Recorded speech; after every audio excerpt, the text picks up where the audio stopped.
కదా.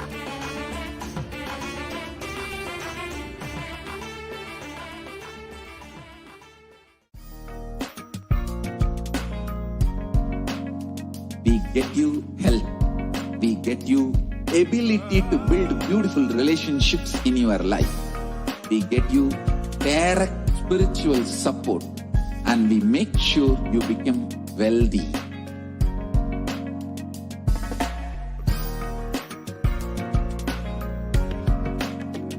We won't stop giving you just good life. We will literally not stop till you live enlightened life. Manifesting the state of Paramashiva, space of Paramashiva, powers of Paramashiva, being of Paramashiva.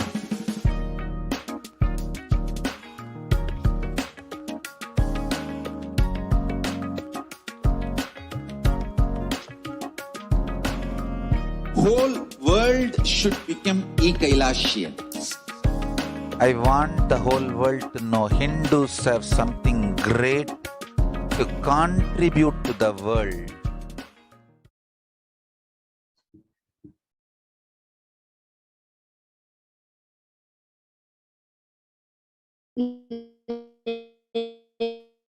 Nithyanandam Paramasukadam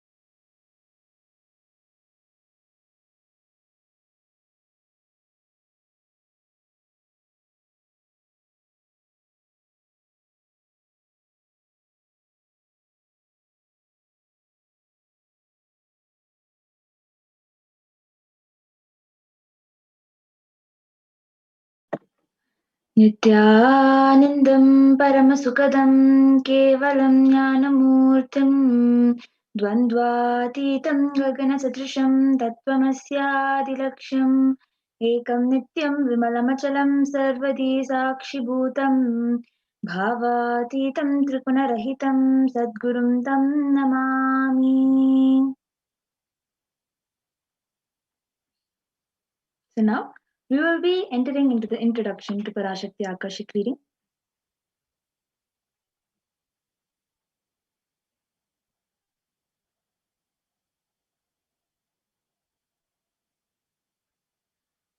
If you are here, it means existence wants you to be here in this form.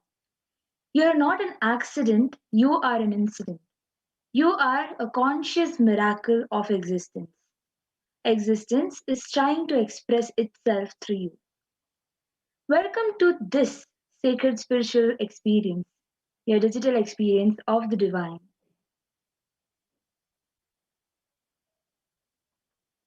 You are a conscious miracle of existence. This may be what you think as your first time in the presence of a divine cosmic being, but this is not the first time this energy has graced planet Earth. If you're watching this now, it is not a coincidence, but this is a cosmic intervention in your life to make you manifest exactly what you want. Yes. And those of you who might be wondering how this is possible and how has this worked before, you have come to the right place. So you today can experience these answers through the powerful cognitions as referenced in the Hindu scriptures, in the ancient texts of Hinduism, revived by the Supreme Pontiff. Parashakti, the divine cosmic mother.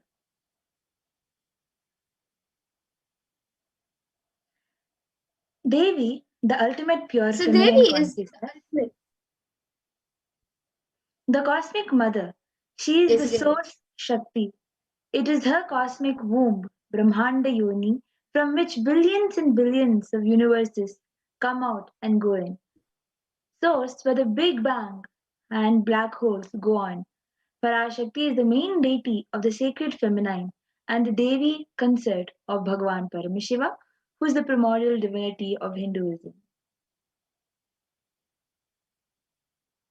And the first and foremost relationship is the mother. The ability to learn and even the idea to relate starts with the mother. How to relate starts with the mother. So understand that your idea to relate and your ability to relate starts with the mother. A mother is a too important way to connect with what you think as life. In the Vedic tradition, our rishis were already aware that your ability to connect with the mother should be directed to the cosmos. It should inspire and should awaken your higher consciousness. Connecting with life as the mother, as through the mother, is the most sweetest, most beautiful, most easiest form to ever connect. So Parashakti, the cosmic mother, today, out of his existence, his extreme compassion and love, the supreme pontiff of Hinduism is manifesting Devi Parashakti herself and gracing us, answering all our questions, attending to all our prayers, giving boons, healing us, relieving our past, present, and future, delivering profound spiritual truths, and ultimately giving us the experience of Paramashivoham itself. And now we will be seeing who the Supreme Pontiff of Hinduism is. And understand before that what the science of BHAVASAMADHI Darshan is. So, what is Samadhi? Sama is oneness and Adhi means source. So, Samadhi means one with the source. Bhava means attitude or aspect. So, which means Bhava Samadhi, meaning being one with the source through this aspect is the meaning of Bhava Samadhi. Yes. And darshan means to have a glimpse of. In the Vedic tradition, it is used to describe the moment when we behold a deity, an avatar, a saint, or an enlightened being. As just seeing such a being can cleanse the karmas of lifetimes and create a deep lasting transformation in the receiver. Darshan all times. He simply radiates the darshan just as the sun continuously radiates light. And the auspicious moment when we are able to catch it becomes the moment of darshan for us. And when you have the darshan, you raise to the next level superconscious breakthrough, which is like hitting the reset button on your being. Science of Bhava Samadhi Darshan. Divine cosmic beings are real. So they manifest from Kailasa, the enlightened time-space zone, through deities and incarnations. Divine cosmic beings manifest through Archavatara deities in temples and through Bhava Samadhi Darshan in Nijavatara, the incarnations.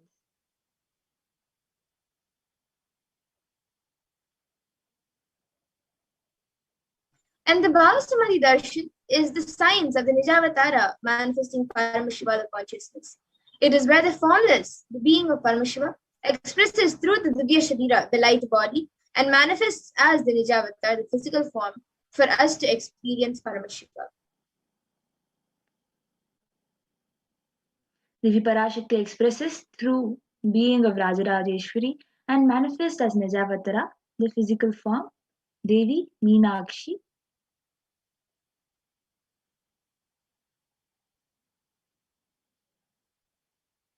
And the Archavatar reflects the consciousness and manifestation of the superconscious energies. But unfortunately, human beings are not mature enough to receive the higher level experiences from the Archavatar directly. And so the avatar, the physical embodied form, comes down to bridge the gap and create an experience of superconscious energy in all of us. Bhava Samadhi Darshan, Bhava Samadhi awakens your Kundalini Shakti, which is the latent potential energy in every human being. This influx of superconscious energy, visibly slows down aging process, improves immunity to diseases. During this darshan, the whole brain comes alive, turning into a superconductor of conscious energy that heals, empowers, and transforms our lives.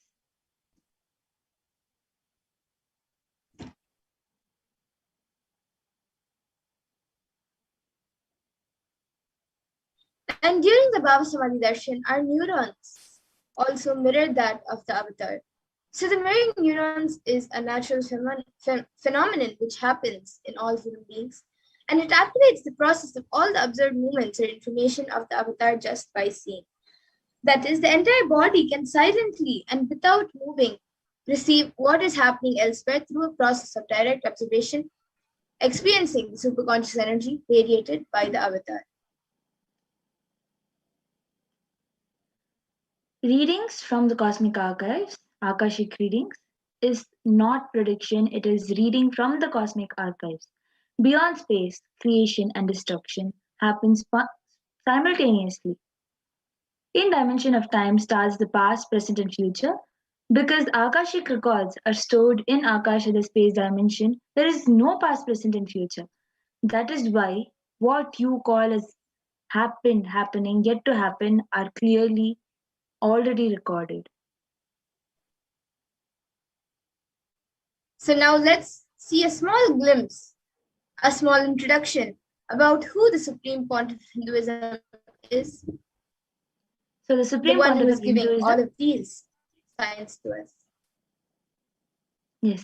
So the Supreme Pontiff of Hinduism, Jagadguru Mahasannidhanam, His Divine Holiness Bhagavan Nithyananda Paramashivam is the reviver of Kailasa, a macrocosmic, ancient, enlightened Hindu civilizational nation. And the Supreme Pontiff of Hinduism is the 1008th incarnation of Paramashiva as per Hinduism, recognized by his predecessors who are enlightened masters and adepts. The Supreme Pontiff of Hinduism has made the science of manifestation, yoga, and temple-based universities a lifestyle for the humanity. And the Supreme Pontiff of Hinduism is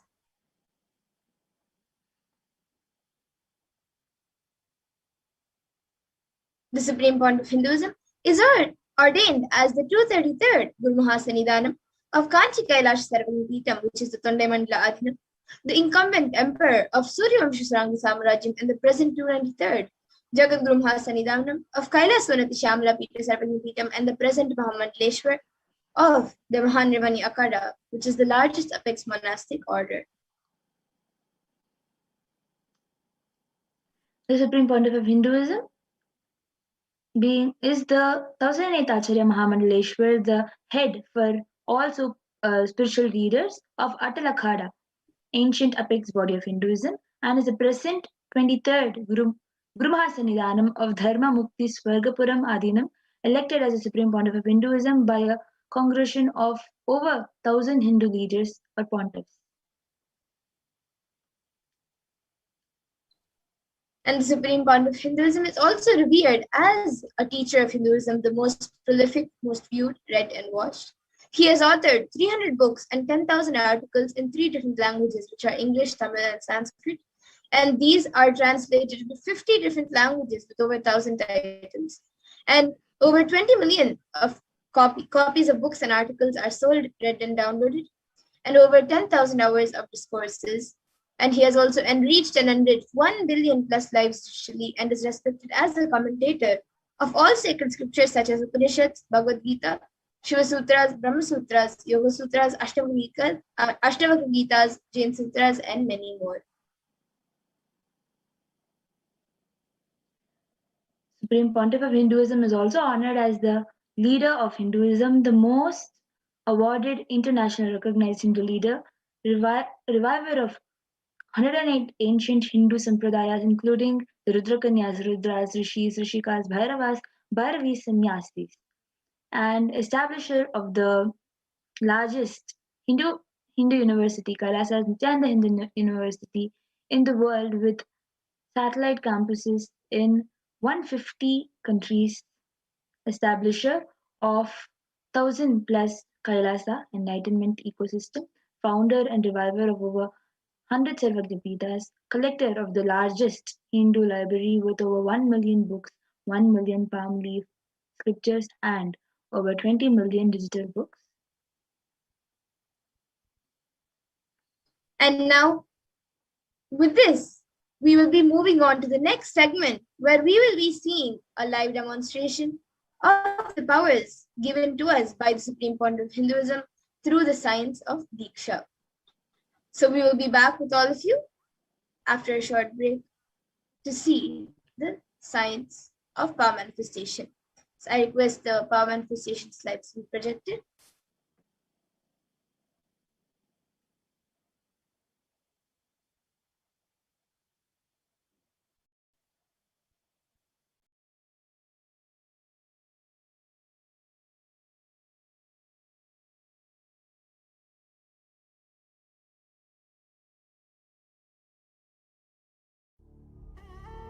What I mean by the word Kailasa, listen intensely. Enlightenment ecosystem, literally enlightenment itself, in your own home, wherever you are. If you cannot come to Kailasa, it's okay. Kailasa can come to you. Kailasa coming to you is Kailasa.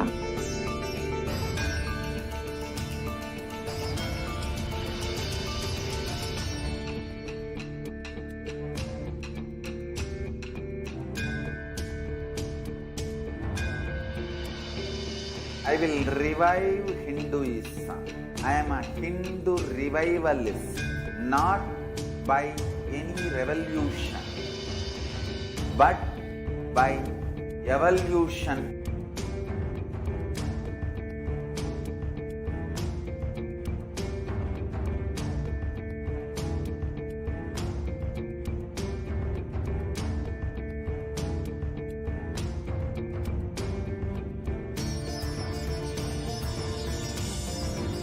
And setting model community.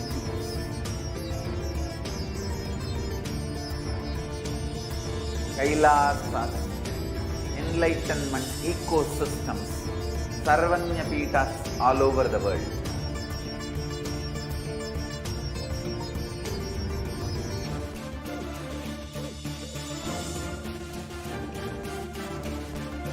All powerful cognition, knowledge, only when. Yes, so welcome back everyone. So now we'll be moving to the next segment where we will be seeing the manifestation of extraordinary Shaktis.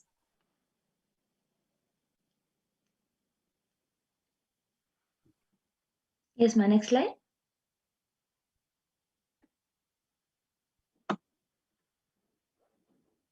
So today, the Parasans and the Nithyananda Yogis, the initiate disciples of the Supreme Pontiff of Hinduism, will be sharing with all of us the results of and experiences of the extraordinary manifestation of the divine powers awakened in all of us through the Diksha, the initiation. So in today's BHAVASAMADHI Darshan, all of us will be receiving the initiation into third eye awakening and various other powers with the blessing of the Supreme Pontiff of Hinduism and the grace of the Supreme Pontiff of Hinduism. We will be manifesting the following powers of third eye, where we will be seeing with our eyes blindfolded. Third eye is many of us might be wondering where is third eye located. The third eye is the cosmic browsing center located between the brow center, which upon initiation one can effortlessly express powers and see through the third eye just as you would with the other two eyes.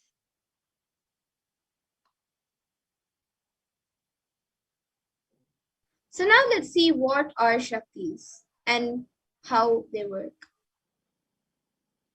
In the Vedagas, the source scriptures of Hinduism, Paramashiva reveals in elaborate detail that every human being is hardwired to be able to manifest 463 plus extraordinary Shaktis.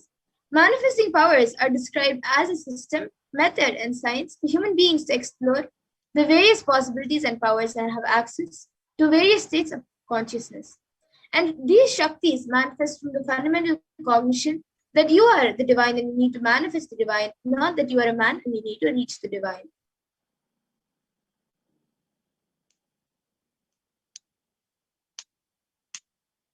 So now we will see a few differences between the Shaktis. Shaktis are expressed from the space of enlightenment, and as a side effect of feeling connection with the divine and high integrity with the master guru. And Shaktis are the source of enlightenment, whereas Siddhis are powers that manifest from tapas, penance, and for enlightenment. And Siddhis are just a path for enlightenment.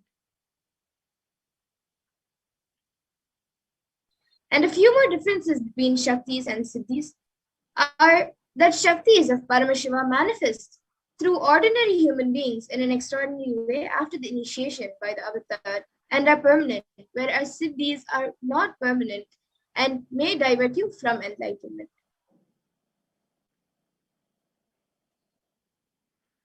So, who is the source? The source of Shaktis, Paramashiva.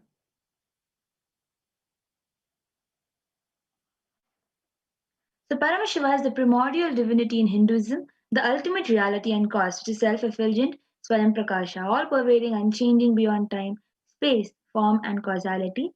As the fundamental base of Avyaktala, unmanifest and Vyaktala manifest existence, Paramashiva performs the Panchakritya or the five cosmic acts of Shrishti, creation, Sthiti, sovereign rulership and maintenance, Samhara, rejuvenation through Bhava, pulling out of delusion, and Anugraha, liberating grace for all living entities.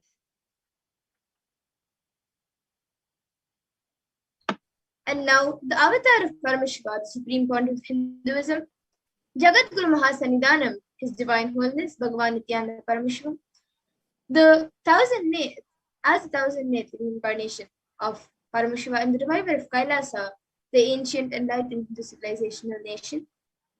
Ever since the beginning of the civilization, the Sanatana Dharma has been a cradle of enlightened beings and highly advanced sciences, and it was where the science of enlightenment and power manifestation was lived and taught as a lifestyle.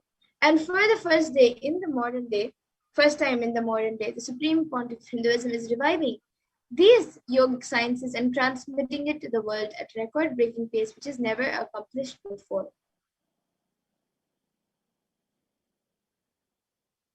So now you can see the Guru Parampara, where the great rishis, munis, siddhas, the superconscious mutants, who know the signs of incarnation as per Hinduism, have predicted and recognized the Supreme Pontiff of Hinduism as the incarnation of Paramashiva and Parashakti. So you can see various great rishis and munis who have recognized the Supreme Pontiff as an incarnation of Paramashiva and Parashakti. So you can see Mata Vibhudanandapuri, Pundi Swamigal, and various other gurus who have recognized. So the knowledge and science of manifesting these Shaktis are passed down from one generation to the next through Diksha initiation by the enlightened gurus.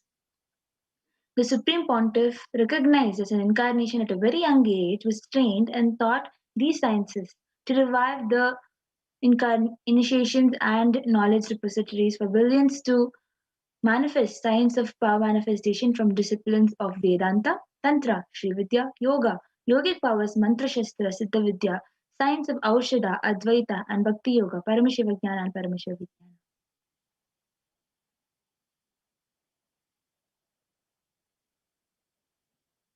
And now, the Vedas and Agmas, which is the living applied science for all of us, are given the status of Shruti as they are directly revealed by Paramashiva to all of us. So let's see how we can awaken these divine Shaktis in us. Every jnana, the ultimate truth, mapped into your consciousness, manifests as possibility and power of every being, prajnana.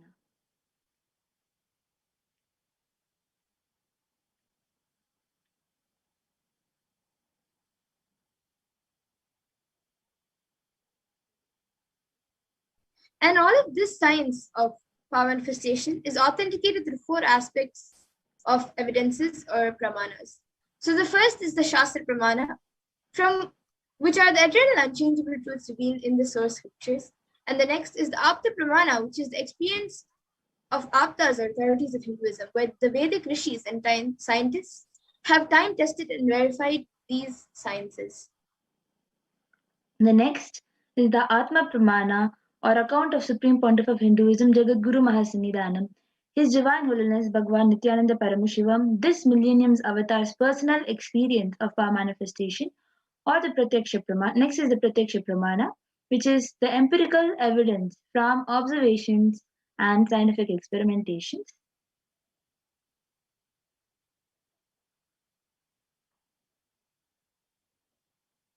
And as I said before, the Vedas and Agamas, which is a living applied science for all the Hindus.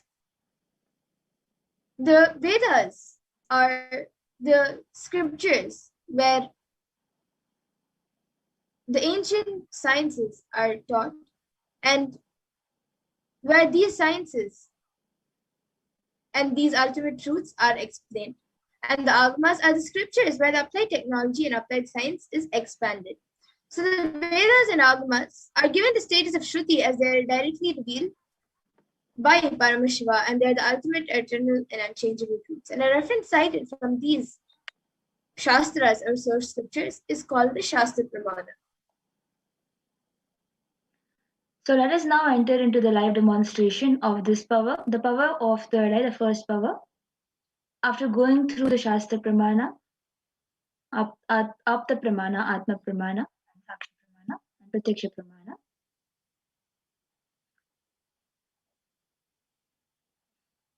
So the first is Pramana. Yes, ma'am. Can you go ahead? Yes, you can go ahead. So the Shastra Pramana, the scriptural reference to manifest the powers of third eye, come from the Vijnana Bhairava Tantra. Verse 34, 11th Dharana. Kapalantarmanonyasa tishthanmilitalochanaha kramena manasodardhyat lakshaye lakshamuttamam. By fixing the mind on the inner space within the crown center and sitting stably without any movement, having the eyes closed in succession, by that stability of the mind and inner space, through the power of the third eye, one directly sees the ultimate goal, Laksham, by having the vision beyond the sight that reveals any object or place, attaining the space of oneness with the source, Paramashiva.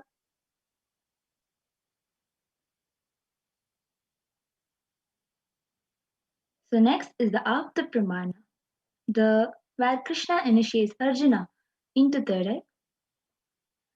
Nathu maam shakyase drashtu manenaiva swachakshusha divyam dadami te chakshuhu pashyame yogamaishwaram.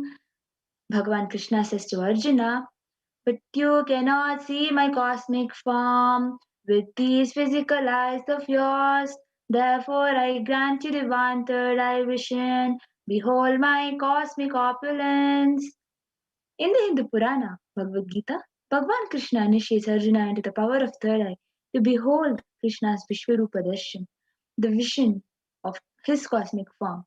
The 11th chapter of Bhagavad Gita, which contains the description of Bhagavan Krishna's cosmic form, is completely narrated by Arjuna as he sees Bhagavan Krishna through the third eye.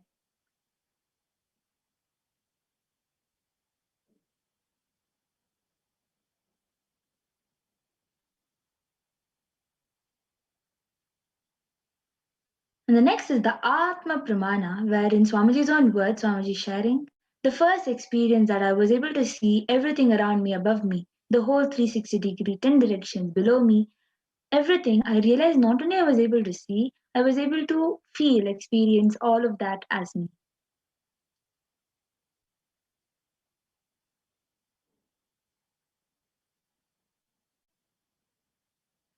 The next is the Pratyaksha Pramana.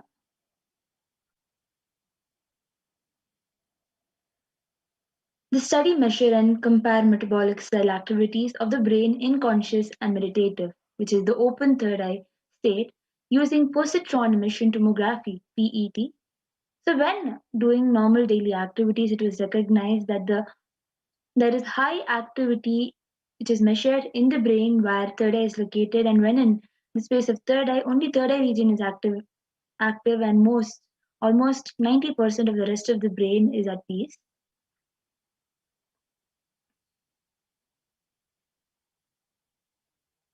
And the next is the Sakshi Pramana. We'll be having a quick live demonstration of this power of Sakshi Pramana. This rare sacred science of third eye awakening is being made available to humanity for their ultimate enrichment and conscious evolution by the Supreme Pontiff of Hinduism, Jagadguru Mahasannidhanam, His Divine Holiness Bhagavan Nithyananda Paramashivam, as a living incarnation of Paramashiva, the Supreme Pontiff of Hinduism, embodies the most profound yogic states that surpass all bounds of time, space, and matter. The Supreme Pontiff of Hinduism is gifting this pure great science of third eye awakening along with many other spiritual sciences through initiation Diksha. Millions of people have been initiated by the Supreme Pontiff of Hinduism and are experiencing the profound results as extraordinary powers in their daily life. So now we'll be entering into the demonstration of this power, witnessing the Sakshi Pramana of this power by the Balasins. So we here have Ma Amrita as the volunteer for helping us to volunteer with tying the eye band for the Balasint. So we have an eye band which has sponge attached to it. That eye band has a sponge which has two opening into which the eyes will go and fix itself. As you know, the sponge will just stick onto your skin when you try to put it. So the sponge will just stick onto the skin and it will not let any such light enter inside. And because of which you will not be able to see anything with normal two eyes. So now this eye band will be put on Ma Madhura's eyes by the volunteer, Ma Amrita.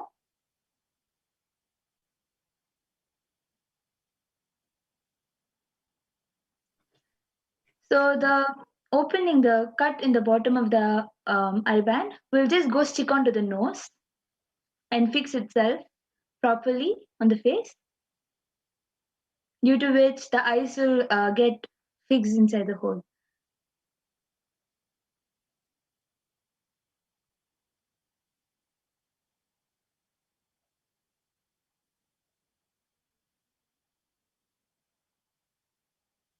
Yes. Are you comfortable, Mamadura? Yes. So now you can turn to the left, right, up and down and show in the camera that there is no possible holes. Yes. So as you all can see, there is no holes. Now, she will be chanting the Mahavakya and reading the comment section.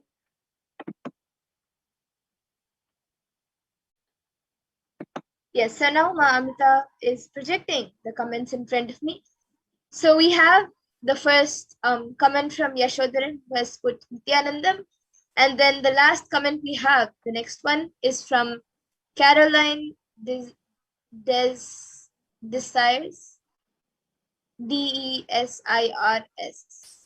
And there she has put 3 namaskar emojis with yellow hands and a heart emoji. So and anyone else who would like to put a comment? Yes. So if anyone else would like, you also can comment. You can put anything you would like me to read, either a sequence of emojis, a sequence of numbers, letters, words, sentences, and even something which doesn't make sense or you think I may not be able to read it, you can put that. So we have another comment from Nitya Gobamananda Indira, who has put the word pink. Yes. So as you all can see, it has been projected. And you yourself can go and see in the comment section. Whatever is revealed to the third eye is exactly what is being commented. Yes, and we have another comment from Nayan Jani, who has put please, and then 4 namaskar emojis with yellow hands.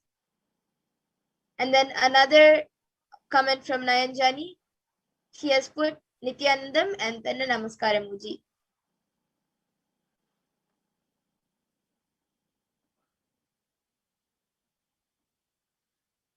Anyone else wants to put any Anyone random? else? Yes, any random numbers and any random letters, and even if you have any scientific terms that you think as young as Mamadura will not know, you can put that also.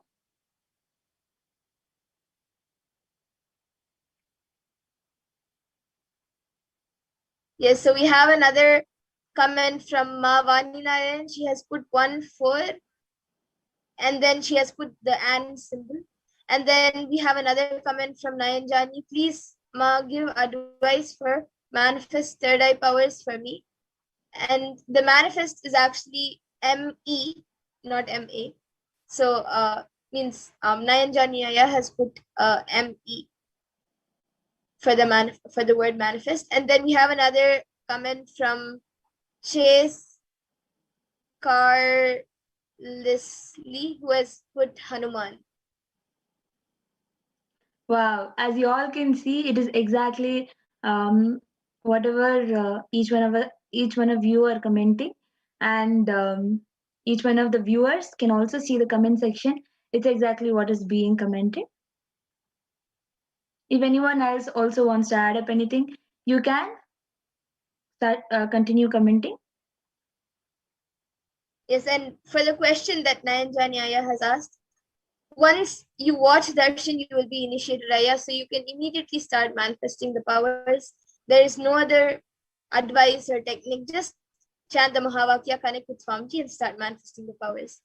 And now we have another comment from Nayan Jani who has put great and hand emoji like that. And then another comment from Chase Carlessly, who has put a Trishul emoji, and then we have Raman Vashishtaya, who has put Jai Nithyananda Paramashivoham. Yes, absolutely. So, and then we have another comment from Nayan Jani who has put thanks, Ma. Also, Aya, there is a program that is going on, which is the Paramashivoham program. You can also join that program and practice this power of third eye. Yes.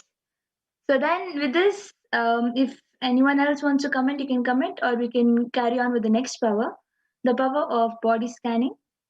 So yes, I think we have another comment from. Yes, I think we have another comment before we remove the island. We have a comment from Sammy Charles Joseph, who has put 4 and 6. And then we have another comment from Nayan Janiaya, who has put yes, then a smiley emoji with 3 hearts, Ma. Yes. So with this, you can enter into the next power, which is the power of body scanning. Request Ma Amrita to remove the iPad and show it to the camera.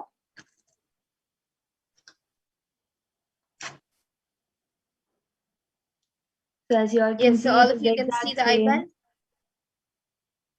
Yes. So as you all can see, it is the exact same IBAN which was shown previously, and it's the exact same IBAN that was put on Mamadura's eyes. Beautiful. So we will be entering into the next power, which is the power of body scanning. Request the operator to share the slide.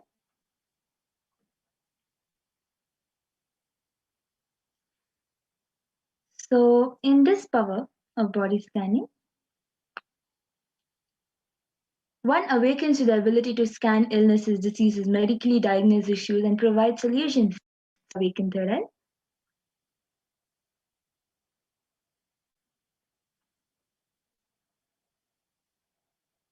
So the Shastra Pramana, the scriptural reference to manifest this power of third eye, is Swadehe Jagato Vapi Sukshma Sukshmatarani Cha Tattvani Yani Nilayam Dhyatvante Vyajyate Para. Bhagavan Paramashiva says, cognize deeply that from the subtle to the subtlest constitutive principles of your body Swadeha, or of the whole universe simultaneously, consist of the essential reality. They are being absorbed in their source cause Paramashiva. By the experience of such restful awareness, one becomes complete from all thoughts, and the ultimate universal divine power, Paradevi Adi Shakti, is revealed, and the supreme power manifestation happens.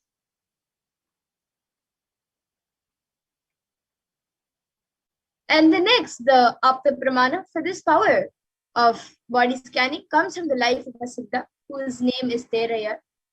And this Siddha was one of the most prominent disciples of Agatya. And one day, a man suffering from severe headache comes to Agatya for healing. And then Agatya uses the power of body scanning and identifies the root cause of the headache. He reveals that there's a small Terai, a type of frog, sitting in the person's brain. Agatya immediately instructs Teraya, his disciple, to perform an open head surgery and remove the frog. And after the surgery is completed successfully, the person is healed and cured of the headache. And thus he gains the name Teraya. Okay, so the next is the Atma Pramana, account from the Supreme Pontiff of Hinduism, Jagadguru Mahasanidanam, Bhagavan Nithyananda Paramashivam's life that time tested and authenticated this science. So on the 22nd December 2019, the Supreme Pontiff of Hinduism, His Divine Holiness Bhagavan Nithyananda Paramashivam, revealed how Swamiji uses the power of the body scanning. So paraphrasing his own words, only when I had the multiple compound hand fracture, I was forced to go for surgery and therefore for medical checkups related to that. At that time, they detected heavy metal quantity in my different organs. It was revealed that I had been poisoned without our knowledge. I immediately used diagnostic methods instead of medical facilities to study the body scanning due to the poisoning. Through body scanning, I found out what the problems, imbalances had happened and where balance has to be done. I used allopathy as the second opinion to verify my findings.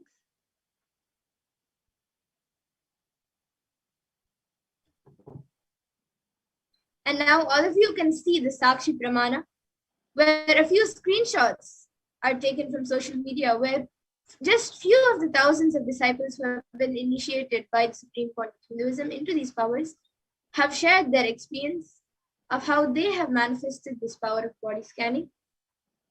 All of you can see. And now we will ourselves be getting into the power, the Sakshi Pramana of the power of body scanning, where we will be witnessing a live demonstration of this power.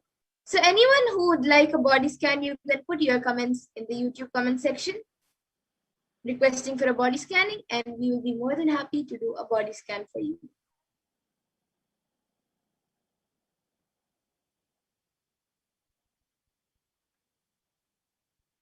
So any of the viewers watching us now, if you would like a body scan, you can ask for one.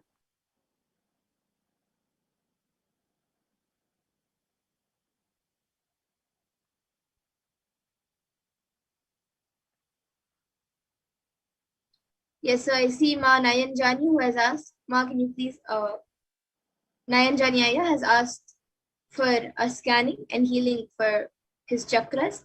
So Ma Pragnana, you can start the scanning and healing. And I also see Ma Nitya Bhavamananda who has asked for a body scanning for her friend Cam Jalwanti Ramanan. So Ma Bhavamananda, do we have his consent, Ma? Or her consent for the body scanning, as the consent for this power is very important. And I also see Joaquin Joseph who is asking for, who has put yes. Aya, if you can clearly state that you would like a body scanning, we will surely do it for you, Aya, as the proper consent is required.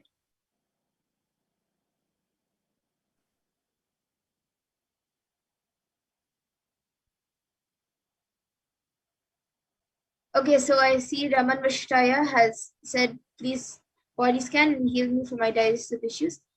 Yes, I will be healing you now. And I also see Ma Bhuabamanda has said, yes, she has given permission. Yes, ma'am. just right after Raman Vishtaya, I will be doing it for Cam Yes. Jalwante. Yes. So, Nayanaya, I was able to see, while scanning, I was able to see the oxygen level in your body is actually quite low. So, solution for that is having Haritaki. I was also able to see that due to the less movement for the past few days, you're having some digestive issues, and you're having some back pain, and you're having stagnant legs and all. So I was able to see uh, there is muscle caught in your leg. I was able to see these few things, Aya. And the solution I was able to see is just having Haritaki and doing some Nithyananda yoga. This will just help with your problem. This is the solution I was able to see. So next I will be scanning for Ma Jaivanti Ramananan. Yes, you can scan for her friend Ma, Cam Jaiwante Ramanan. She has given the permission, so you can scan for her friend, Ma Bhabamananda's friend. Yes, Jaivanti Ramananan. Yes, and I see Raman Vashishtaya. So I had scanned for you, Aya, and I have given healing for the digestive problems, and I was also able to see the solution for this was that if you can every day or every alternate day keep a wet cloth on your stomach for at least 10 to 15 minutes before you sleep, that will help the digestion for that day, and also within a week or 2 weeks you will be completely healed. And another thing I was able to see was that in your lower back there's a lot of stiffness which is slowly there's a lot of stiffness being created slowly. So I was able to see for that you need to also be more active, and the activeness will also help in healing the digestive problems. So both, you should be more active and you should also keep a wet cloth on your stomach every day or alternative days for 10 to 15 minutes every day night or alternative nights. And I now I'll be scanning for Joachim and Joseph. So Yes. Aya, now I will be scanning for you. Yes. So Ma Guhpamananda, if you have Ma Kam Jaivanti Ramnan along with you, please ask her to come back, get back also. So I was able to see that there is some kidney stones forming due to the water she's drinking. She needs to uh, drink better water along with lemon, and it will actually help her with curing. I was able to see there is stones forming in her kidney, which she needs to take care of. And I was also able to see that she faces lots of pain in the lower stomach area due to the same problem. Due to this problem of kidney stones, she faces lots of pain that shoots all of a sudden in her lower stomach area. And sometimes when she doesn't drink enough water, she faces suddenly chest pokes.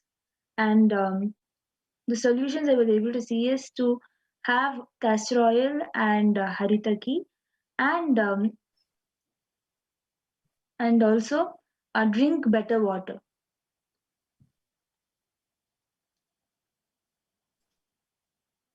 Yes, so Ma Gopamananda, you can get back in the comment section if Ma Cam Jaivanti Ramanan was able to relate, and even Raman Shtaya, you can get back in the comments. And even I think Nayan Janiaya has gotten back saying yes, Ma, and thanks. And now for Job and Joseph, I was able to see for you that there are many imbalances in your body, like the hormones, the oxygen, the blood level, like the blood circulation, and even like everything at certain points of times, different times, it gets imbalanced. So I was able to see for this, like actually I was able to see when one thing is proper and balanced, then other things go in an imbalanced way. So I was able to see, to balance everything, you have to drink lots of water, like at least 3 to 4 liters a day. And along with that, at least 2 cups of jeera water. You can, jeera is the cumin seeds. So you can boil the cumin seeds with the water and drink at least 1 or 2 cups of that. That will help in bringing the balancing all the things in your body, and it will heal you completely. So this is what I was able to see here. You can get back in the comment section. So, And I see Raman Vashishtai also. Yes. So Raman Vashishtai has gotten back saying, thanks, Ma. Yes, I have lower back pain issues too. Thanks for healing. Yes. And Ma Gokhba Mananda has also said that Ma Cam has said, thank you very much. Welcome Yes. to E. And Kailasan's Bronze Madhua. And Madhua is also requested. So actually, Ma Madhura, will you be able to? Yes, Ma Madhura, you can scan for Madhua. Hemant. Yes, and you can, I think even Maghoba Mananda has also asked for healing and scanning for her chakras. So you can also do that. You can also heal Maghoba Mananda. And now I will be scanning for Madhua.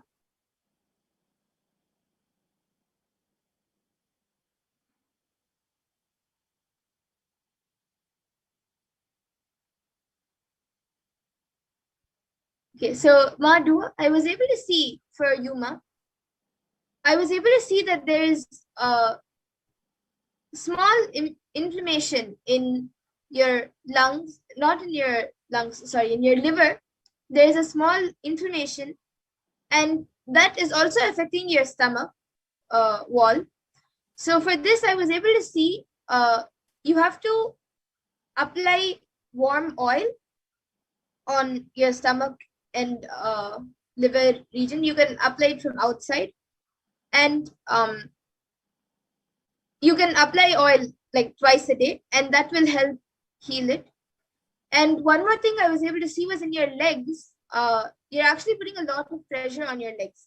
So for this, I was able to see that if you have a more physical activity based routine, that will help in the healing. As I was able to see now, because you're not doing so much of physical activities, then the few times when you do the physical activities, it puts lots of pressure in your legs. So if you do more physical activities more frequently, that will heal the pressure being put on your legs. So this is what I was able to see. Yes. So Ma Gohubamananda have healed your chakras, Ma. And also, I read the request of body scanning for Ma Sureka Venkatesh Rao.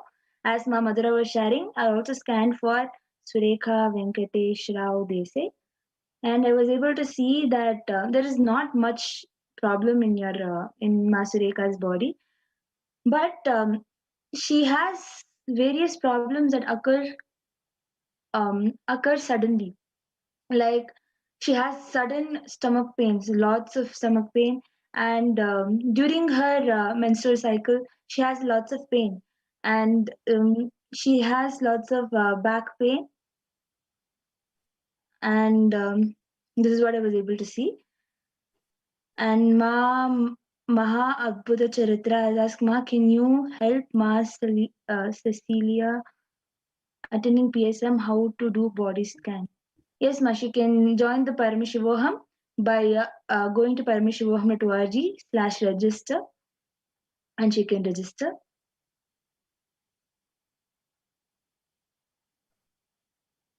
Master Alicia, you can go and register from paramashivoham.org/join or /register.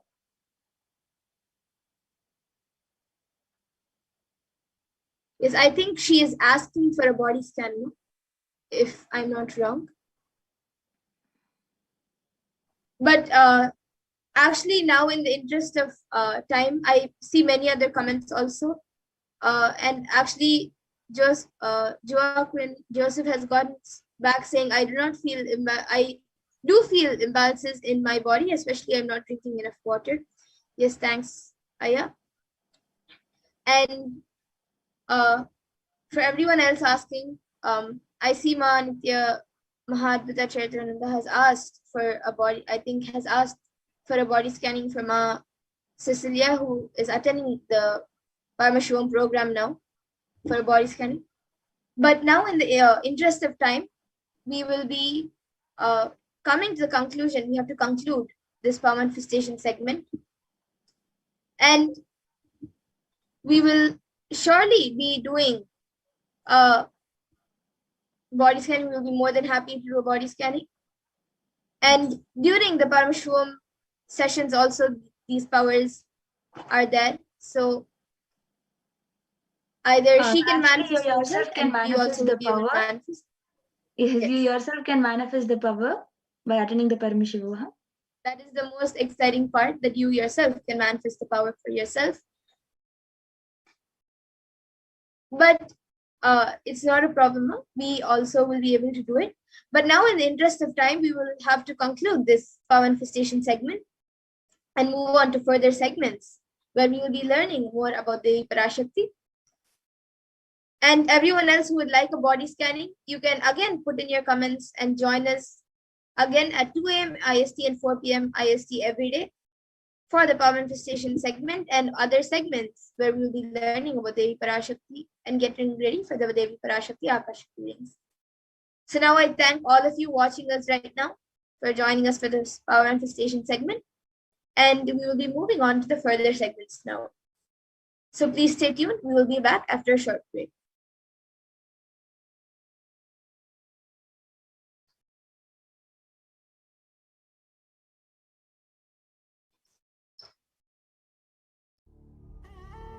What I mean by the word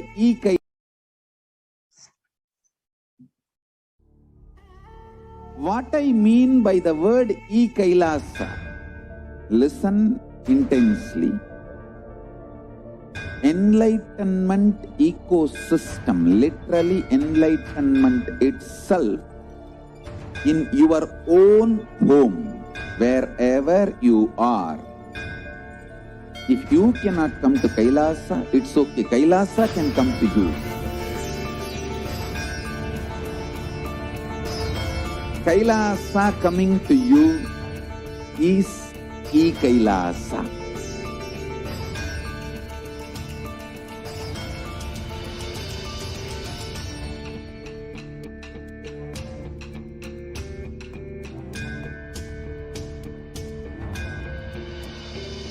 I will revive Hinduism. I am a Hindu revivalist, not by any revolution, but by evolution.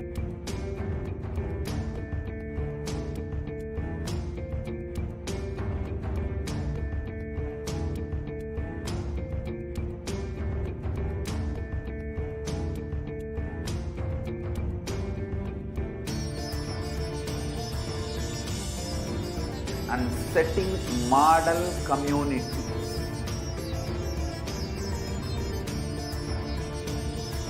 Kailasa, enlightenment ecosystems, Sarvanya Pitas all over the world.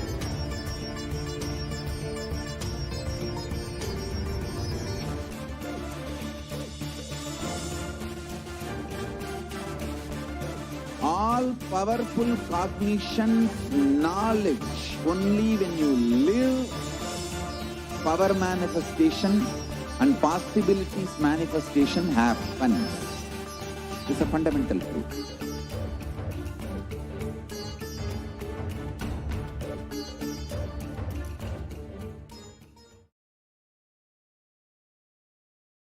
Yes. Nithyanandam, everyone, welcome back. So now we will be learning about the divine feminine consciousness, about Devi Parashakti in this next segment. So we will be first looking at the Dhyana Shloka for Devi Parashakti, which comes from the Lalita Sahasranam. So I will be chanting the verse now.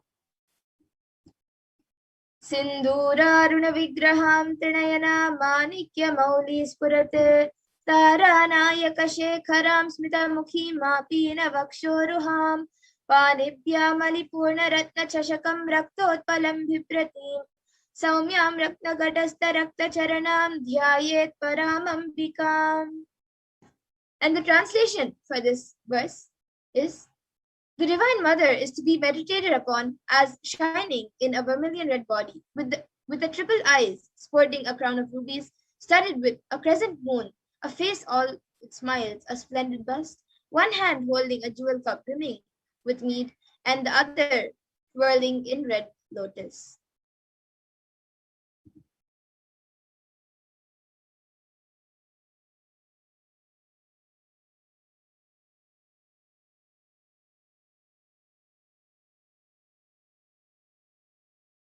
Yes, Ma Pragnana, you can go ahead.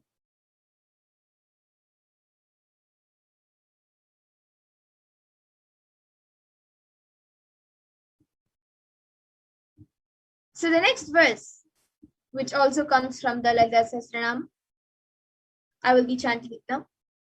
Arunam karunam tarangatakshim didapasham kusha pushpabana chapam animadi viravritam ayukaihi rahamityeva vibhavaye bhavanim.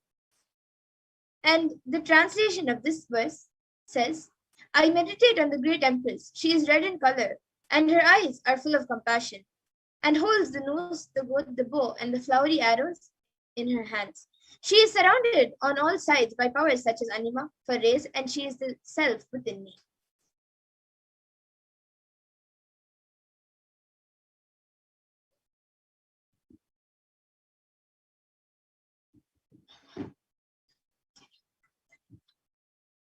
And Devi Parashakti is the divine cosmic mother.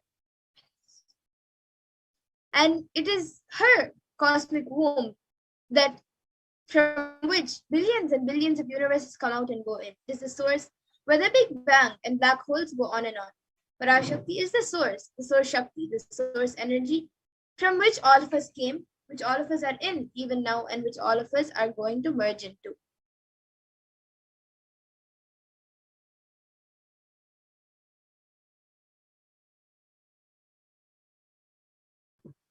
Out of her extreme love and compassion, Parashakti herself is manifesting through the embodied form as the Nijavatara of the Supreme Font of Hinduism, Jagat Guru Mahasanidanam, His Divine Holiness, Bhagavan Nithyananda Paramashivam, gracing us, answering all of our questions, attending to our prayers, giving wounds, healing us, revealing our past, present, and future, delivering profound spiritual truths, and ultimately giving us the experience of Paramashivoham itself.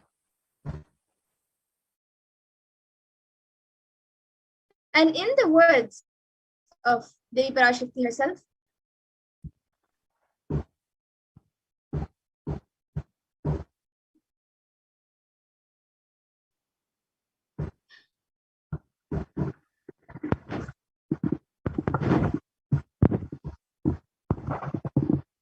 we can move to the previous slide.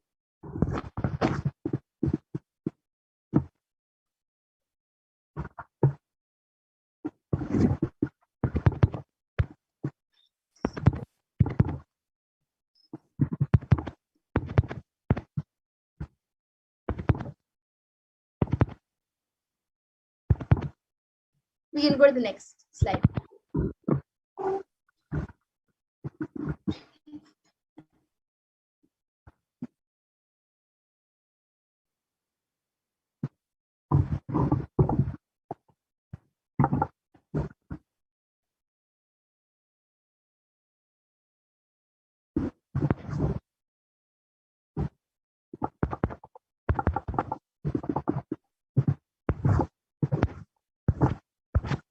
In the words of Devi Parashakti herself, raising as Omkara, expressing as Vedas and Agmas, blossom Rasankara, filled as Parashodasi, living in 40 triangles, the Kailasa Swami who is in Kailasa, Sri Purachintamani, Parashodasi, sitting as part of Parameshwari, who rules the world, Paramashakti, Manonmani, Meenakshi, as Nithyananda, I took Nijavatara here, to give good boons to everyone, to bestow all goodness. Hiranyagarbha Swarupini, Brahmanda Yoni, Shami, Chandramauli, Rapala, Aparna, Uma, Parvati, Savitri, Navayavana, Samrajya Lakshmi, Parameshwari, Parashodasi, Meenakshi. Taking the form of Nithyananda, I came here as Nijavatara. With great compassion, I am blessing. Listen, people, to do good to all of you, I took the form of Nithyananda and came down as Nijavatara.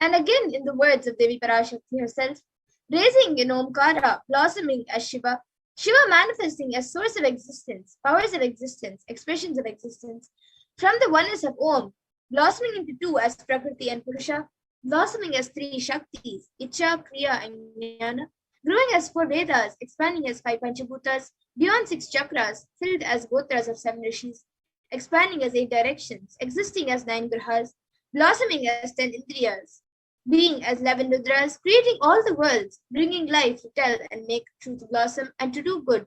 Parashodasi Meenakshi, in the form of Nithyananda, I came to bless every one of you.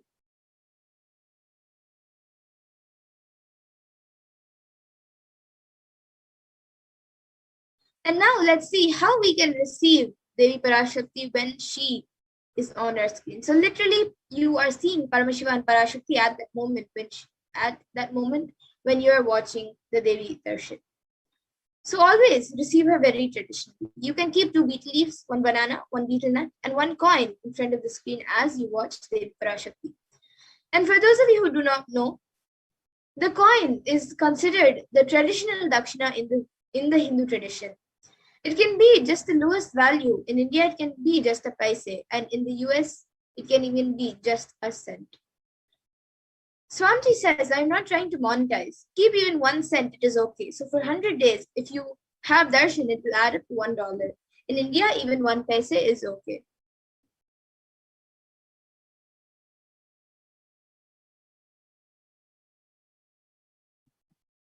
And once the darshan is over, you can take the betel leaf, betel nut, and the banana and take it as prasadam immediately once it is offered to Devi during the darshan.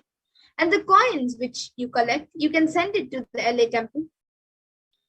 And for those of you who might be wondering, what benefits this betel leaf and betel nut have? This betel leaf and betel nut may look too small, but in a few days, you will realize how much it adds to your sentiment that really she is there. You will not take the Devi Darshan for granted. Rituals will break your monotonous, unconscious mentality and lifestyle and remind you to raise you to the powerful cognition. It will break your unconscious behavior. So now all of you can also see how you can set up your tambulam. You can set up the 2 betel leaves, 1 betel nut, 1 banana, and the coin in a plate and keep it in front of the screen. These are the few basic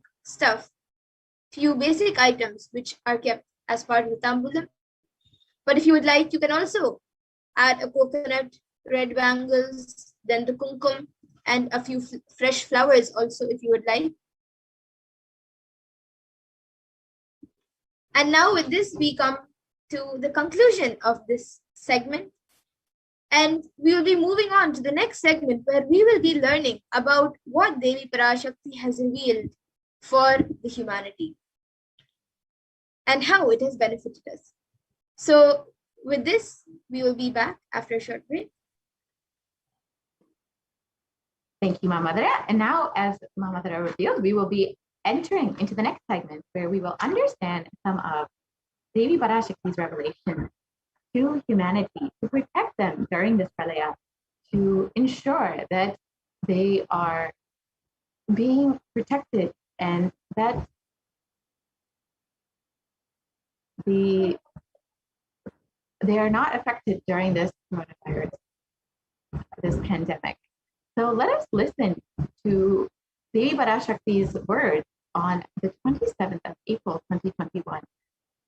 Devi revealed, listen intensely, apply turmeric in the forehead, intake flowers of neem in your inner tongue, be in unclutched state in your heart, have anthill soil in your lower abdomen, onion in your heels as a protection, and go to sleep every day.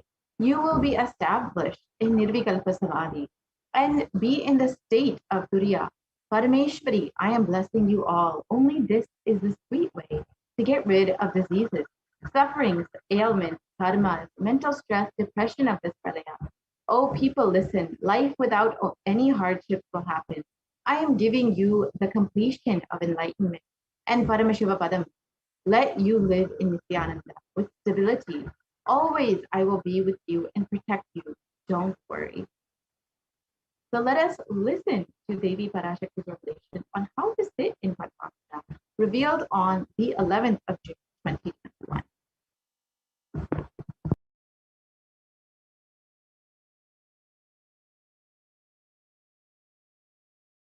You will be able to sit in Padmasana like me.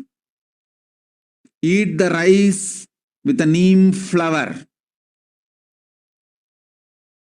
This is the instruction for all the humanity. Neem flower and the rice will heal your body and remove all the pains, induce flexibility, samana and prana, detox your body and clear apana. Om.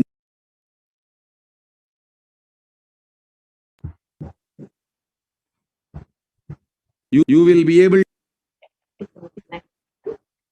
And to reiterate, be revealed about the benefits of neem flower for building a healthy yogic body. You will be able to sit in Padmasana like me. Eat the rice with neem flower. This is the instruction for all of humanity. Neem flower and rice will heal the body and remove all the pain. Induce flexibility, samana and prana. Detox your body and clear the apana.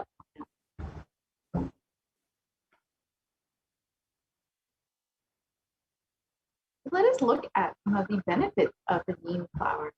The neem tree offers several health benefits, and all parts of this tree are useful and known for its medicinal uses. The flowers, just as the leaves, have plenty of therapeutic benefits, which explains its many uses in Ayurvedic medicine since the beginning of ages. And neem flower is extremely beneficial in digestive health. The neem flower helps in improving digestive health, and they are used mainly in the dry powdered form for cooking. It can be included in fried, boiled, dried, or roasted forms in rice and rice dishes and in sauces for therapeutic purposes. It's also very well known for its weight loss benefits, which are the neem flower is extremely effective in losing fat, mostly around the belly area, which is very well known for causing multiple diseases, including heart disease. And the flower is known for its potent properties, which help in fat breakdown. So this is extremely beneficial if you are interested in weight loss. And it's also very well known for its benefits in liver health. The dry flowers can be powdered and consumed every morning, mixed in a glass of warm water. And it helps cleanse the liver and removes unwanted toxins from the body. It is good for liver health as well as it acts as a purifier. And it's very well known for its blood detoxification properties. The dried neem flowers in their powdered form can be consumed every morning with a glass of water. It helps in blood detoxification and purifies the body internally. This means clear and glowing complexion. And it's very beneficial for improving the metabolism. Consuming neem flower on a regular basis helps in improved metabolism. It improves blood circulation and is good for immunity and offers great positivity overall. Neem flowers are also used in the treatment of belching, nausea, anorexia, and intestinal worms. And in Ayurveda, it says that leaves are magical for the eye and beneficial for treating headaches and skin. The neem flower is also known for its beneficial benefits in preventing cancer.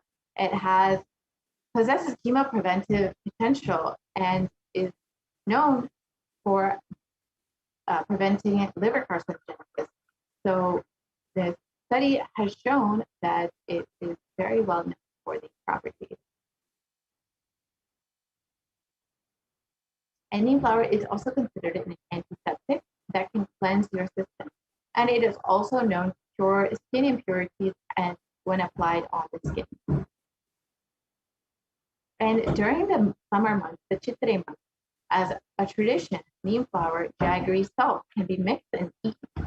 And this balances the heat in the body, balances the pitta in the body, and it can be boiled in water, and this strengthens the liver and is an excellent remedy for children. And as the Supreme Pontiff revealed, that during this Chitre month, for the summer months, for those who are living in the Northern Hemisphere, who are experiencing the heat of the summer, it is extremely important to ensure that we are reducing the heat in the body, as it does not just affect us physically, but also affects our mood. So this is very essential during these months that we take the time to balance the heat in our body using neem flower and other Ayurvedic methods. And for immunity, the flower needs to be soaked in buttermilk with salt, and you can do that for 3 days. And then this needs to be stored in an airtight container. It can be roasted in gingerly oil and can be consumed regularly. So as we are continuing to remain in quarantine and being affected during this pandemic, it is very important to boost our immunity through these various methods, like using neem flower.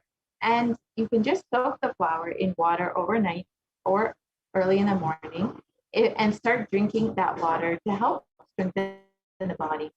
And for balancing pitta, you can roast the flowers in ghee, and this can be made into mixed with curry leaves to be made into a concoction for reducing the pitta in the body.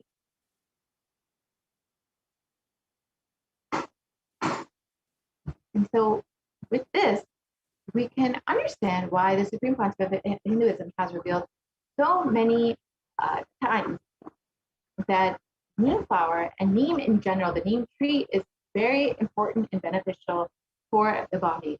So we can see the various methods and ways that we can incorporate the neem flower into our diet and ensure that we are being protected and our immunity is being strengthened during this pandemic. So let us now move into the further revelations made by Devi Paramashivoham. So let us listen to what Devi has revealed about black fungus. கரும்பூஞ்சை வியாதிக்கு வைத்தியம் கேட்கின்றாய், நன்றாய் தெரிந்து கொள். கரும்பூஞ்சை வியாதி நுரையீரல் மட்டுமல்லாது மூளையையும் நசுக்கி மனிதனை ஜடமாக்கி மரணத்திற்குள் தள்ளும் உயிரியல் ஆயுதம். மனிதர்கள் மீது நடத்தப்படும் உயிரியல் போர் இது. நவபாஷாணத்தின் மீது பொழியப்பட்ட நீரும் மஞ்சளும் பாலும் வேம்பு ரசமுமே இதற்கு மருந்து. அதை அருந்தி உடலிலே அதை ஊற்றி நீராடி இருந்தவர்க்கு காவல் அம்பிகையின் சக்தி.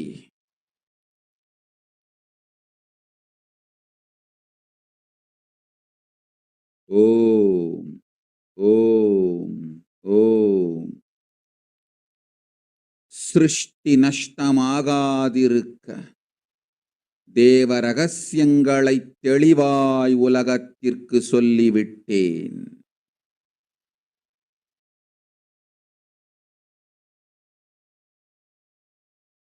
இந்த ரகசியங்கள் எல்லாம் உலகத்திற்கு நாம் நித்யானந்தன் வடிவு கொண்டு சொல்லும் பொழுது எதிரிகள் பெருங்கோபத்தோடு நித்யானந்தன் திருவுருவை அழித்திடாமல் இருந்திடவே அவன் திருவுருவை கைலாயத்திற்கு கொண்டு வந்து பாதுகாப்பாக்கிக் கொண்டு பிறகு இந்த உண்மையெல்லாம் உலகத்திற்கு சொல்லுகின்றேன். அன்னை பராசக்தியும் கூட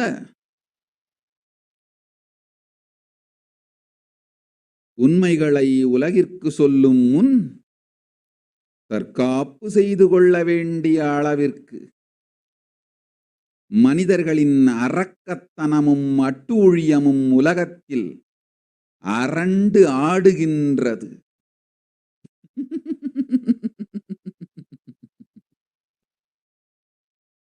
ஓம் ஓம் ஓம் ஓம் ஓம்.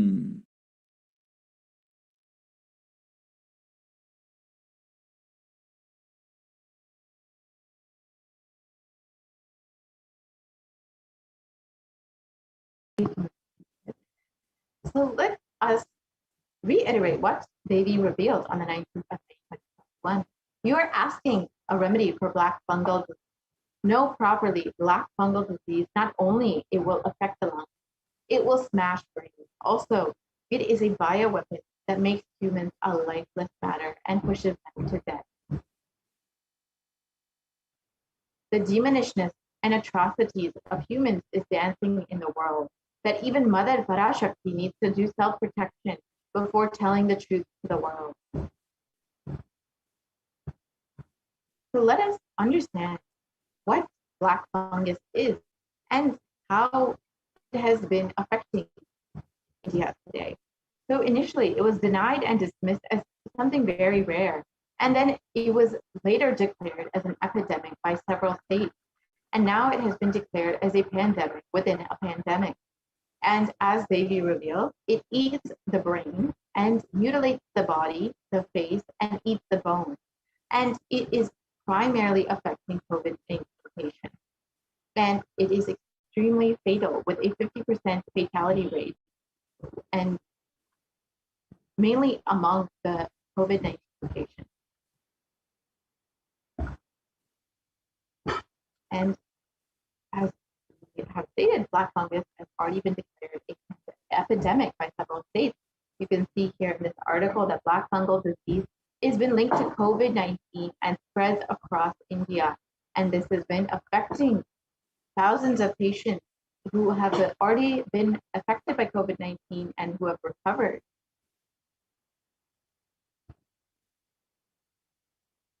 And COVID-19 increases the black fungal infection risk in India. And here again, another article showing Devi's revelations and how they are manifesting. And India faces shortage of treatments in the face of these two epidemics. And deadly black fungus outbreak is declared as an epidemic as cases climb to 12,000 and COVID hit India. And this was on the 29th of May 2021. And this continues to be a problem even months into this pandemic within a pandemic.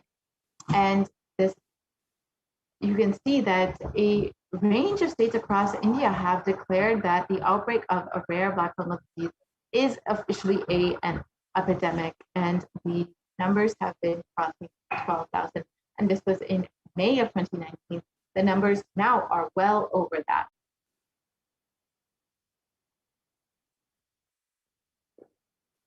And a pandemic within the COVID-19 pandemic is after COVID-19, the soaring numbers of fungal infections among the recovered patients have emerged as a new medical concern, and more than 12,000 patients, 12,000 cases of fungal infection have been reported and from different parts of the country, and that it has created a sense of panic among the people. And you can see this is back in May.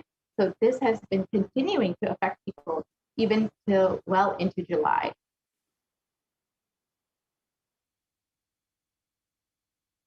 And the flesh-eating black fungus has been killing off patients who have survived COVID-19. This is a article found in News 10, and doctors in India are sounding the alarm, where thousands of cases are being reported, and black fungus has a near 50% mortality rate and is tragically killing off many people who were believed to have been feeding COVID-19. And this infection can eat through skin, soft tissue, and even bones, and is attacking the brain. Just as Devi Parashakti was revealed, it will smash brains. And it also affects other critical organs. And once it starts to grow, it's very difficult to control. And doctors are studying the outbreak in India and say that steroids used to treat COVID-19 also weaken the immune system and leave patients more susceptible to this fungal disease. And as Devi revealed, human beings will be dying like rats and cats on the street, and dead bodies will be found floating in Ganga in large quantities. And authorities have unfortunately misreported the numbers and have been underreporting the number of people dying from COVID-19 and who are affected by COVID-19. And unfortunately, dogs will be eating, Devi revealed that dogs will be eating those dead bodies. And because dogs ate those dead bodies, they are dying, and poor human beings eating those dogs' dead bodies because they don't have food, and they are also dying from COVID-19. And Devi revealed, the Supreme Pontiff of Hinduism revealed, that I saw clearly dead bodies will be floating in Ganga in large quantities. And here you can see an article showing that corpses in Ganga, in the Bhakta locals, were more worried about water contamination than the bodies. And you can see that the bodies are just floating and without being identified or reported. And so as the Supreme Pontiff of Hinduism revealed, there will be bodies continuing to be found in Ganga in large.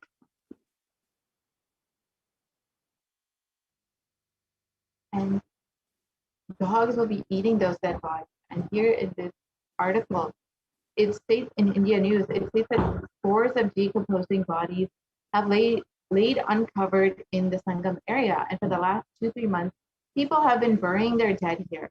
Sand covering the bodies is blown away by strong winds and exposing the decomposed bodies. And predatory birds and dogs have been feasting and gathering and feasting on the remains. And this is exactly as they revealed, dogs will be eating the dead bodies that have been affected by COVID-19. And as India is reeling under a massive second wave of COVID-19, the number of deaths has also increased. And in such is the situation that crematoriums and burial grounds are packed to a capacity. And unfortunately, because of this, people are forced to forego their rituals, their last rites, and simply find a time period where they are able to cremate their loved ones. And many times, many people are not even able to get a spot in the crematorium. Unfortunately, we've seen photos where hundreds that people are just being burned within the streets itself, where streets are literally turning into crematoriums and towns are turning into burial grounds because of the effects of COVID-19 and the pandemic, just as the Supreme Court judges of human beings will be dying of rat attacks on the streets. And here you can see that over 150 dead bodies have been reported as COVID fatalities that were dumped in the banks of the Ganga. And these COVID bodies were later washed down and could be eaten by stray dogs, which would further spread coronavirus. And reported on the 10th of May 2021, just as they revealed. And as you can see that scores of dead bodies will be dumped into Ganga after passing from COVID-19. And bodies found floating in Ganga in Uttar Pradesh the day after the Bihar horror. And dead bodies have washed up on the banks of Ganga and were sighted for a second straight day. And this time in Ghazipur, Uttar Pradesh.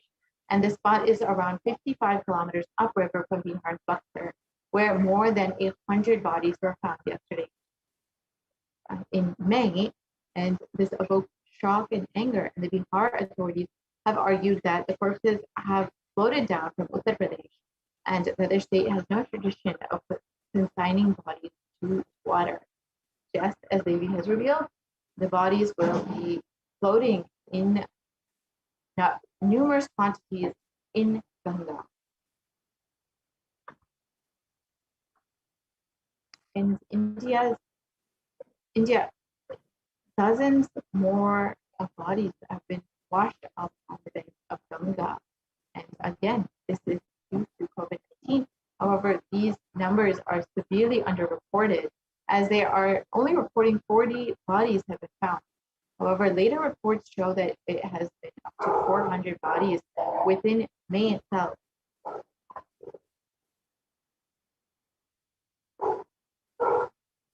And India is dying and India is lying, as we stated earlier. There have been severely underreported numbers of the bodies that have been found floating on Ganga. Earlier, the numbers were showing that it was only around 40 within that time period. But now, later it was reported that over 400 bodies were found within that short time period. And this was very clearly, as Devi revealed, the bodies will be floating on Ganga completely unidentified due to this COVID-19.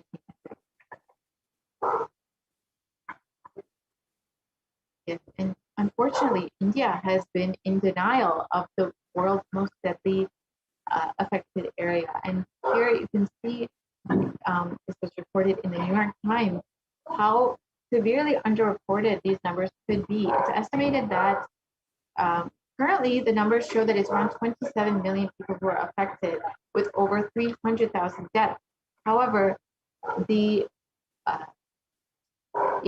conservative estimate is showing that, a conservative analysis of these numbers is showing that it's severely underreported, and it's around, it could be up to 400 million, and with 600 deaths, nearly twice the number of deaths that have been reported. And this is a conservative estimate of what could be the proper numbers.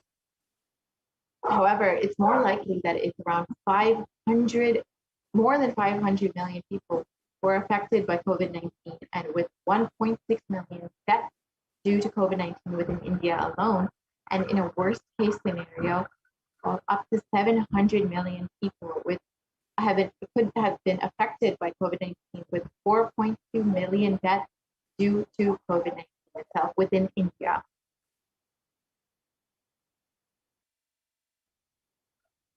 And as they revealed, human beings will be dying like rats in the streets, and over 2,000 bodies were found within a 1,140 kilometer radius on the banks of Ganga in Uttar Pradesh in May.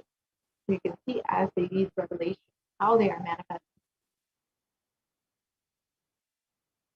And in the New York Times, the actual figures are likely higher. The New York Times has reported that the numbers are actually much higher than what has been reported, and it's more than probably half of the Indian population that has been infected with COVID-19. And the Indian population is around 136 crore or 1.36 billion people, and nearly 70 crore people are suspected to be infected. So 700 million people are suspected to be infected with COVID-19. However, the numbers that have been reported are around 27 million. So you can see how severely underreported it is and how much it is affecting the Indian population, and how, unfortunately, this pandemic has been destroying, wreaking havoc on India. And at a worst case scenario, India's COVID deaths are 14 times higher than what the government has been reporting as for what the New York Times has reported. So we can see that it is not something that we should take lightly. As Devi has revealed, it is going to affect crores and crores of people, and we should take heed to the Devi's instructions and guidance and protect ourselves this time, and ensure, as Devi has revealed, that the only priority for this year is keeping ourselves alive. And that is the only benefit, that is the only thing that we need to worry about this year.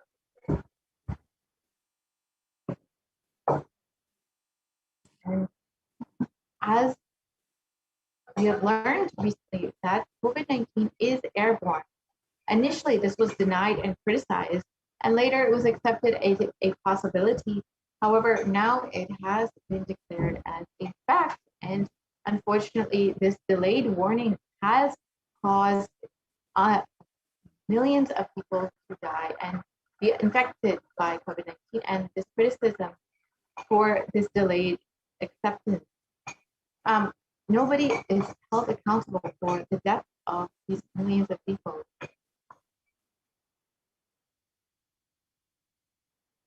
And we can move to the next slide, please. And we can move to the next slide, please.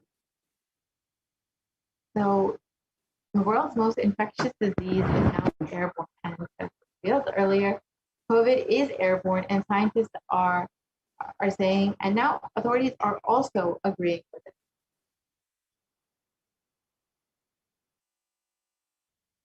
And those scientists have been discussing airborne transmission for months. It was only recently that the WHO and CDC made this as official, and this is what Devi has referred earlier itself. And the airborne COVID threat is confirmed, and people are still not sure what to do. And you can see how the difference between of how it affects people much more, since it has been understood to be airborne, it travels much further, which it means that we need to be much more careful about our social distancing standards and our quarantining standards, because it will spread much more. And this is exactly as the Supreme Court revealed, that it will be airborne and spread in the air, and people will just be catching it without realizing it. And as the Supreme Court revealed, home quarantine is not possible in India. And the Chief Minister of Assam has also stated this. The home quarantine is the prime reason for the large number of deaths in Assam. And the Chief Minister states that home quarantine is the prime reason for the large number of deaths, and during the second wave within COVID-19 within Assam. And on Monday, they witnessed over 92 deaths. This was May, and they had witnessed over 92 deaths, which on a single day, which is the highest for that state so far. And they have seen more deaths and have indicated that this is probably from home isolation, as many people do not have oximeters and do not recognize when they are how to read these meters properly if they are having death. So they are not recognizing if they are exposed or infected with COVID-19. And in Maharashtra, the government announced that the decision to stop home quarantine in 18 districts, as it shows that which show higher COVID positivity rates than other states' average. And the state public health minister has said that the decision is taken to ensure better health care facilities to patients in districts which are showing higher positivity rates. And home quarantine is impossible for a majority of Indians. About 41% of houses have just a single room, which is shared by about 5 people. So nearly this is impossible to home quarantine or isolate yourself, especially if you are living with a family member who might have been exposed to COVID-19. And unfortunately, it is not possible to quarantine yourself completely because you are forced to go out for food, for basic supplies. And this is exactly as the concept of field. Quarantining is really not possible when you are living in a city and you are living with a family where you need to go out and get supplies for the family. Someone within the family will be exposed, and unfortunately, because the way that homes are set up, most people cannot isolate themselves and keep themselves quarantined from those who have been exposed. And because most people have one room in their home and have large families.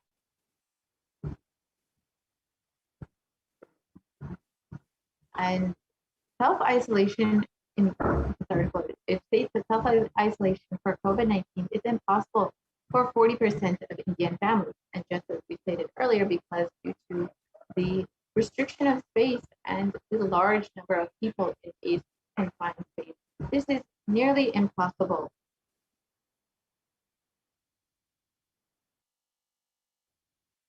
And in this article, they asked, where is the space for home quarantine within cities? As most of the cities are very densely packed, and the guidelines for home quarantine say that persons showing COVID-19 symptoms should remain isolated in a well-ventilated room, and preferably with an attached toilet.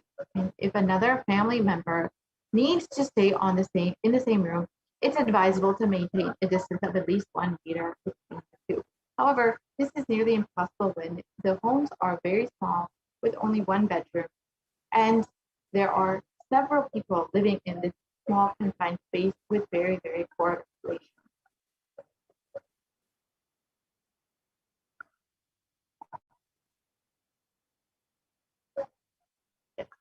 So with this, we can understand what Devi Parashakti is and what the Supreme Concept in the revealed, how it has been manifesting within this pandemic over the last several months.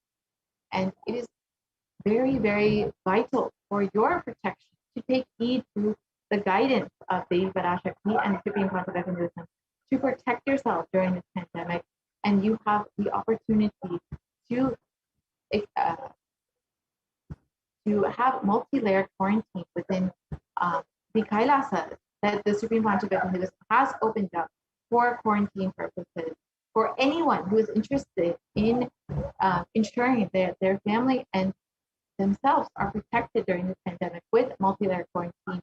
The Supreme Concept of Hinduism has opened up all Kailasas within India. So now is your opportunity to ensure that you and your family are protected. You can go to kailasa.org/KailasaCare if you would like to sign up for this opportunity and ensure that you are staying safe during this pandemic. As the Supreme Concept of Hinduism has revealed multiple times, the only priority for this year is staying alive, is keep yourself in your hands alive. So with this, we will end this segment and we will move into the next segment where we will understand how we can actually connect with Devi Parashakti after having so many benefits and revelations made by Devi Parashakti. How can we connect with Devi much deeper, and how can we offer our gratitude to Devi? We will understand that in this next segment, where we will go through the offerings that we can make to Devi and what benefits we can receive from such offerings. So we will be right back after a very quick break.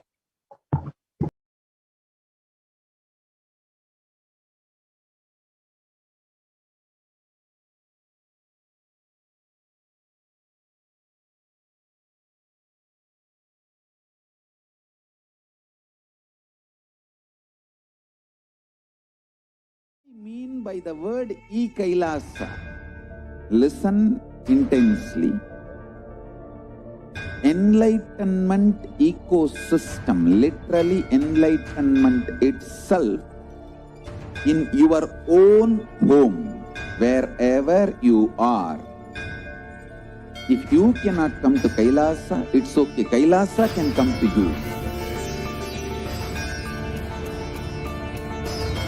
Kailasa coming to you is Kailasa.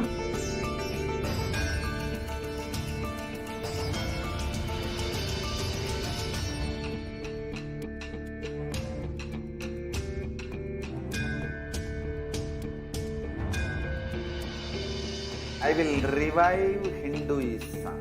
I am a Hindu revivalist, not by any revolution, but by evolution.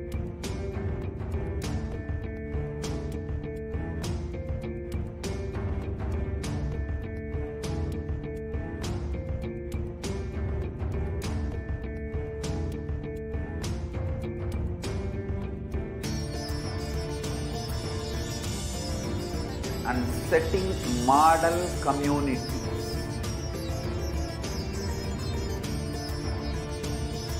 Kailasa, enlightenment ecosystems, Sarvanya Pitas all over the world.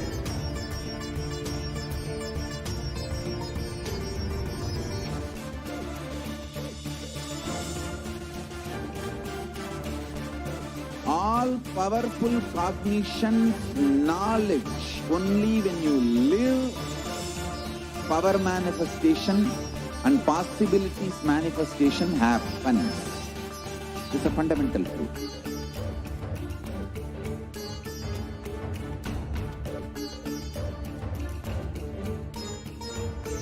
Hinduism cannot live exclusively as one sampradaya. No. All sampradayas of Hinduism is an ecosystem.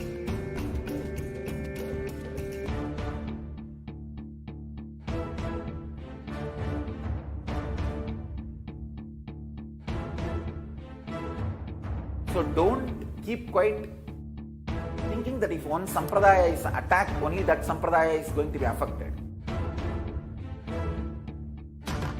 All of us are ecosystem.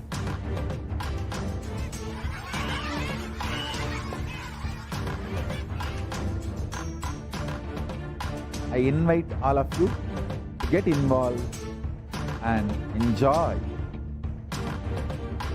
Hinduism by the principle of Dharmo Rakshati Rakshitaha. When you protect Dharma, Dharma protects you. We will make the whole planet flourish spiritually. The spiritual prosperity will happen to the whole planet. We all have to coexist together.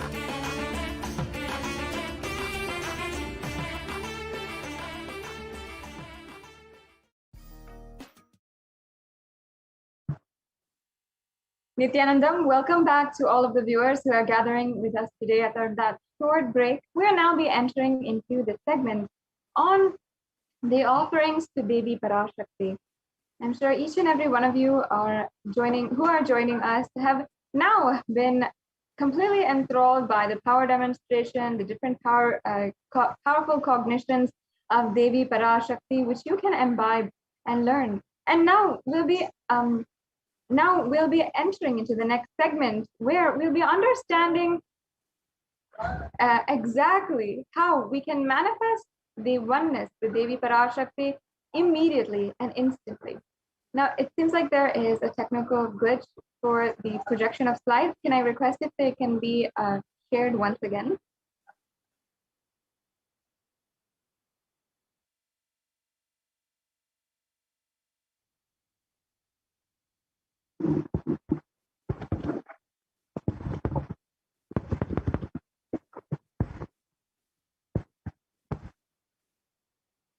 Sorry, it seems like there's a technical glitch with the slides. Can I request for the NTV operator to project them once again?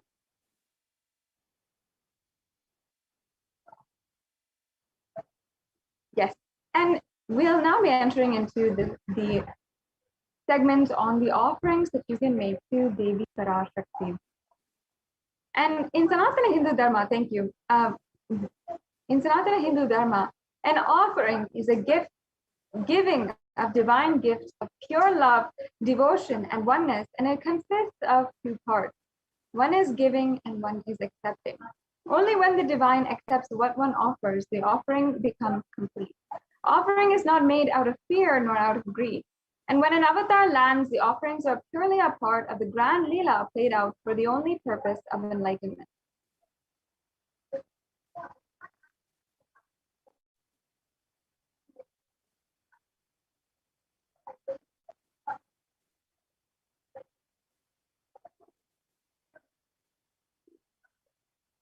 Now, in the Hindu tradition, we often invite God in every single aspect of our lives, whether it is our birthdays or our anniversaries, or if we're starting school for the first time, or starting new business endeavors.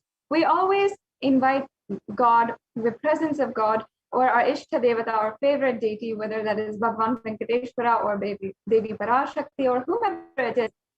We always invite them and thank them for the guidance that they have given, the protection they have given thus far in our lives, and request if they can protect us further, guide us further in our lives.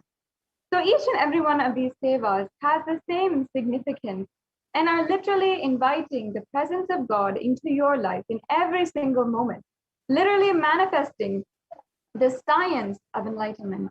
So before we proceed into the exquisite array of offerings that we have, I'd like to first chant the Dhyana Shloka of Manonmani, the form of Devi Parashakti who is seated on the very lap of Paramashiva. And this Dhyana Shloka is from the Moola Agama. I'll just be chanting. Indu nivabeda karavahni nayanam syat pankavajara japaksha sarayuktam angahima bhushana vichitra vasanam syat tunga mukatojvali manyunmani swarupam. And the English translation in the next slide.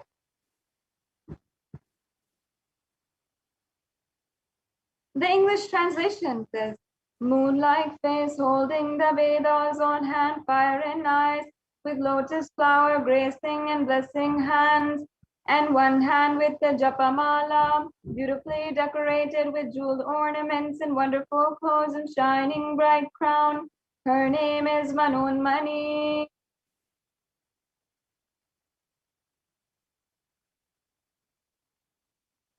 Yes, and now we'll be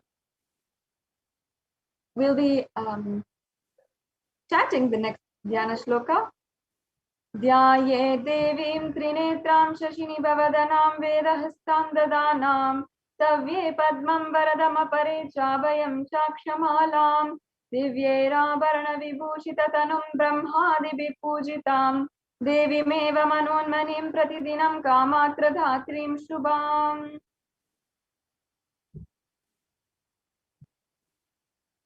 And in the Dhyana Shloka it says, I meditate on Devi with three eyes glowing like a moon and holding the Vedas, lotus and gracing with blessing and gracing hands. She is wearing beautiful ornaments and she is worshipped by Brahma and other many gods. and showers auspicious boons for all actions every day. Yes, now that we have invoked and invited the presence of Devi Parashakti herself among us, now let us enter into the rest of the segment with her blessings.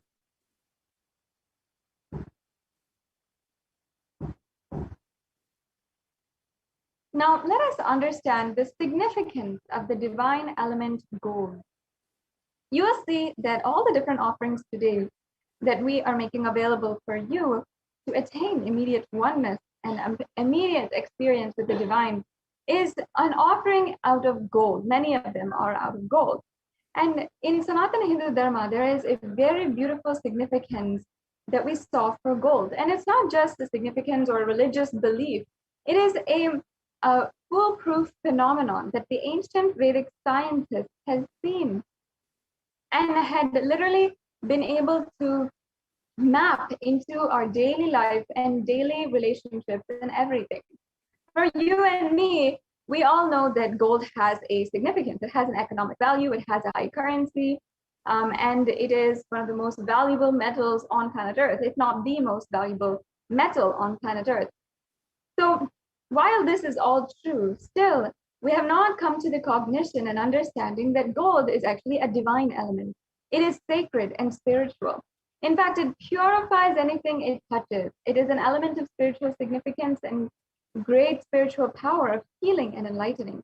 And the vibration of gold has the power to infuse sattva energy and positive thought currents in anyone who wears and anyone who sees or operates in its vicinity.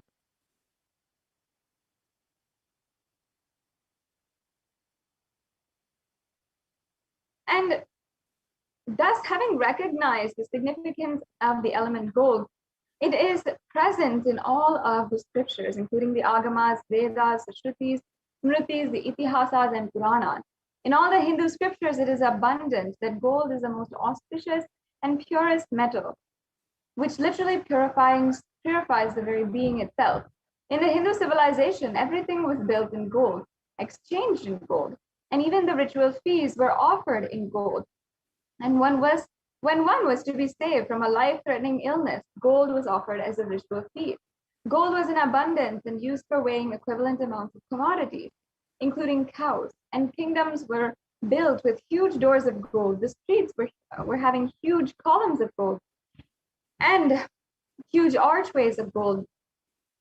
Even the elephants, cows, and horses, everything, all the sentient beings of the Hindu civilization, everything was dressed and decorated in gold. And the Hindu civilization thrived on the banks of rivers of gold. And even in the Rig Veda, the Indus River was called the Hiranyamaya, and in the Atharva Veda, the river Saraswati was called the Hiranyavartani. So, as you can see, gold is a supreme element for offering gifts to the ones you love and revere. Temples are constructed and paved in gold, deities are made in gold and decked and adorned in gold, and because it preserves the enlightenment energy, it lasts for thousands of years, and literally it lasts forever.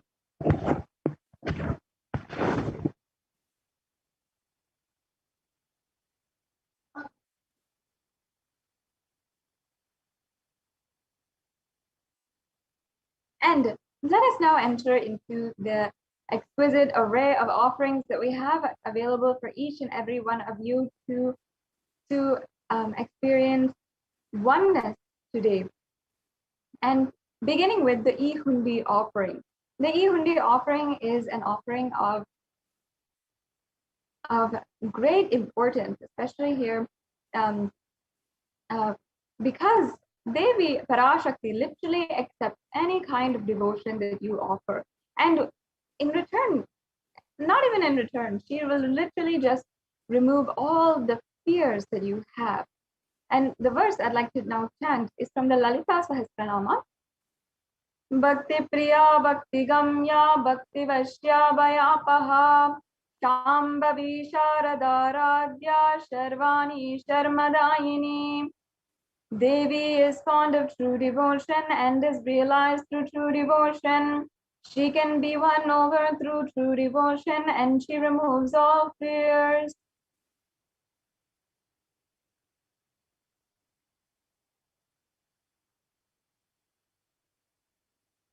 Now, if there is any fear in the minds of a devotee, Devi is sure to remove that fear. It is stated that Devi likes to be worshipped in autumn. Here, it is not meant the autumn of our lives, or even, sorry, it's not meant the autumn of a season, but the autumn of our life. When our thoughts are turning more and more inward, and we're becoming more introspective about life, the role of the divine is known and understood clearly. The need for Devi Parashakti and the need to worship her becomes stronger. And that is why you can continuously, every day, the Supreme Pontificism is making this program available. You can offer your gratitude, you can offer and remove all the fears that you have in life just with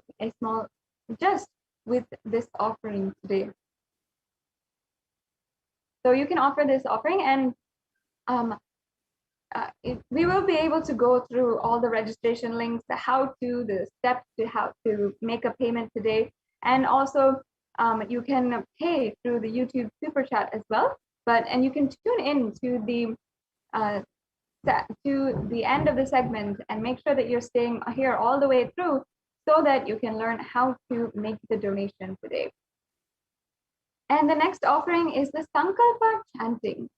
In the Hindu tradition, there is a very powerful chant or mantra known as the Sankalpa. And the Sankalpa is chanted before every single ritual, even before every daily ritual, every single day. As Hindus, when we do and offer our regular worship, we offer the Sankalpa before proceeding with any of the other offerings. Now, this Sankalpa has the power to create the energy for manifesting oneness in your life, manifesting health, wealth, and beautiful relationships in your life. So much is the power of the Sankalpa. And you can just infuse all of the energy that you create during this Sankalpa chanting, or that the Shivacharya of the Nithyananda Paramashivam Devalaya creates for you, into the manifestation of everything that you want in your life. And the reference for this offering is from the Devi Mahatmyam, chapter 12, verse 34. And I'll just be chanting the English translation.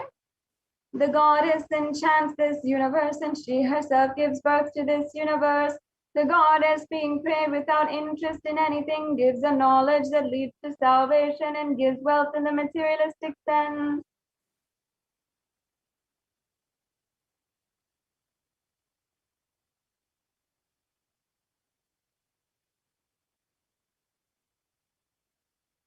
Yes, and the next offering is the Sahasranama Swarna Kalasi.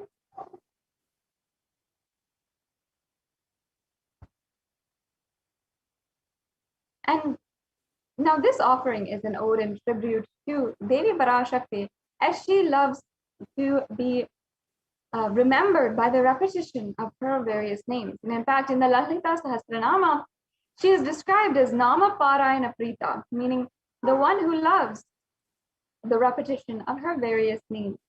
So in this offering, you can offer the 1008 names of Devi Parashakti. And not only that, it's a very special and unique archana offered to the Mahameru of Devi Parashakti. And the 1008 names will be inscribed inside of a gold coin. And you can offer this in order to receive the blessings of having the Ananta Kalyana Gunas, all the divine qualities of Devi Parashakti.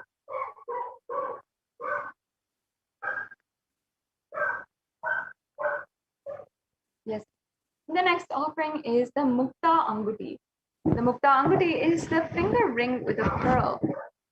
Now, if you know that your mother, whether she tells it or not, whether she admits it or not, she has a secret liking for pearls in her life, and she really loves it. Whether it is her birthday or Mother's Day, or you just want to please her, make her happy, make her smile out of just your love and gratitude for her, you will simply go out and buy her a new pearl set.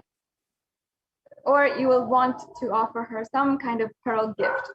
In the same way, we can offer Devi Parashakti these beautiful pearl rings.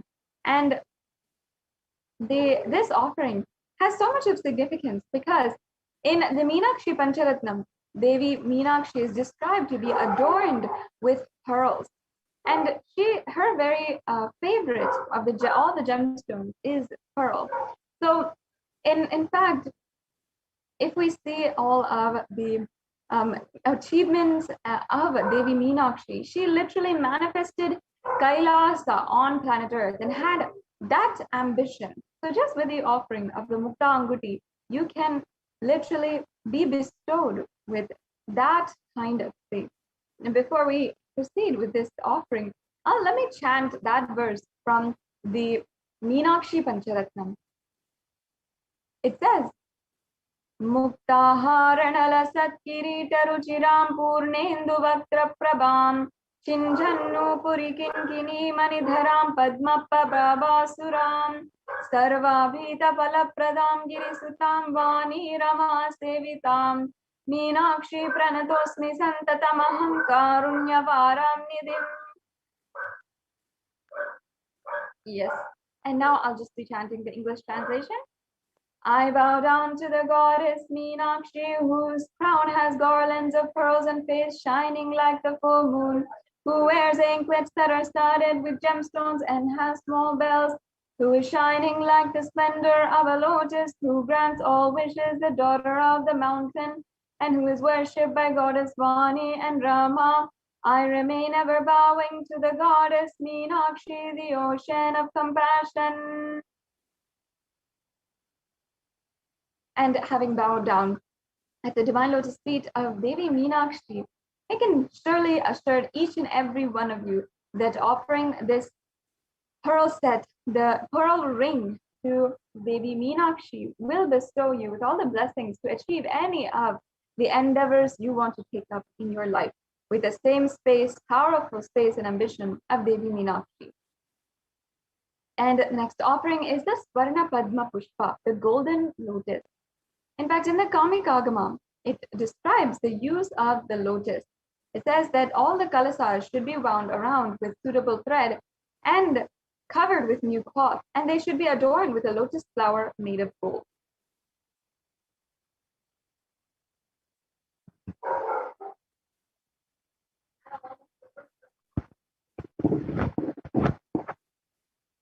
And now there are hundreds of spiritual scriptures references for using lotus in the worship of Paramashiva. And almost everything in the worship of the ultimate involves the consecration of deities of worship or meditating. For example, all the mudras and asanas in the worship have something or another to do with the lotus.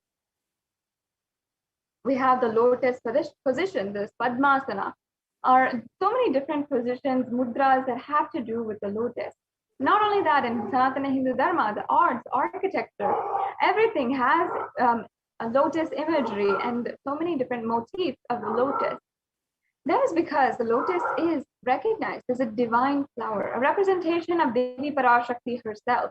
Why, you ask, is because in any kind of waters, any polluted waters, or in the pond waters, or even in very little water, the lotus can literally bloom, and it'll be the same beautiful, elegant, radiant, resilient flower that it is known to be.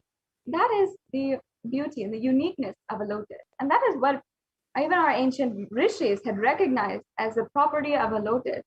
And this beautiful context is why it was considered as a divine flower, because no matter anything, it still had that resilience.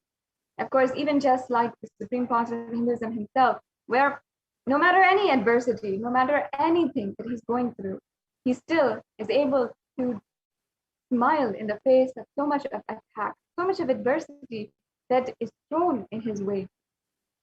That is the divine quality of a lotus. And that is a very quality that you can be bestowed with by offering this golden lotus at the feet of Devi Parashakti. In fact, also, more facts about the lotus, if that is not very well known, is that the Shakti of Paramashiva is also called the lotus. The base of the Paramashiva Linga is the lotus. And the disciple of Paramashiva is also considered as the lotus, which is about to bloom. So you can offer this golden lotus in any size you wish and be blessed to have the state space and powers in being a baby in your inner space amidst any and every adverse situation in your life. The next slide, please. Thank you. Yes. So as you can see, we have the next offering here, the Swarna Meti. Now, the Meti is the toe ring. And in Sanatana Hindu Dharma, all women actually wear the toe ring. Actually, the married women are given this toe ring upon the ritualistic ceremony of the marriage in the Hindu marriage. So why the woman is given this toe ring is because upon she receiving that toe ring, she is literally worshipped then during that puja as Devi Parashakti and the cosmic mother, who is the source of all the whole universe.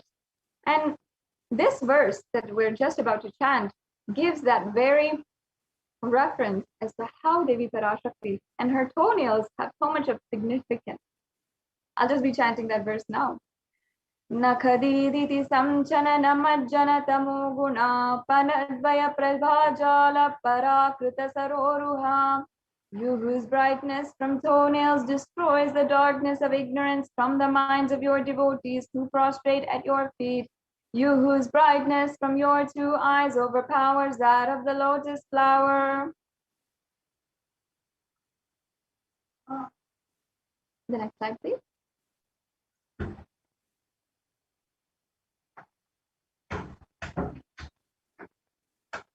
Yes, and see, you can offer this toe ring to Devi Parashakti to be in the constant gratitude and for receiving the blessings even in the most difficult aspects of life. This Varnamati, we recognize and adorn Devi's toenails because we see that Devi herself, just with her toenails, just with the very last inch of her feet, she can remove all the baggages of karma, everything that you feel as burden inside of you.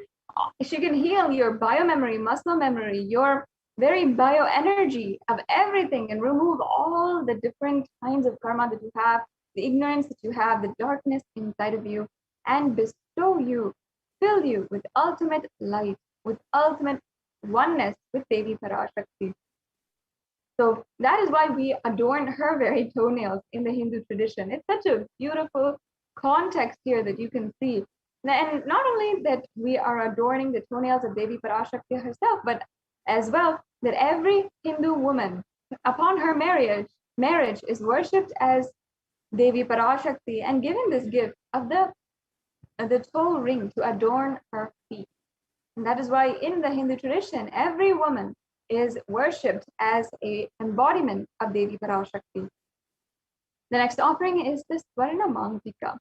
And the Mangtika is the golden hairline jewelry. And if you've seen it, it's often the jewelry that comes from the center of the crown to the forehead and can often go the entire length of the forehead as well. And it's such a beautiful, ornate offering that even many people in the Western culture have taken and started using. But of course, they have lost the significance, the beautiful Hindu context behind all of these jewelry pieces. Ultimately, in the original use of these jewelry, it was all offered to Devi Parashakti and those whom we worship as Devi Parashakti. And the Mangtika specifically represents the nectar flowing from the Sahasrara Chakra, which is fully open. For those of you who don't know, the Sahasrara Chakra is a 1,000-petaled lotus at the crown of the forehead. And when that opens and the nectar is oozing from it, that is what is represented by the Mangtika. And in fact, in the Lalita Sahasranamam, Devi Parashakti is described as Shuddha Sarabi Varshini, meaning she who makes the nectar flow in all of the nerves from the Sahasrara, and she who gives a very pleasant experience of the ultimate. So you can offer this Mangtika, the Swarna Mangtika, in order to achieve this very state, be in complete completion and achieve the state of oneness, of overflowing gratitude with Devi Parashakti. The next slide, please. And once again, if you would like to, you can go to tiny.cc/Devi-offerings. If you don't want to wait, you're eager to make any one of these offerings, you can go ahead and go to the payment link that is projected if you want a couple of steps and a couple of guidance on how to do this, you can go to the payment link, and also stay tuned until the end of this segment if you'd like some more guidance on how to make a payment today. So the next offering is the Pratyaksha Pada Puja. The Pratyaksha Pada Puja is the beautiful ritualistic seva at the divine feet of the Supreme Pontiff of Hinduism. And let me just chant the pramana for this offering and give the beautiful context once again. Nakhadiditi samchananamajjana tamoguna padadvaya prabhajala parakrita saroruha. The illumining splendor of Devi's toenails dispels the darkness of ignorance in devotees prostrating at her feet, and her feet defeat the lotus and beauty. Is actually very beautiful. Now, we know the very significance of the lotus in Sanatana Hindu Dharma. That's what we just went over. And here in this verse, it's saying that the feet of Devi Parashakti literally defeat that beauty, that grace and radiance and resilience of the very lotus, and are that much more valuable, priceless in your life, and they're that much more powerful. And the lotus, once again, we already went over that significance. The Devi's toenails are so powerful, and offering worship at the feet of Devi Parashakti is so powerful that it removes all the darkness, all of the ignorance. This beautiful Pratyaksha Pada Puja is actually one of the most precious offerings that you can do at the feet of the Supreme Pontiff of Hinduism himself. Especially now, we are during the Guru Purnima Brahmotsavam, continuously offering pujas and offering rituals in the form of rituals as well as different activities as well at the feet of the Supreme Pontiff of Hinduism, and offering the Guru Puja, the Pratyaksha Pada Puja at the feet of the Supreme Pontiff of Hinduism, especially during this time, is very significant.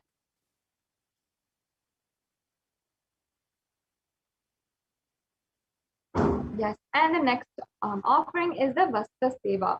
The Vastra Seva is the offering of the sacred adornment or the sacred cloth in order to bless each and every one of us with the ultimate protection of the Supreme Pontiff of Hinduism and Devi Parashakti. The next slide, please.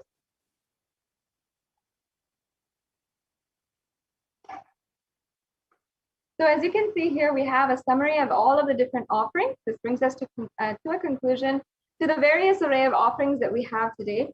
And you can see that it is all here, all of the different offerings that you can offer. And it's also a various spectrum of prices or donations based on your comfort level. If you feel that you want to offer something, anything today, you can through the e-hundi donation. If you want to offer the Sankalpa chanting as well, you can offer as well. If you want to make more of an offering, substantial offering, and really offer and bestow everything, all your karma, your baggage, everything at the feet of Devi Parashakti, really surrender, then we have different options for you as well. And each and every one of these has so much of beautiful significance, so much of beautiful context, spiritual higher cognitions, which can literally make you manifest Parashakti. And no matter if you cannot make $1,000 offering today, you can still start manifesting in some way. All of that, it just takes one part of you to just make a conscious resolution that you would like to make this offering, that you'd like to do the Pratyaksha Pada Puja. And you'll literally see that by the power of your resolution, by the power of your will, you can manifest that in your life. Yes, we can go on to the next slide. And so this brings us to the last part of this segment of today's program, So you might be in two categories today. Either you might be ready to offer, or you might want to offer, you might have the intention to offer. And so here we have two options at this pathway. So if you are interested in offering and you want to manifest this in your life, but you want more information, or you need help in manifesting, or you want more details, you can go to tiny.cc/BHAVASAMADHI, and you can fill out this very quick form in order to make your intention today. You'll get all the information that you want. You'll be able to manifest what you want today. So if you want to start manifesting in your life any one of these offerings, then you can go to this link provided, and you can ensure that you start manifesting these offerings in your life. And the other option that we have is the online payment. So if you are ready for making a payment right away, then you can go to the link tiny.cc/baby-offerings, and you can go through that link. You can go through the very steps. Make sure that after you go to this link that you are also going to tiny.cc/Sankalpa 2021. This is a very essential form that you want to fill out after you make your payment. So we have these three stages all laid out for you. One is before you are making your payment, how to manifest the resources. One is how to make your payment, and also now after you made your payment, what are the steps for you to make this offering and ultimately achieve the oneness with Paramashiva, with Parashakti. So now I request if we can show the links, the payment links, and we'll just briefly walk through how you can make a payment today, and help you understand that it is extremely easy to make a payment, to make any kind of donation that you'd like to.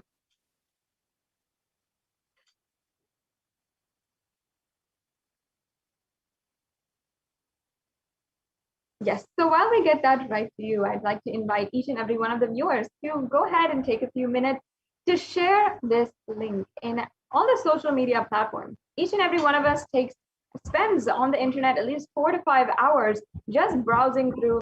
So you can use some of that time and enrich the whole world with the super conscious breakthrough that the supreme concept of Hinduism is literally manifesting through Kailasa. So spend a few minutes and also share this link. Now, here we have the donations link.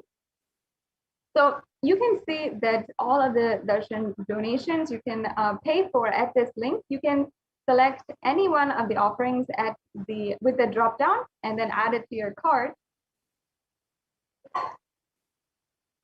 And then once you're at your cart, you'll be able to proceed to checkout. And then once you will be able to fill in all of your billing details, your payment details, and everything. And then you can select making the payment. Once you finish offering, and once you finish making the payment, then you can go to this form, the Sankalpa Names 2021 form.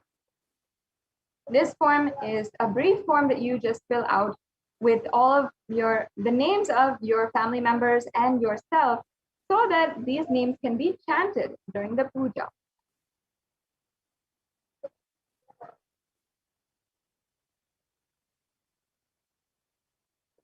So yes, so as you can see, this is how you can simply make a donation today and make an offering. Another option that we have as well is to go through the YouTube super chat. So you can go to youtube.com, select Kailasa's Nithyananda YouTube channel, the official YouTube channel, and you can go to the official the live video where the stream is going. Many of you have already joined there, I'm sure. So if you're already there, make sure first that you are joined as a member of the YouTube channel, and you can join as a member. And once you're joining as a member, then you can go to the YouTube super chat, and that will be on the right hand side of the screen. You'll see a small $sign. You can click that $sign, and you can see the whole different options, so the YouTube super chat as well as the super sticker. So in this, you can make a donation through credit card, credit card, debit card, or PayPal, and you'll be able to make an offering or donation today. So with this, we're now coming to a conclusion for this segment in today's program. And I invite each and every one of you to spend a few minutes now as well. If you'd like to go ahead and if you want to go ahead and make the donations, if you'd like to, out of your gratitude to Devi Parashakti, you can understand that Devi Parashakti will have manifested in your life in some way or form already. And she is bestowing all of her grace on you, no matter what, no matter if you feel you'd like to make a donation or anything like that.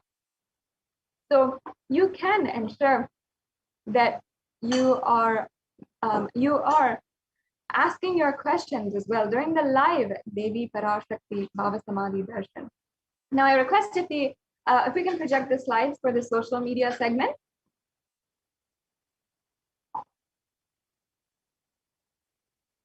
And we can understand how you can ask your questions to Devi Parashakti. Devi Parashakti is making herself literally available to so many people and making herself available to simply ask your questions. And out of her grace, her compassion, she can answer you directly during the live BHAVASAMADHI Darshan. So during the live, when the live starts, you can ask your questions either through YouTube, through Facebook or Instagram or Twitter, and ensure that, and you can ask your question to Devi Parashakti. And out of her grace, her compassion, you will be able to receive the blessings of Devi Parashakti.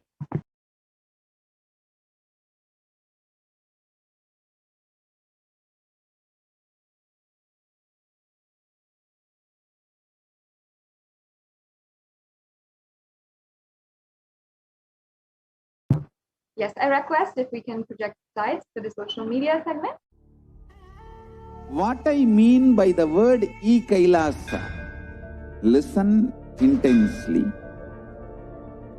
Enlightenment ecosystem, literally enlightenment itself, in your own home, wherever you are. If you cannot come to Kailasa, it's okay. Kailasa can come to you. Kailasa coming to you is Kailasa.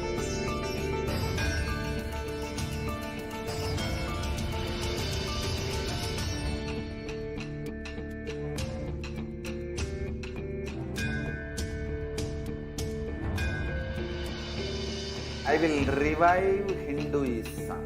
I am a Hindu revivalist, not by any revolution, but by evolution.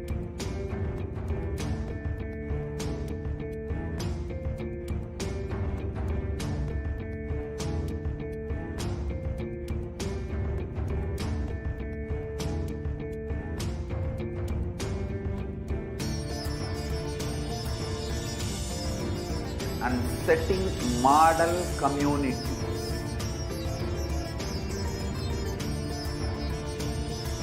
Kailasa, enlightenment ecosystems, Sarvanya Peethas all over the world.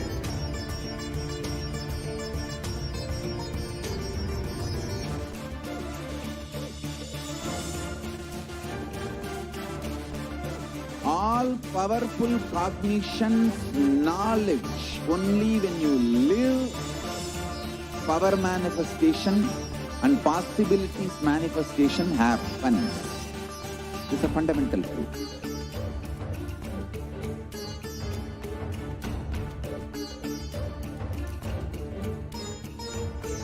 Hinduism cannot live exclusively as one sampradaya. No. All sampradayas of Hinduism is an ecosystem.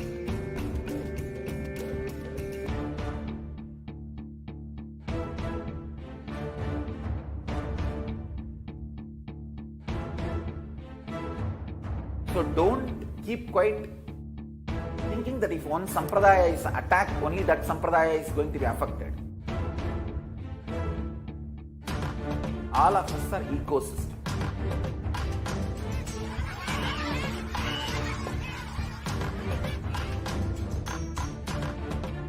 I invite all of you to get involved and enjoy Hinduism by the principle of Dharmo Rakshati Rakshitaha. When you protect Dharma, Dharma protects you. We will make the whole planet flourish spiritually. The spiritual prosperity will happen to the whole planet. We all have to coexist together.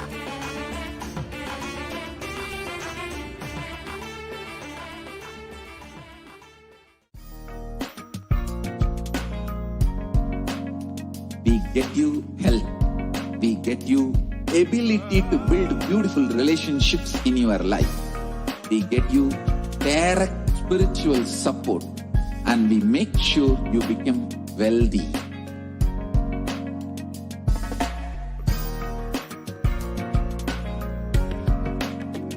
We won't stop giving you just good life. We will literally not stop till you live enlightened life. Manifesting the state of Paramashiva, space of Paramashiva, powers of Paramashiva, being of Paramashiva.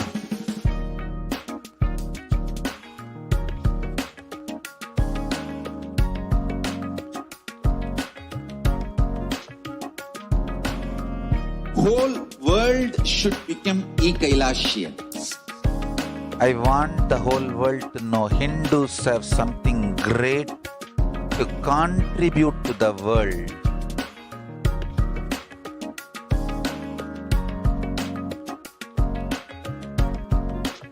We have something great to contribute to the world. Let us do that.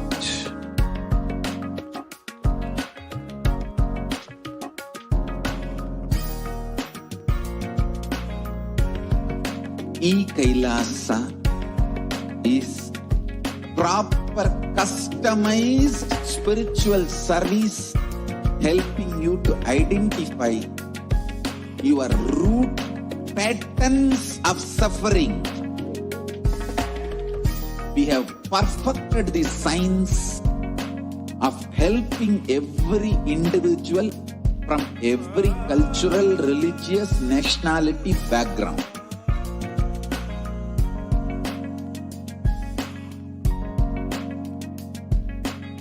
You will have lowest reactionary assumptions, highest awakened response, alive response for life continuously.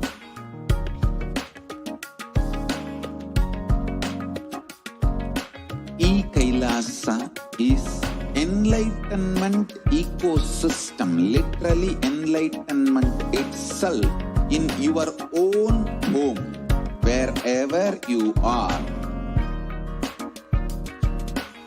Proper customized spiritual service helping you to complete with your life negativity, withdrawal from life, self-hatred, self-denial, self-doubt, so much of tiredness, laziness. We can support you aligning your... Nithyanandam, welcome back to all of the viewers who are joining with us after that very quick break. In the next segment, we will be understanding from the Adi Kailasa Sarvagna Peetham administrators and the representatives about the latest updates on the Kailasa COVID Care Center. And you will be able to see the various different contributions made by the Supreme Pontiff of Hinduism through the Adi Kailasa Sarvagna Peetham. It is a very, very profound way that the Supreme Pontiff of Hinduism has made a breakthrough happen through either the temple ecosystem and the ancient spiritual science of alchemy, or the science of enlightenment, the ancient system, the education system of Gurukul that the Supreme Pontiff of Hinduism has revived, or the beautiful ways of human empowerment and empowering the human potential that also are extremely amazing that the Supreme Pontiff of Hinduism has revived in Adi Kailasa Sarvajna Peetham. And the administrators as well as the representatives from Adi Kailasa Sarvajna Peetham will be joining us in just a few minutes to host and to guide each and every one of us in understanding what is going on in Adi Kailash. And so many different residents of Adi Kailash have been of the Kailasa COVID care system, the multi-layer quarantine system, had been literally been able to show us how they have seen the transformation between their life before living in the outside and now living in the campus. And I extremely now you'll be able to see that segment in just a few minutes. Now we can now understand how you can ask your question today in the different social media platforms. We have, of course, various different social media platforms where the Supreme Pontiff of Hinduism and, of course, Devi Parashakti herself has made herself available to the whole public, available to anyone and everyone who wants to seeks sincerely to receive her blessings, to receive her boons, her healing requests, for everything. So you can go to YouTube, and first of all, you can join as a member of the YouTube channel. And you can go to YouTube and join as a member of Kailasa's HDH Nithyananda YouTube channel. And then in the and then as well, you can comment your question in the comment section of the live YouTube video. So whenever the live BHAVASAMADHI darshan starts, you can comment your question in the live chat, and it'll be actively going on. You can post your question as many times as you want. However, you do not need to continuously post, because Devi Parashakti, out of her grace and blessings, will of course answer you. And she and you will be assured to, if you are asking out of complete sincerity, you will see how Devi Parashakti answers your question. Now, there's also through the YouTube channel, there's also ways that you can offer, and also through this platform, you can ask your question as well. So even during the Nithyananda Satsang, during the live Nithyananda Satsang, while the Supreme Pontiff of Hinduism is gracing us for the Nithyananda Satsang, then in that time you can also ask your questions during the live satsang on any of the topics. Especially now, the Supreme Pontiff of Hinduism has been revealing profound truths on the conscious sovereignty, how to achieve conscious sovereignty, and how you feel you can apply that in your life. You can share your experiences. You can share. You can ask your questions. You can ask for anything in the comment section, and out of his grace, the Supreme Pontiff of Hinduism might just answer you during the live satsang. So another option also that we have is the Facebook. So if you are not already, please go to Kailasa's HDH Nithyananda or Kailasa's HDH JGM HDH Nithyananda Paramashivam. That's the official Facebook page of the Supreme Pontiff of Hinduism and Kailasa. So you can ensure that you are liking and following us on the Supreme Pontiff of Hinduism and Kailasa on the Facebook. And you will be able to, in this way, get access to notifications immediately and as soon as live events are starting, and when the darshans and dikshas by the Supreme Pontiff of Hinduism are starting. And many times there's always surprise darshans that we all look forward to in Kailasa. So just so that you don't miss any surprise darshan where the Supreme Pontiff of Hinduism decides to grace us with his presence and give us a profound message, you can ensure that you have the notification right at your phone, right in your watch, wherever you feel, just by liking the Facebook page. So you can go to Kailasa's SPH JGM HDH Nithyananda Paramashivam. You can just Google, you can search in Facebook and find the official Facebook page as well. And if you want to ask any questions, you can ask in the comment section of the live video. And you can ask any question during the live Nithyananda Satsang. You can ask questions about how to achieve conscious serenity, as the Supreme Pontiff of Hinduism has been revealing these profound truths, and how in your life you have tried, or maybe you find some kind of blockage, or you have some kind of doubt in your life, a sincere doubt, where after you have tried, you are not finding the solution. The Supreme Pontiff of Hinduism may just answer and give a breakthrough to you if you ask your questions in the comment section. So once again, in Facebook, you can ask your questions on the Facebook chat.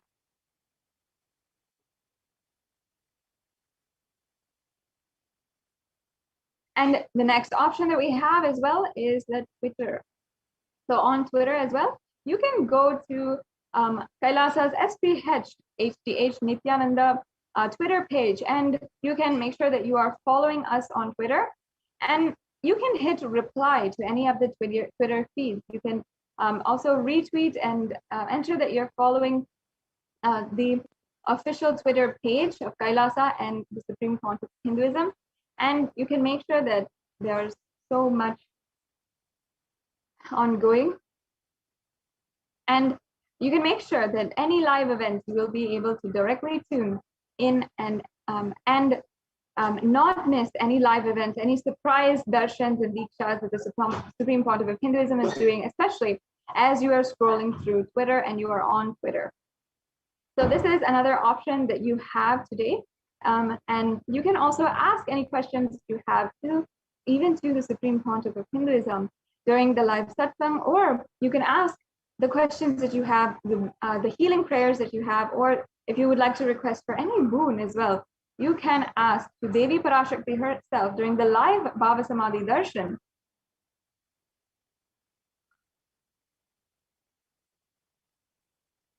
You can ask during the live BHAVASAMADHI darshan as well. You just have to hit reply, and you can tweet in the reply section, and you can hit and you can use the hashtag #AskTheAvatar and tweet at Sri Nithyananda.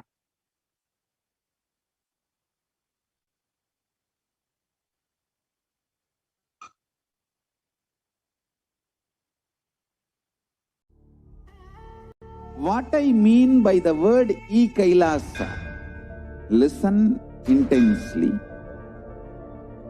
Enlightenment ecosystem, literally enlightenment itself, in your own home, wherever you are.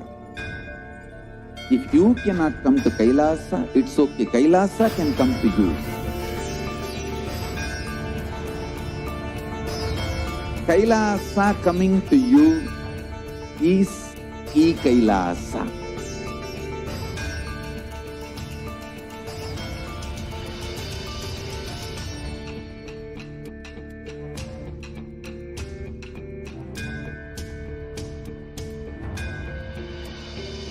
I will revive Hinduism.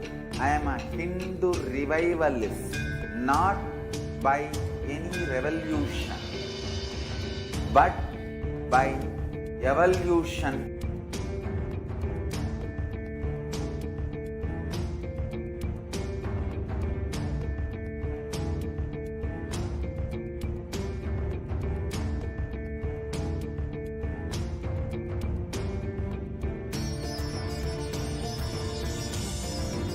And setting model community.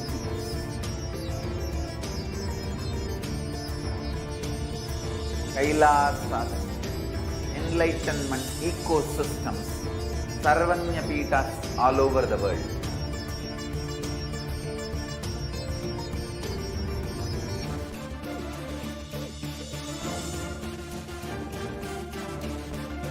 All powerful cognition, knowledge, only when you live, power manifestation and possibilities manifestation happen.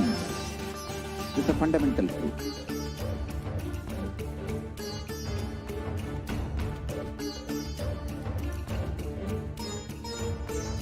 Hinduism cannot live exclusively as one sampradaya. No. All sampradayas of Hinduism is an ecosystem.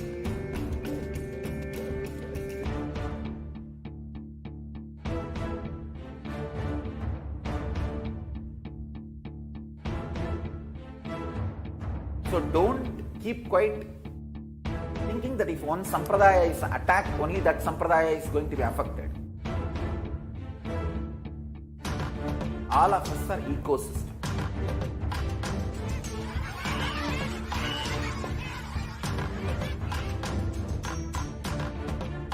I invite all of you to get involved and enjoy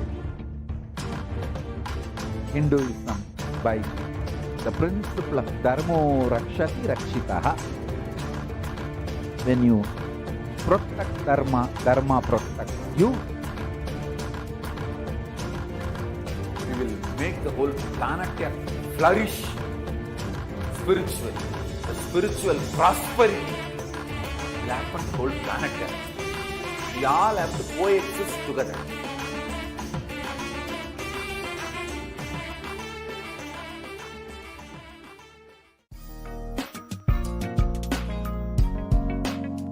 We get you health. We get you ability to build beautiful relationships in your life.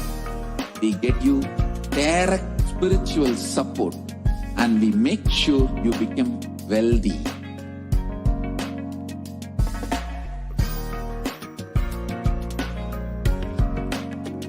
We won't stop giving you just good life. We will literally not stop till you live enlightened life. Manifesting the state of Paramashiva, space of Paramashiva, powers of Paramashiva, being of Paramashiva.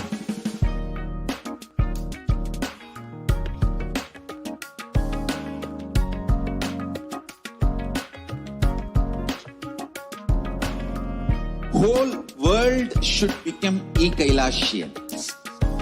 I want the whole world to know Hindus have something great to contribute to the world.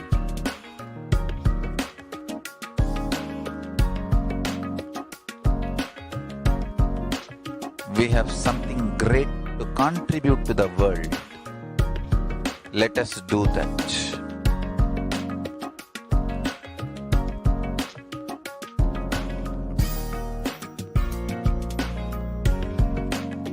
Kailasa is proper customized spiritual service helping you to identify your root patterns of suffering. We have perfected the science of helping every individual from every cultural, religious, nationality background.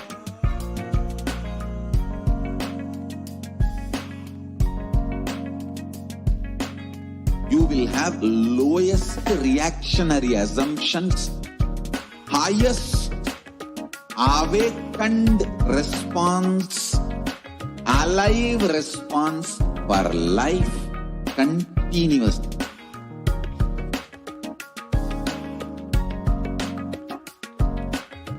Kailasa is enlightenment ecosystem, literally enlightenment itself in your own home, wherever you are.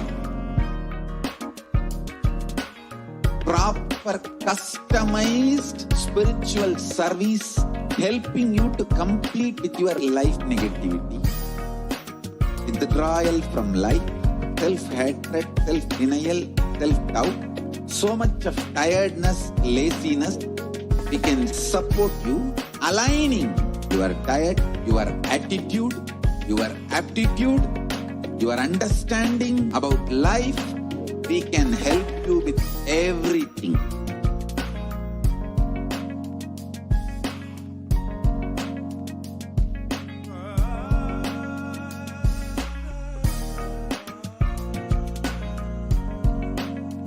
If you are interested in enlightenment, we will immediately bring this to you if you are not interested, we will explain the whole science, inspire you and make you interested in enlightenment science.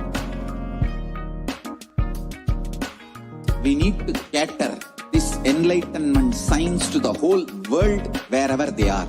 Because enlightenment is the birthright of all human beings. Kailasa is responsible to provide that to all human beings.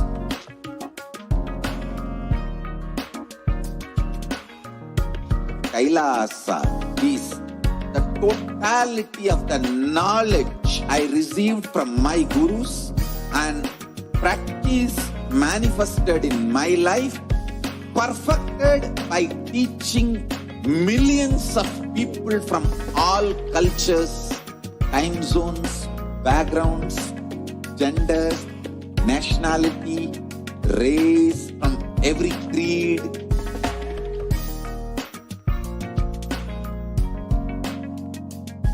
So this absolutely perfected knowledge available to you, served to you in your home without even you moving out of your couch, free of cost.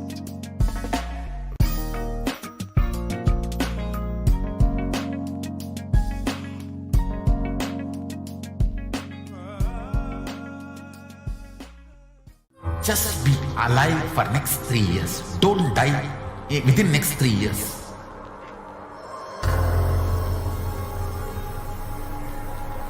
Just don't die within next 3 years. Be alive. Somehow be alive. I'm working sincerely. I will reach you somehow. Somehow I will reach you. It's my commitment to humanity.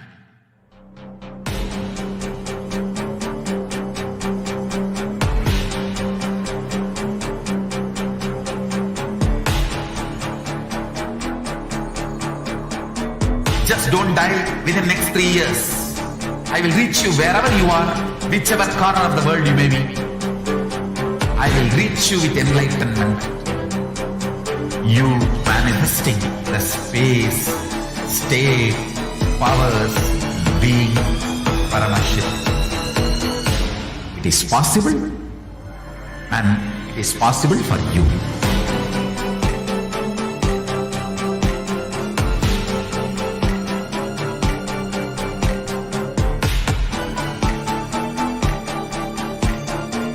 Paramashivoham will reach you with enlightenment science. I know he is going to do the job. Just be alive for next 3 years. Nothing else. What I mean by the word Kailasa, listen intensely. Enlightenment ecosystem, literally enlightenment itself, in your own home, wherever you are. If you cannot come to Kailasa, it's okay. Kailasa can come to you. Kailasa coming to you is Kailasa.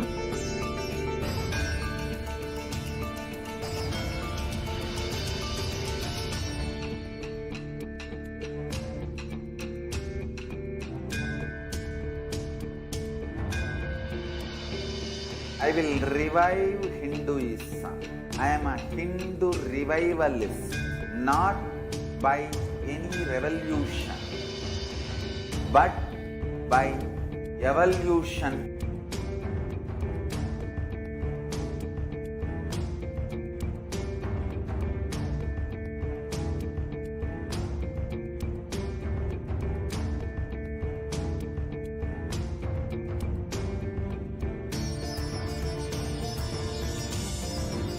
And setting model community.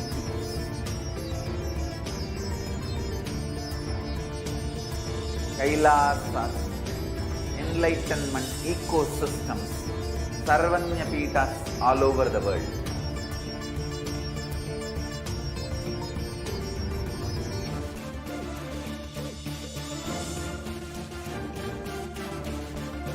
all powerful cognition, knowledge. Only when you live, power manifestation and possibilities manifestation happen.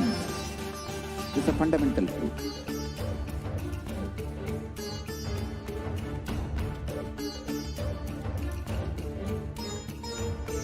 Hinduism cannot live exclusively as one sampradaya. No.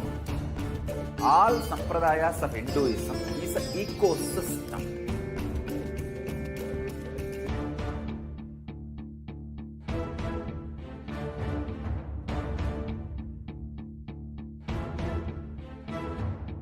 So don't keep quiet thinking that if one sampradaya is attacked, only that sampradaya is going to be affected. All of us are ecosystem.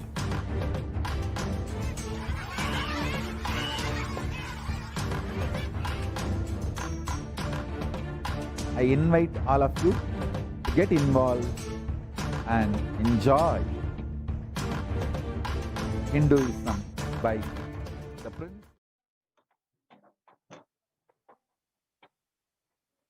Nithyanandam, welcome to the next segment. Let's start with the Supreme Pontiff of Hinduism, Jagadguru Mahasannidhanam, His Divine Holiness Bhagavan Nithyananda Paramashivan's blessings.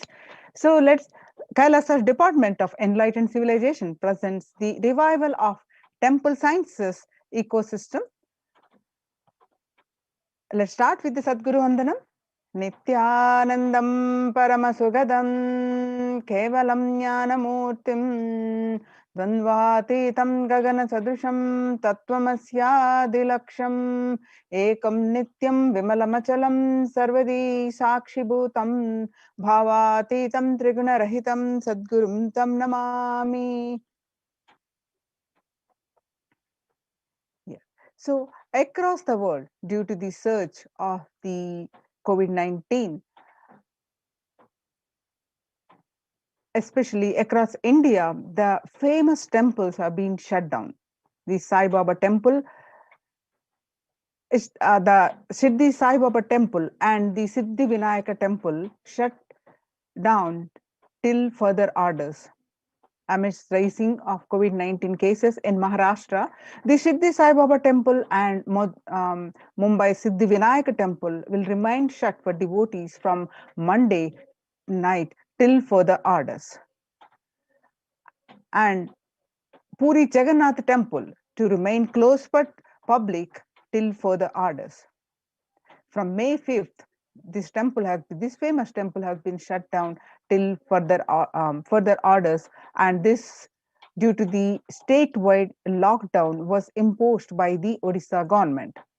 Not only this famous temple was shut down, all religious places closed for public in Bhubaneswar as city records the highest daily COVID surge, with the Odisha capital Bhubaneswar registering the largest ever single day spike of 581 new COVID-19 cases. The local municipal authorities Tuesday declared the closure of all religious places like temples, mosques, gurudwaras, and churches for devotees from Wednesday till further order. In Uttar Pradesh, major Madura temples ban entry of devotees amidst the COVID-19 surge. The two major temples of the Sapta Devalaya, the cluster of 7 temples in Vrindavan on this last Saturday, few weeks back, banned the entry of devotees in view of rising COVID-19 cases. And Gujarat, the famous Somanath temple is closed for darshan amidst the COVID-19 surge. The Somanath Temple Trust has announced that the temple will remain shut for devotees from April 11th for an indefinite period. On the other hand, in Tamil Nadu, the Chola era temple murtis beheaded. The murtis of the Chola era temple have been vandalized in the Pudukkottai, Tamil Nadu. A devotee who went to the temple was shocked to find all the murtis in the temple in a beheaded state. He lodged a complaint with the local police later. The Kailasa temple in a village in Pudukkottai is said to belong to the era of Kulitunga Chola 2, with Shiva as the presiding deity, the temple houses other deities such as Ganesha, Parvati, Murugan, and Krishna, Nandi.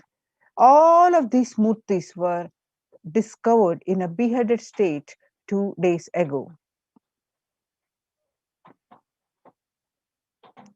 So across the world, all these temples have shut down, especially across states of India, the temples have shut down, and now the Kailasa's temple experience, how the Supreme Pontiff of Hinduism is reviving the temple experience. Now, in the times when COVID-19 is rampant, the ancient temple are in lockdown because of the risk of the widespread corona disease. The devotees of these temples were visiting and having darshan of their gods and goddesses of thousands of years. At these ancient sacred sentiments have come to a harming halt after the lockdowns have taken place. The religious fervor of the devotees is being lost due to the pandemic. The Supreme Pontiff of Hinduism is reviving the Kailasa ecosystem and bringing all the ancient traditions of the online platforms on Kailasa TV, YouTube, and Facebook.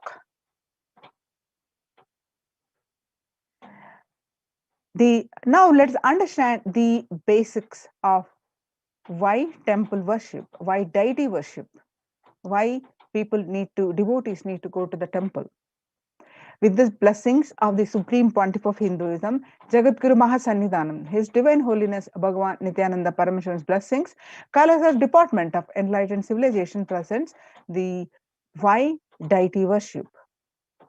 Supreme Pontiff of Hinduism says that please understand deities are not mere idols. They are the embodiment of ideals.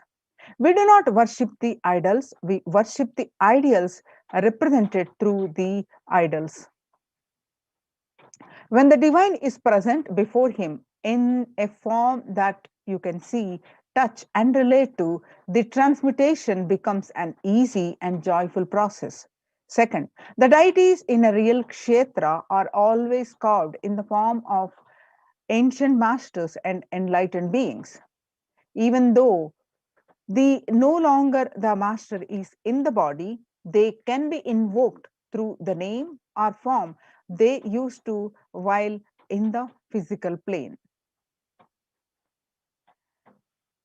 When we pray to the deity or chant its name, the corresponding divine vibration is automatically awakened and becomes available on the energy plane to guide and bless us.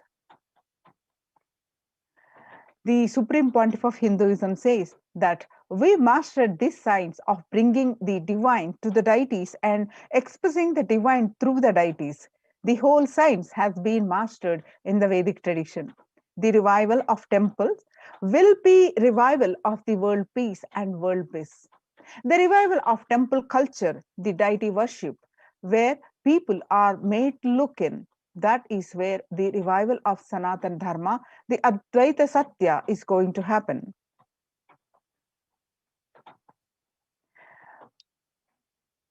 The deity, the divine, has got the infinite auspicious qualities. In Sanskrit, we call the Ananta Kalyana Gunas. So the intense prayer of the devotees who save them or fulfill their wishes to come true, or to protect the humanity from the massive destruction. The divine manifests in a specific form to save a devotee or to protect the world. So that form becomes an independent deity. For example, Shiva saved the Markandeya from death. Markandeya was a young boy who was destined, has a short span of life, and was destined to die at the age of 16. Knowing this, his parents, his birth itself, when they have no child, they prayed intensely, intense penance they did to Paramashiva. Paramashiva granted the boon in such a way that you wanted a son who lives only 16 years with great devotion and knowledge, or you want a son which is just normal, incapable of anything, so a regular human being. So which one you decide to have? Then the parents choose the one which has the devotion and which has the bhakti and the knowledge. But that son lives only 16 years. So knowing this, his death was upcoming. The parents were so in sorrow that soon he is going to leave them. So knowing this, the Markandeya, the young boy, did intense penance to please Paramashiva, to remove the sorrow of his parents. And when the time of death came, on the day, the Kala, who is the Lord of Death, came to take away the life of Markandeya. And Markandeya intensely hugged the Paramashiva and intensely connected with him. And that's when the Paramashiva appeared along with the Devi Parashakti and saved Markandeya from Kala and become Kala. And not only he saved Markandeya and from the death, also he gave him the boon of eternity. So Kala, we worship to come out of the death fear. So Paramashiva manifested to save Markandeya and become the independent deity in that form as Kala. The same way, he danced in ecstasy, and that action became Nataraja, the ecstatic dance with the cosmic dance. He performed the Panchakrityas, the creation, the sustenance, rejuvenation, and the pulling out of the delusion and giving us the liberation. All this Panchakritya, the 5 action, he performed with the dance, with his cosmic dance. And that form is Nataraja. We worship Nataraja as a cosmic dancer. The Paramashiva's cosmic dancer form is Nataraja. The Vishnu's very action of showering blessings on the world becomes Lakshmi. Brahma's very action of constantly sharing the wisdom becomes Saraswati. So each of the actions of the ultimate becomes independent intelligence and energy. When you connect with those independent intelligences, those deities, whatever you want immediately happens. Whatever result you want, worship with the rites, those divine energies who are the personification of those specific actions. Immediate results are achieved by connecting with those deities. In this world, this can be a powerful method through which you can achieve whatever you want in your life. Join now in Kailasa's COVID Care Protection Centers. Register now through the link below, https://kailasa.org/Kailasa Care. Now let us see the Kailasa's temple ecosystems across the world.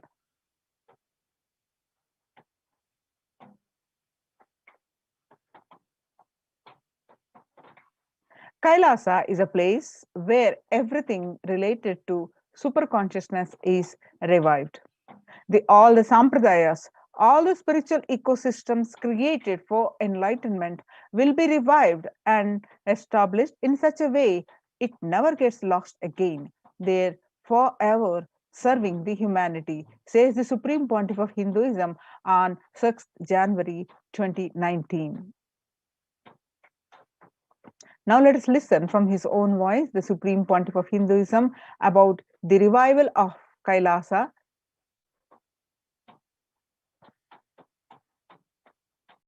I am going to revive Hinduism by setting up a model community, enlightenment ecosystem. I am going to create absolutely from the scratch newly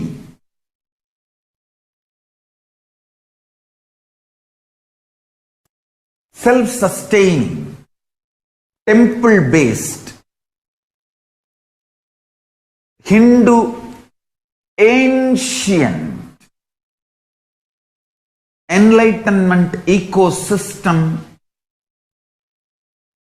and civilization based on that. Understand? Kailasa is reviving the ancient Hindu enlightened civilization.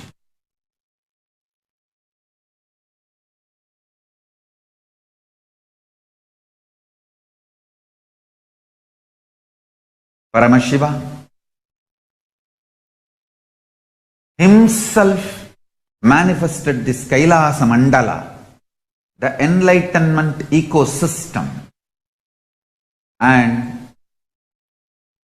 the lifestyle. I am going to revive this whole enlightenment ecosystem, Kailasa, by creating a model Kailasas all over the world.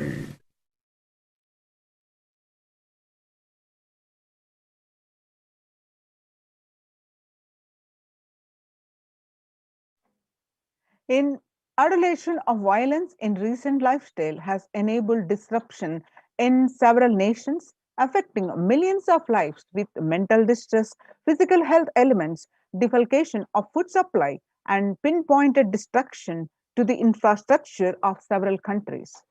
The Supreme Pontiff of Hinduism, Bhagavan Nithyananda Paramashivam, has dedicated his entire life and made his mission to bring global peace from the ground level through the Kailasa's Department of Religion and Worship and Department of Human Services, to bring harmony in humanity, to create a life of freedom and peace for every individual on the planet through the revival of the temple ecosystems.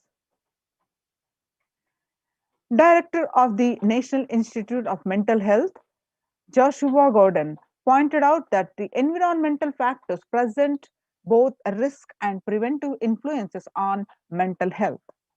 He grouped such factors as into three groups: the individual factors such as the microbiome, the natural and built components include green spaces, housing, and highways, which may play a role in health disparities. The social factors like family structure, poverty, and other social determinant of health. From 1994 to this date, the Supreme Pontiff of Hinduism has worked tirelessly in the revival of temple ecosystems globally. Through Kailasa Department of Religion and Worship, the Department of Human Services led by the Supreme Pontiff of Hinduism, this lifelong commitment to the mission and vision of bringing global harmony, and sustainable living, and reproducible ecosystem has been proven in building active, contributing temple ecosystems around the world. Let's see some of the pictures for so many years how the Supreme Pontiff of Hinduism has tirelessly working to revive the Kailasas across the globe. This picture that you are seeing is taken on 21st October way back in 2006, following a meditation under the sacred banyan tree in Adi Kailasa. The peacekeepers of Kailasa, along with children of Nithyananda Gurukul, celebrated the auspicious occasion of Diwali. This picture is from the Adi Kailasa, Bidadi, Bangalore. And the peacekeepers of Kailasa and participants of Paramashivoham meditation workshop take part in the celebrations of the traditional flag hoisting ceremony. This picture is taken on 22nd December 2018. And now you see the Supreme Pontiff of Hinduism conducting the Nithyananda Spurana Convention, the Life Bliss Program Level 2, a meditation workshop in Chennai. The thousands of people are attending, where you find the Supreme Pontiff of Hinduism himself conducting this program. And this picture, you see where if the Supreme Pontiff of Hinduism conducting the Nithyananda Spurana program, which is also called the Liblis program level 2 at St. Peter's Engineering College, Chennai, where the Supreme Pontiff of Hinduism conducting the program for thousands of devotees. This picture is taken on 17th December 2006. And you see these pictures are from the Himalayan Yatra, the traditional sacred pilgrimage to the Himalayan mountains up to the river Ganga. The peacekeepers of Kailasa and the Supreme Pontiff of Hinduism on this yatra. This picture are taken on 26th May 2006. The temple ecosystem of Tiruvannamalai serves as the driving factor in maintaining the lifestyle of health, wealth, and well-being for citizens of Tiruvannamalai. See, one of the remaining living temple ecosystems. This picture again taken on Tiruvannamalai, where you see thousands and thousands of devotees are in a procession, and where Supreme Pontiff of Hinduism waving, receiving the devotees with a flag, and this picture taken on 20th December 2011.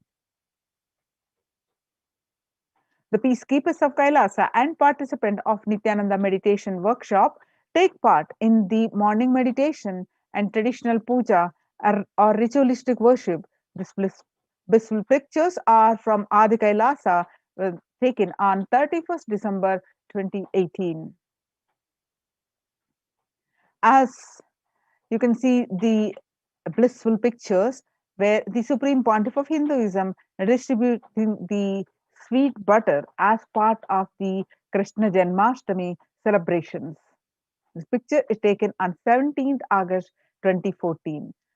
Some more pictures on this day, playfully colorful celebrations of the Krishna Janmashtami celebrations in Adi Kailasa, Vedadi, Bangalore.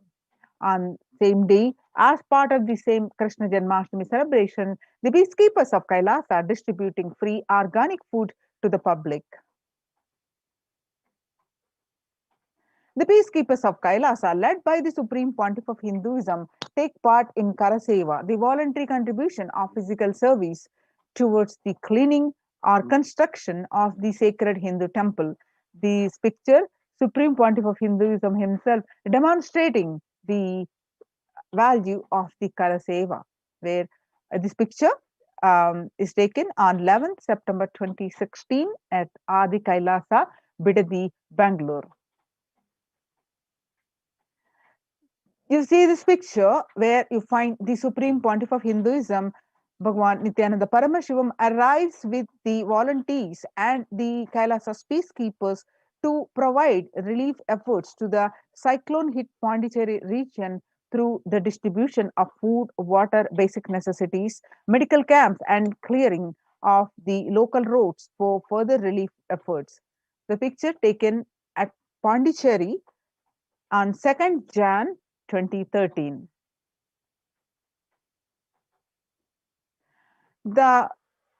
As part of the Thane flood relief, the pictures, the Supreme Pontiff of Hinduism monitoring the food preparations on 4th January 2012. On 3rd January 2012, you see the pictures as part of the Thane flood relief medical camps at Pondicherry. The Kailasa's ecosystems around the world, you can see the spread across India, so not only India, across the world, across continents, the various thousands of ecosystems are spread, established by the Supreme Pontiff of Hinduism. Started from way back in 1994. You can see the leftmost picture from Kailasa in Tiruvannamalai is traditionally passed on to the hands of the Supreme Pontiff of Hinduism, Jagadguru Mahasannidhanam, His Divine Holiness Bhagwan Nithyananda Paramashivam, and the handed over this Adhinam by Mataji Vibhudanandapuri. And you can see the rightmost picture is the Kailasa in Tiruvannamalai receiving the visitors and delegates for the Kalpataru meditation workshop and Shiva Diksha. Kailasa in Tiruvannamalai, the supreme pontiff of Hinduism, directly serving the Annadan, the traditional temple services, and these pictures are taken on January 2011. On 11th March 2017, Kailasa in Tiruvannamalai, thousands arrived to celebrate the enlightenment ecosystem in Tiruvannamalai and to traditionally meet the supreme pontiff of Hinduism, Jagadguru Mahasannidhanam, His Divine Holiness Bhagwan Nithyananda Paramashivam. This you see the pictures from Tiruchengodu Sarvajna Peetham. This is also called the Adi Nithyananda Peetham. The first temple ecosystem established by the Supreme Pontiff of Hinduism, Jagadguru Mahasannidhanam, His Divine Holiness Bhagwan Nithyananda Paramashivam, at the age of 23, on the banks of the sacred river Kaveri. This picture is taken way back in 2001. This was the start of the borderless Hindu temple ecosystem we know now today as Kailasa. After having a vision of the sacred banyan tree, the Supreme Pontiff of Hinduism has established the Adi Kailasa, the temple ecosystem, with the same banyan tree at his heart. So, the main headquarters of Kailasa in 2003, where you find the Supreme Pontiff of Hinduism doing the worship of the Mother Earth, the Bhumi Puja we call, and the first consecration stone is traditionally he is keeping. This is the beginning of the the headquarters of Kailasa.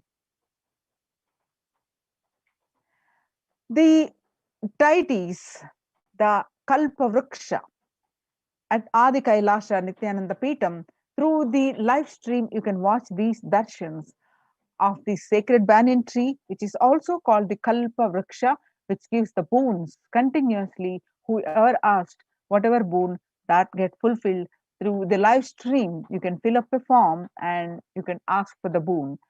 You can see the deities of the Nithyanandeshwara Paramashiva and Nithyanandeshwari Paramashakti. The temple ecosystems of Adi Kailasa is continuously available to all from wherever you are. And you can see the rightmost picture is from the Nithyanandeshwara Paramashiva Linga in Adi Kailasa Sarvajna Peetham. The Adi Kailasa Nithyananda Peetham, some more pictures are the continuous flow of worship and temple services happening. And now you are seeing the picture of the Kailasa in Columbus, Ohio, the Western Hemisphere, the first temple established by the Supreme Pontiff of Hinduism outside of India. The temple physically came to life in just 9 months. The chief presiding deities of the temple are Nithyanandeshwara Paramashakti and Nithyanandeshwari Parashakti. The deities are 7 feet tall granite temples weighing 6 tons, and their divine faces have been directly hand-carved by the Supreme Pontiff of Hinduism. And you can see these pictures are from Kailasa in Los Angeles, the Western headquarters. The Los Angeles temple, first inaugurated in 2005, established in its permanent location in 2007. The houses largest Shivalinga and the Rajarajeshwari Devi in North America. And some more pictures from this temple, where this temple, you can see the Supreme Pontiff of Hinduism and the Los Angeles Sangha. This temple complex of Los Angeles has 25,000 square feet and housing over 80 plus deities. It is one of the largest Hindu temple ecosystems in the West. I can see the pictures are from the Kailasa in Seattle, Washington, with the housing the blissful dancing form of Ganesha and the largest living Nataraja deity outside of India. The Kailasa in Seattle is also known as Chidambaram of the West. The temple, the ancient temple where Paramashiva resides as Nataraja, the cosmic dancer and expression of the Akasha or the space. The Nataraja also been revealed to be the center of the Earth magnetic equator. You can see the pictures are from the Kailasa in San Jose, California. Inaugurated in 2009, Kailasa in San Jose radiates the energy of the Madurai Meenakshi temple. The chief presiding deities of the temple are Devi Meenakshi, the Shivalinga, and Lord Nithyanandeshwara and Devi Parashakti Nithyanandeshwari, the Paramashiva and the Cosmic Mother, which have been created, installed, and energized by the Supreme Pontiff of Hinduism himself. The Madurai Meenakshi temple is home to Devi Meenakshi, the divine cosmic mother and the consort of Lord Sundareshwara, the most blissful form of Lord Paramashiva. And you see the pictures are from the Kailasa in St. Louis, Missouri. Alongside the Shivalinga and Nityananda Ganesha, the Kailasa in St. Louis carries the energy of the Tirumala Tirupati of South India, which houses the one of the tallest Venkateshwara deities in North America, along with his consorts Devi and Bhudevi. The beautiful landscape nestled among the woods and rolling hills of Missouri stretches for 20 acres. And you see the pictures are from Kailasa in Phoenix, Arizona, home to over 21 deities and with a temple structure of 2,500 square foot. Kailasa in Phoenix has been directly established by the Supreme Pontiff of Hinduism, Bhagwan Nithyananda Paramashivam, serving as an energy field of worship, meditation, celebration for over 7 years. The pictures that you're seeing are from the Kailasa in Houston, Texas. The formally inaugurated in 2017, the Supreme Pontiff of Hinduism has declared the Kailasa in Houston as the Parihara Sthala for all the Navagraha doshas. Parihara is the Navagraha doshas are the one where any human being, whatever karmas they do, the good, bad, all that they do has to experience the result of that actions. Navagrahas make sure all the human beings experience as per the deeds that they have done. But the human beings realizes at one point of time that whatever they have done and realizes and steadfast to move to the in the path of dharma, or that's when you can do the parihara.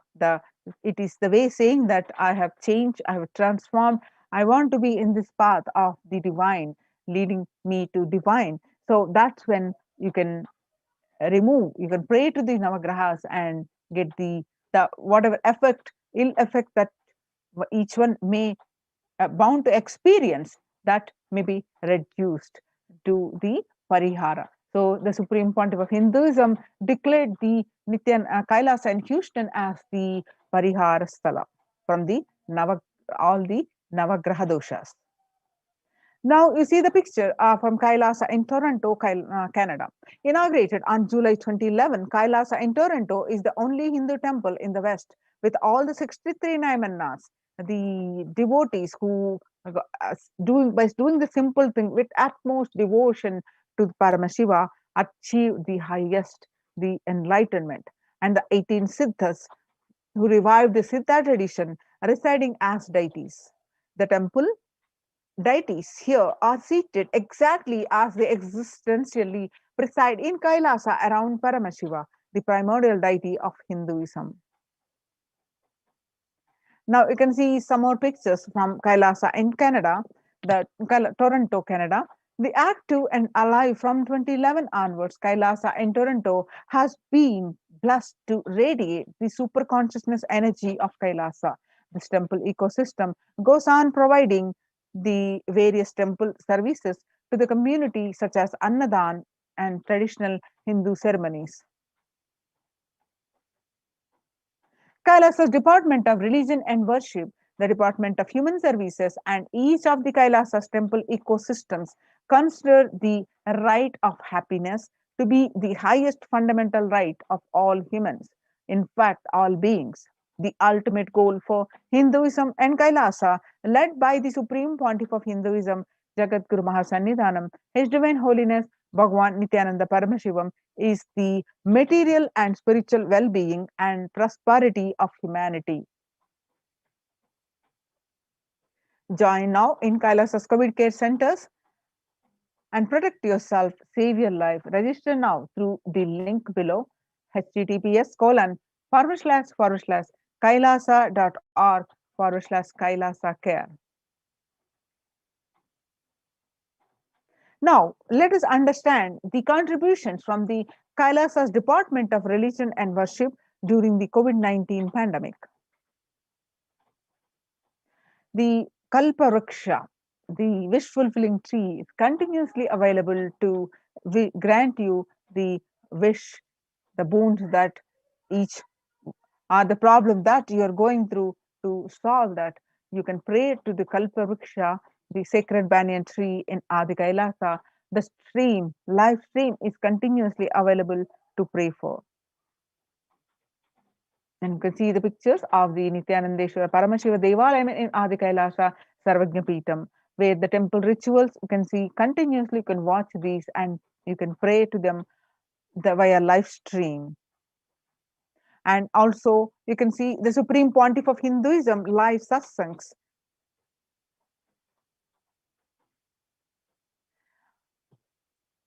On 12th May 2021, Devi Parashakti revealed to the world through Supreme Pontiff of Hinduism as, I came as Nija Avatar. I am blessing you. Listen, people, listen. To do good to all of you, to have taken the form of Nithyananda and came down as the Nija Avatar. People of India, listen. Carefully listen. Time after time, Bharatam is Jnana Bhumi, where enlightened beings comes. We cannot make Jnana Bhumi as infertile. Enlightened beings have to come. They have to live, it has to flower. The few hypocrites, because they are stuck in delusion, we cannot sacrifice the world. Cosmos cannot be destroyed. The ship I did to save cosmos from being destroyed, that is called Adi Kailasa. The ship I did to protect beings from Pralaya is Adi Kailasa. Because of conspiracy of Dohis and enemies' rule, the captain has to leave the ship.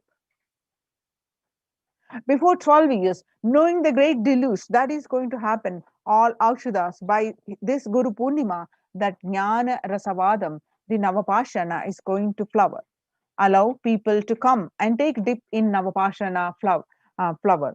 People, whoever comes and dip in Vaidya Sarovar, they will not have death.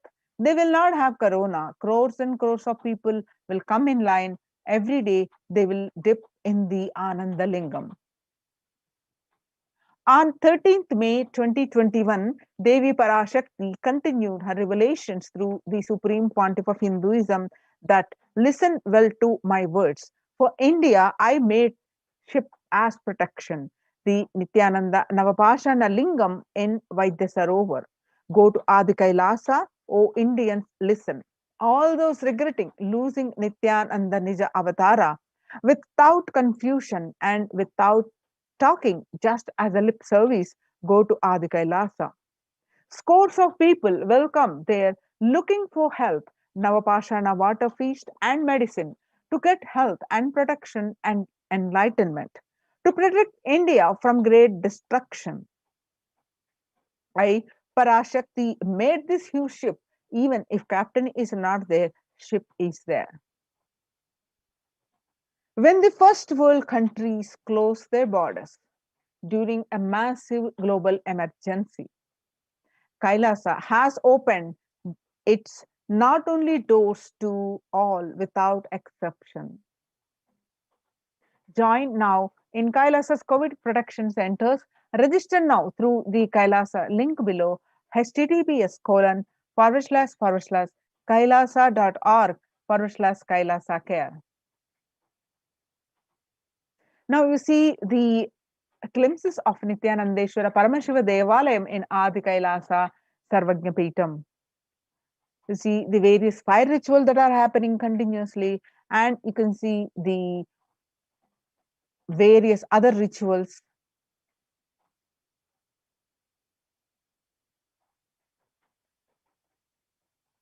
The Abhishekams and the Alankarams and the marriage festivals and the various festivals like Krishna Janmashtami are all getting celebrated continuously during in the temples.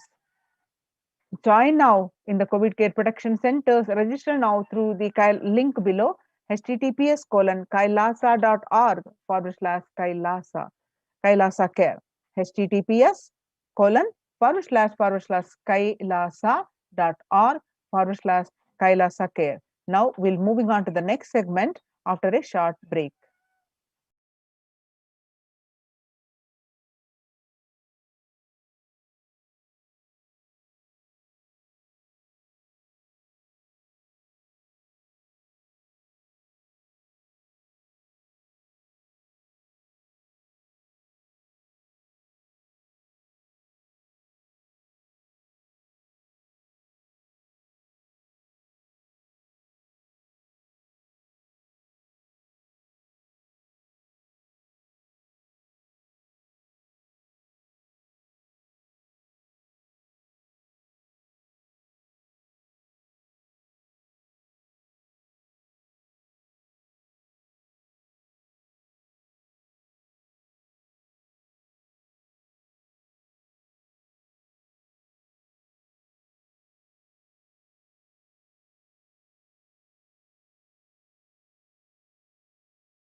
Now let us see in this Kailasa's COVID care protection centers how the multi-layer quarantine are organized and how the multi-layer quarantine COVID care protection centers at the de facto spiritual embassies of Kailasa are functioning. With the Supreme Pontiff of Hinduism, Jagadguru Mahasannidhanam, His Divine Holiness Bhagwan Nithyananda Paramashivan's blessings, Kailasa Department of Enlightened Civilization presence. Now, the need of the food donation, the free food donation, that is Annadan, we call in Sanskrit. As you see, due to the COVID-19 hike in cases and it resulted, whatever the pandemic resulted, it creating a hunger catastrophe in India. The pandemic has led to increase in global food insecurity, affecting vulnerable households in almost every country. It has exacerbated existing inequalities, pushing millions of people into vicious cycles of economic stagnation, loss of livelihood, and worsening food insecurity. COVID-19 is creating a hunger catastrophe in India. The World Bank estimates that 71 million people will be pushed into extreme poverty across the globe as a result of the pandemic. The World Food Programme estimates that an additional 130 million people could fall into the category of food insecure over and above the already 820 million who were classified as such by the 2019 State of Food Insecurity in the World Report.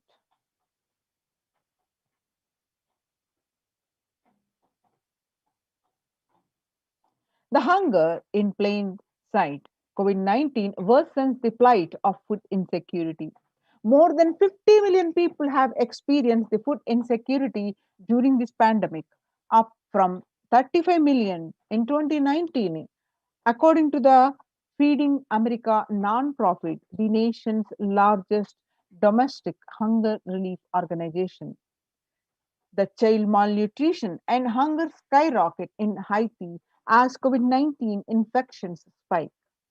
At least 86,000 children are at the risk of developing a severe acute child malnutrition this year in Haiti, according to the sources connected to the United Nations Children's Fund.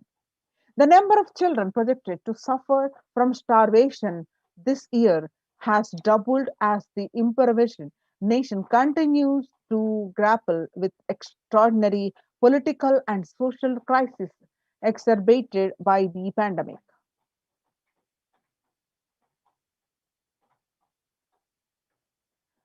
The refugees are paying the highest price in the COVID-19 pandemic. Vulnerable groups such as refugees are paying the highest price in the COVID-19 pandemic. We are seeing the alarming trends that show many refugees around the world are unable to pay for food or rent and are struggling to access healthcare and education. The price hikes in local markets and further displacement caused by the campfires and have pushed many families further into food insecurity. During April and May, around 30,000 refugees in the Cox's Bazar camps raised questions and concerns, with 63% seeking services, including urgent food relief and shelter. Just over one third, that is 37%, requested health or medical care. The famine risk spikes and conflicts, COVID-19 and funding gaps. The number of people treating on the brink of famine has risen from 34 million projected in the beginning of the year to 41 million projected as of June. Without immediate emergency food assistance, they too face starvation, as the slightest shock will push them over the cliff into famine conditions. The World Bank releases a report on growing food insecurity that in response to the COVID-19 pandemic, the report released on May 20th, 2021, stated that the COVID-19 impacts have led to severe and widespread increases in global food insecurity, affecting vulnerable households in almost every country, which impacts expected to continue through the 2021 and into 2022.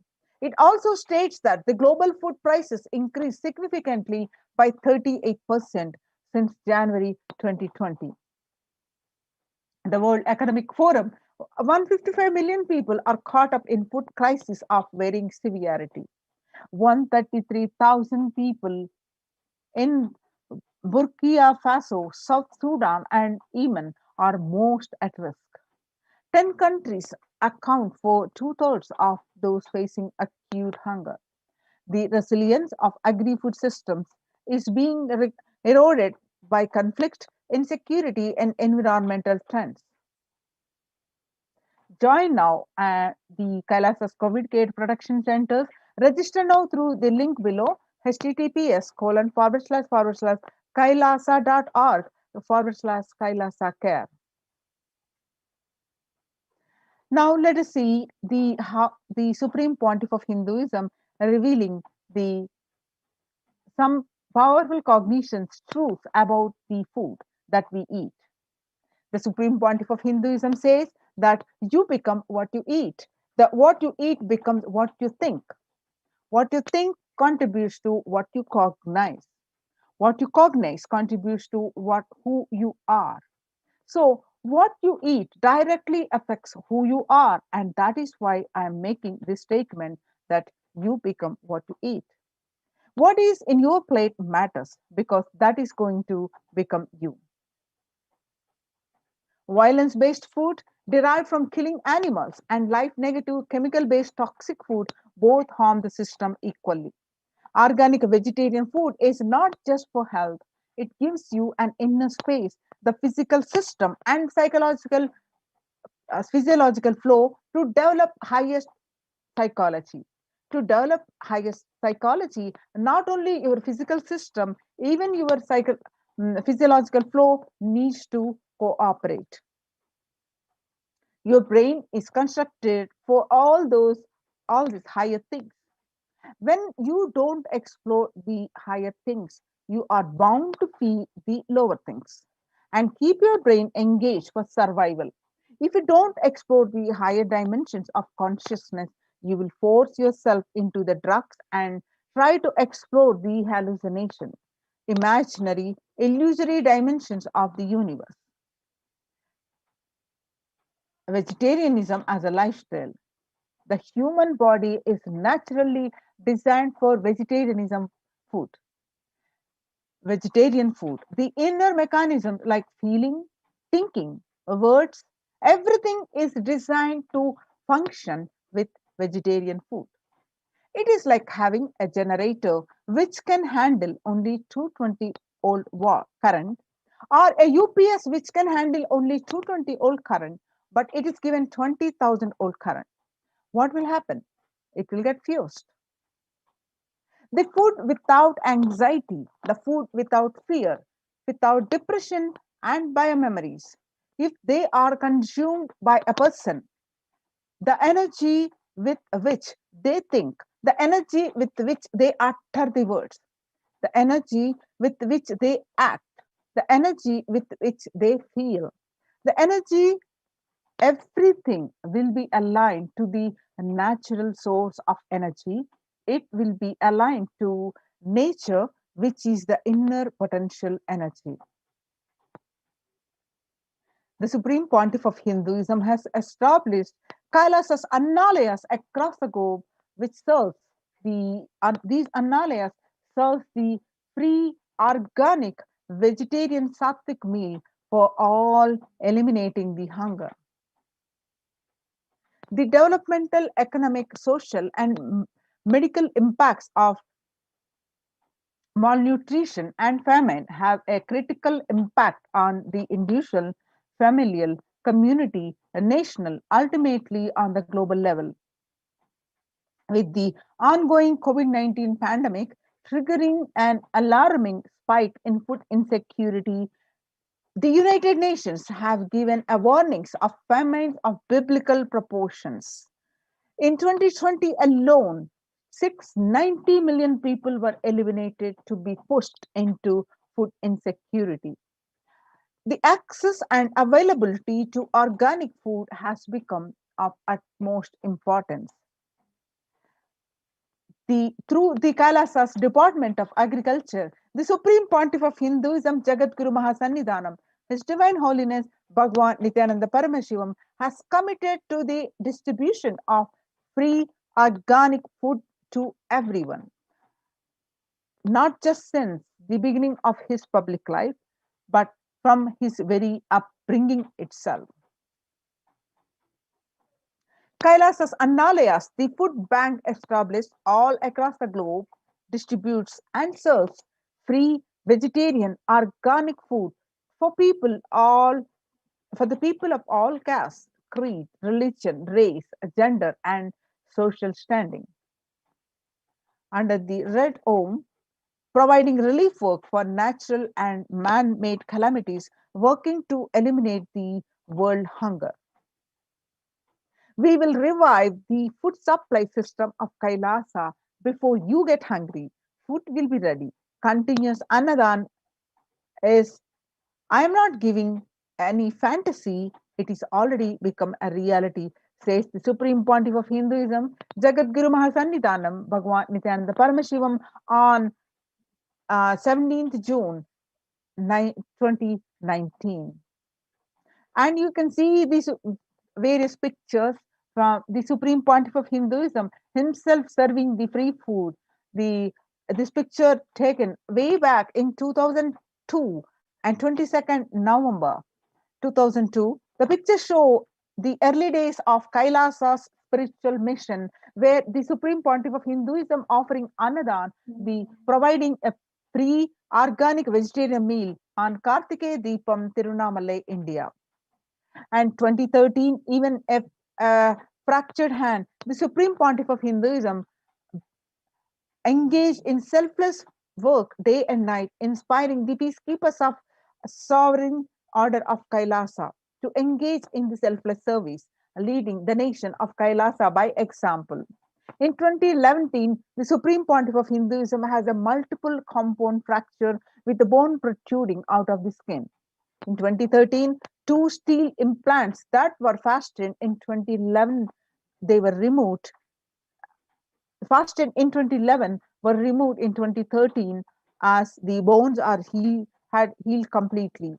And this picture is soon after the surgery, taken soon after the surgery. This picture that you see is the Supreme Pontiff of Hinduism serving the food, Thane flood relief on 3rd January 2012. And the more pictures are from the Thane Flood Relief Fund. And more pictures. 2011, 9th September, Nithyananda Annalaya inauguration by the Supreme Pontiff of Hinduism in Tiruvannamalai, India. And Arogya Yoga Health Workshop, Tamil Nadu, where you find this picture that Supreme Pontiff of Hinduism himself serving the free food to one and all.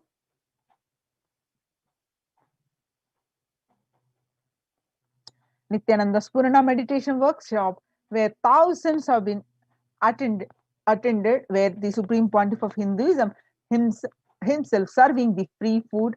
This picture is taken on 12th December 2007. Pictures are 20th September 2012 during the program of Nithyananda Spurana program meditation workshop in Tiruvannamalai, India.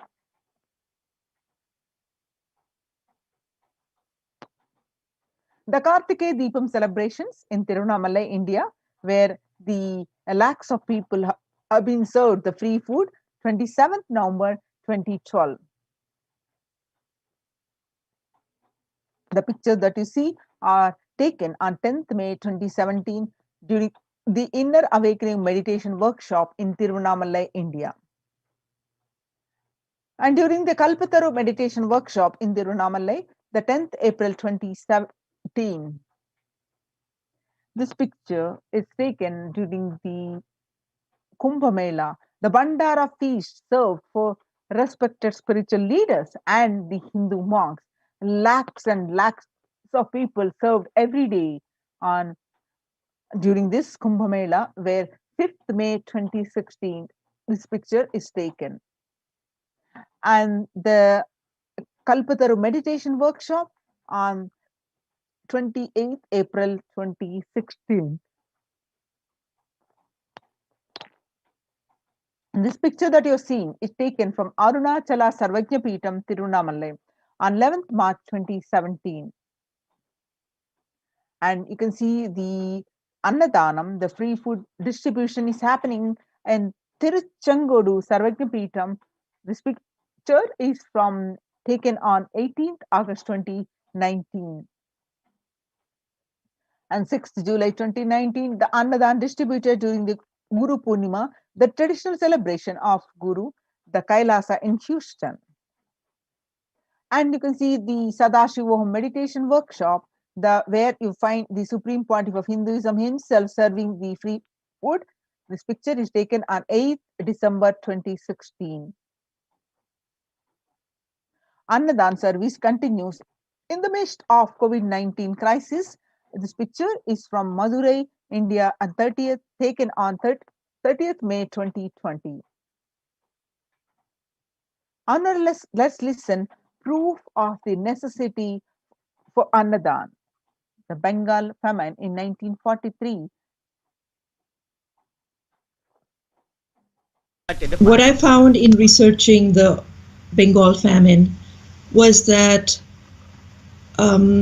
Churchill did several things that greatly aggravated the death toll. India was being used extensively for the war effort. Indian resources, Indian soldiers, and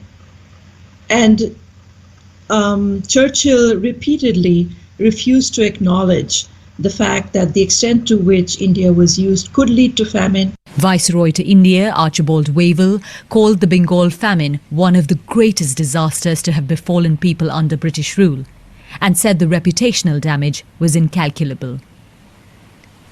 During one government discussion about famine relief, Secretary of State for India Leopold Amery recorded Mr. Churchill saying that any aid sent would be insufficient because Indians bred like rabbits.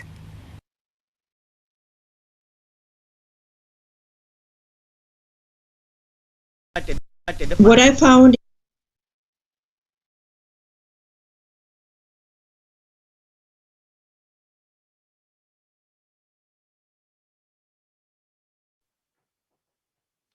You see the pictures on the leftmost in 1943 and 1944 during the Bengal famine. In the man-made famine in Bengal, as per existing records, 3+ millions were murdered. The Prime Minister of the world's biggest empire, controlling 1/3 of the mankind, claimed they could not do anything about the people dying of hunger because Hindus bred like rabbits and the famine was their fault. On the other hand, you can see the pictures where lakhs and millions of people served during the Kumbh Mela Ujjain 2016. In Ujjain Kumbh Mela, the peacekeepers of Kailasa served organic food to over 3 million. The peacekeepers of Kailasa, under the leadership of the Supreme Pontiff of Hinduism, Jagadguru Mahasannidhanam, His Divine Holiness Bhagwan Nithyananda Paramashivam, served more than 1 billion free meals in the past 26 years and are determined to end hunger and poverty in all its forms. Kailasa, with 200 peacekeepers at any given time, can deliver what even the one of the biggest countries could not deliver. Kailasa is not driven by the fear or greed. It is an enlightened base nation driven by selfless service.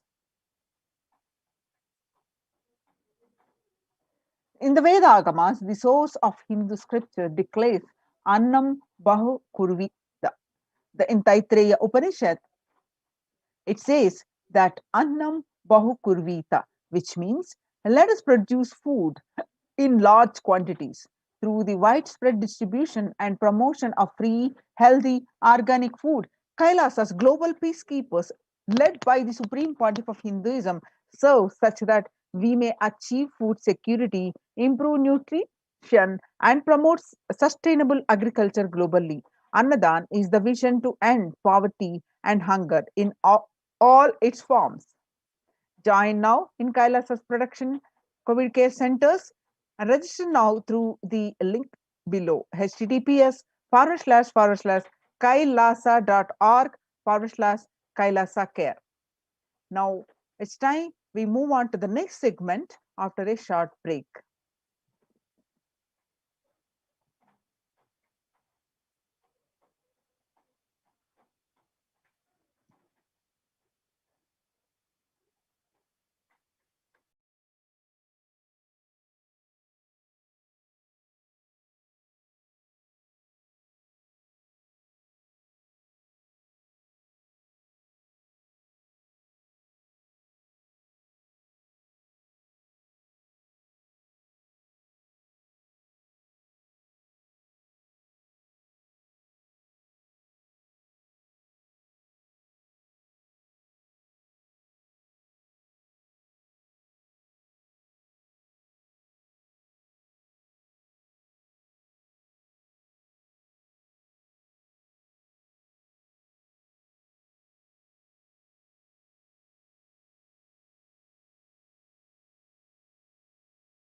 So welcome back.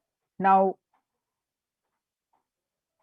on 12th May 2021, Devi Parashakti revealed through the Supreme Pontiff of Hinduism, I came as Nija Avatar. I am blessing you. Listen, people, listen. To do good to all of you, I have taken the form of Nithyananda and came down as Nija Avatar. People of India, listen. Carefully listen. Time after time, Bharatam is Jnana Bhumi.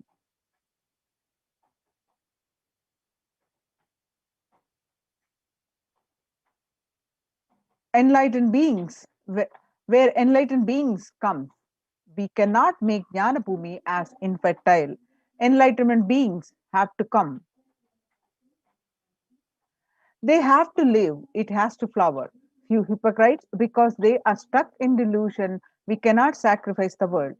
Cosmos cannot be destroyed, and the ship I did to save Cosmos from being destroyed, that is called Adi Kailasa. The ship I did to protect beings from Pralaya is Adi Kailasa.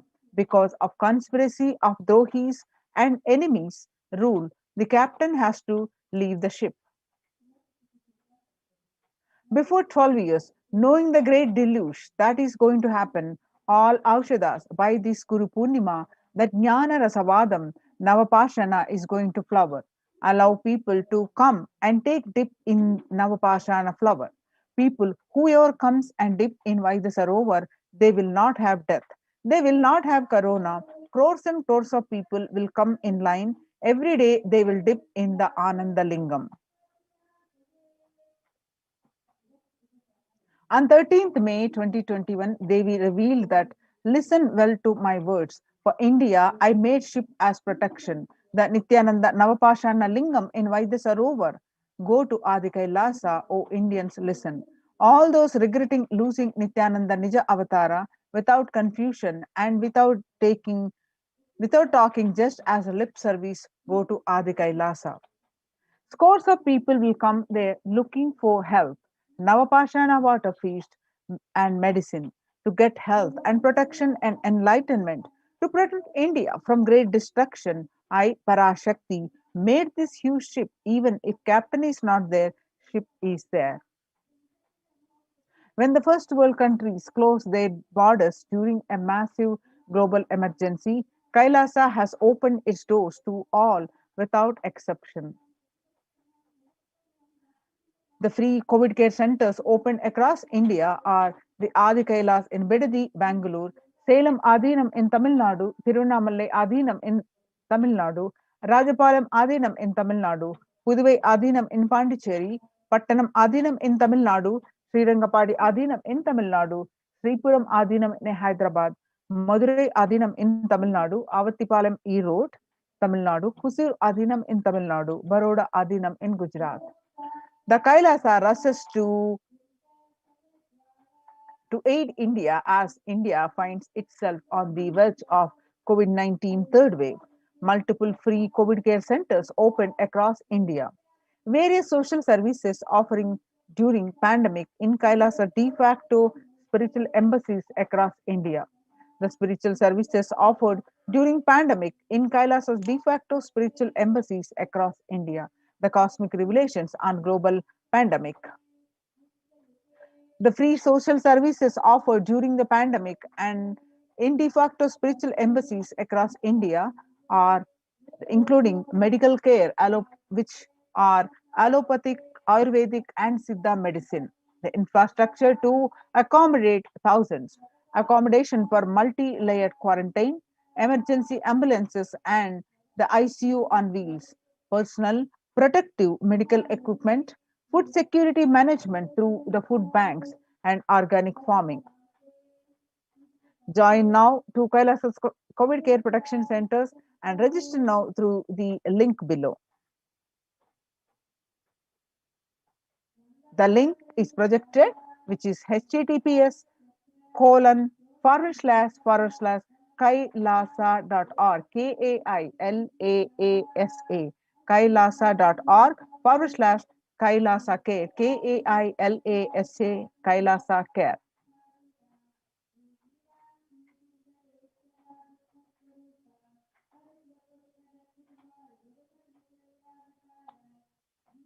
Now you can see the various groceries collected for Annadan.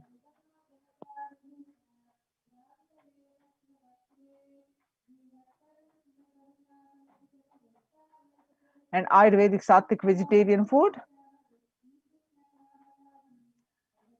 The Adinavasis of Adi Kailasa continued working round the clock in organizing the storage of groceries to accommodate the large number of people arriving for Kailasa COVID protection initiative. Banana plantain in Adi Kailasa Sarvagnapeetham, a glimpse of self-sustainability lifestyle being cultivated in multi-layered quarantine facilities. The picture you see from Kailasa Department of Agriculture in Adi Kailasa Sarvagnapeetham. And Kailasa Department of Agriculture at Adi Kailasa Sarvagnapeetham, India, the Department of Agriculture mission is to research and implement environment friendly, sustainable, economic friendly methods of agriculture. The next pasture of land was prepared by deweeding, irrigation, and preparing of manure. Adinavasis are working in full swing, helping facilitate all the requirements needed to accommodate the hundreds and hundreds of people coming in for protection from COVID-19 pandemic. As the third wave of COVID hits the world, the medical and emergency response team raises their preventive measures. Each individual is guided to take at least 11-minute vaporization before meal and receive their supplements.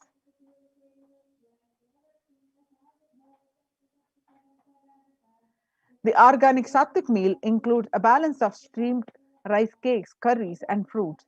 All items are verified per meal and distributed to different locations in Adi Kailasa campuses.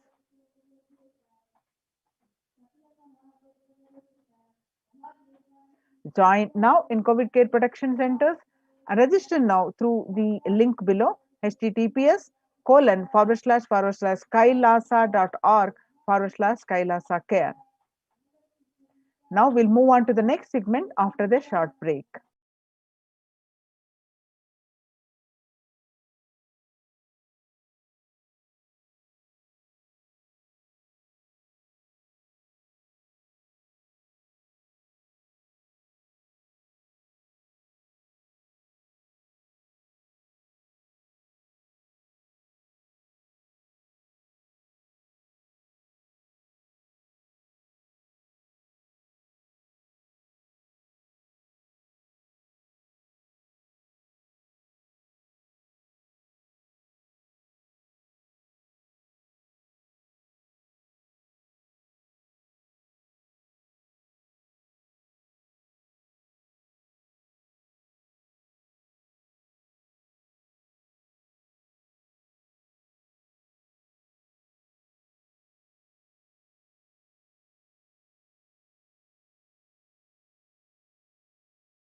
Connecting with the divine with your eyes closed is meditation. Connecting with the divine with your eyes open is darshan. Come, let us all now move from meditation to darshan. Slowly, very slowly, please open your eyes.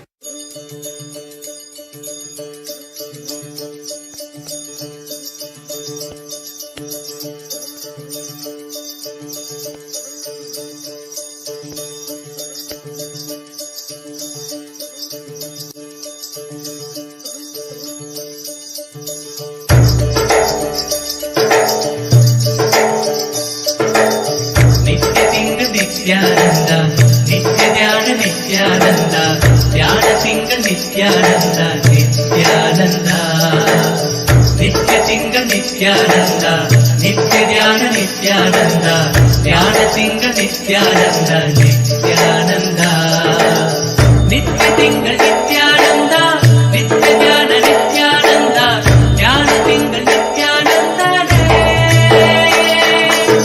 Nitya Singa Nithyananda, Nityananda, Nithyananda, Dhyana Singa Nithyananda,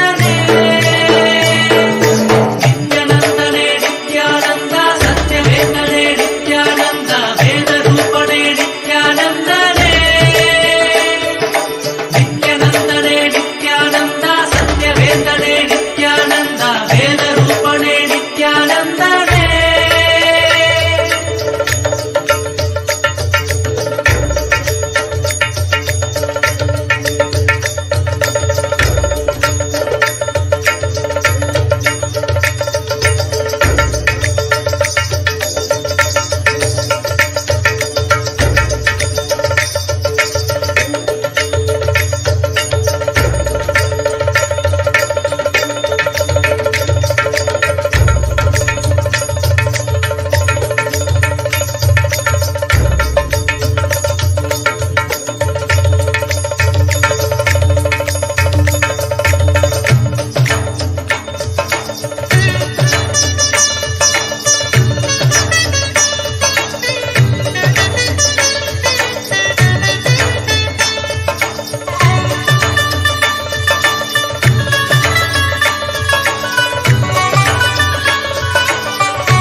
Nitya Nithyananda,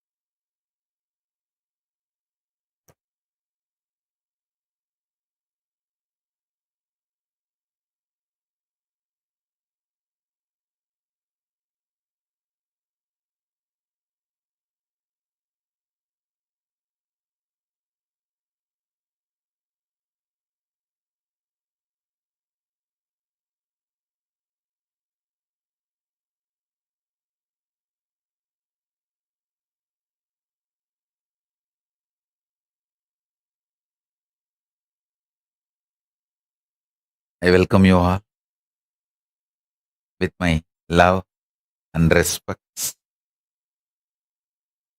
I welcome all the devotees, disciples, Samajis, Satsangis, Srimahans, Mahans, Tanedar Kotari, visitors, viewers, Sarvanyapita Kartas, Sarvanyapita Yajamans, manifestors, Sarvaparityagis, Srimahans, Mahans,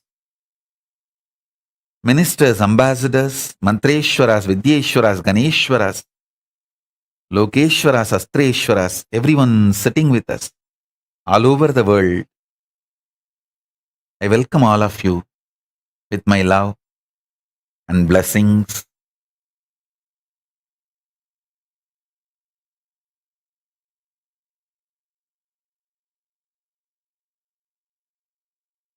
Paramashiva's message directly from Kailasa.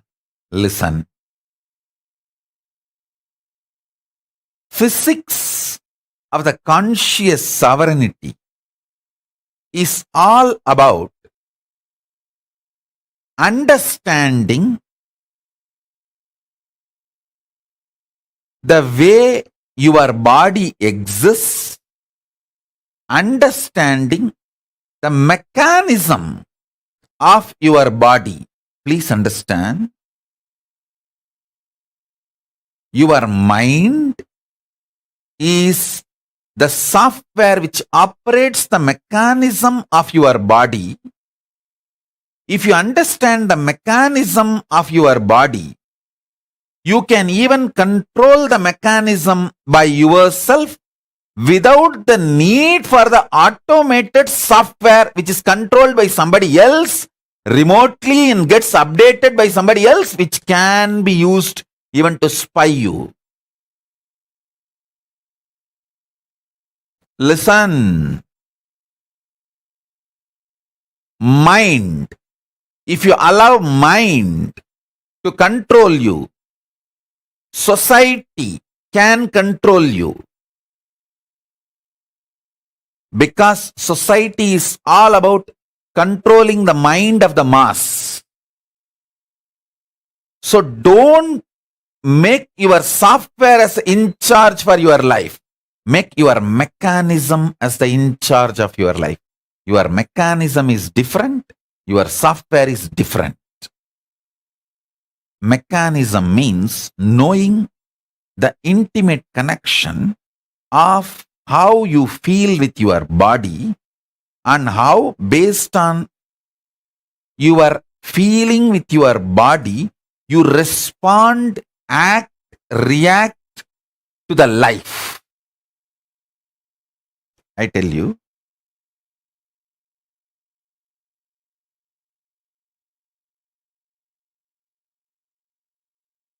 for your reaction,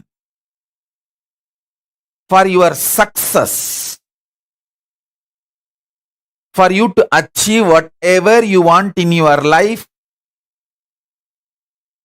from wealth to powers, you don't need mind. If you just understand your existence physically and your inner mechanism, that is enough.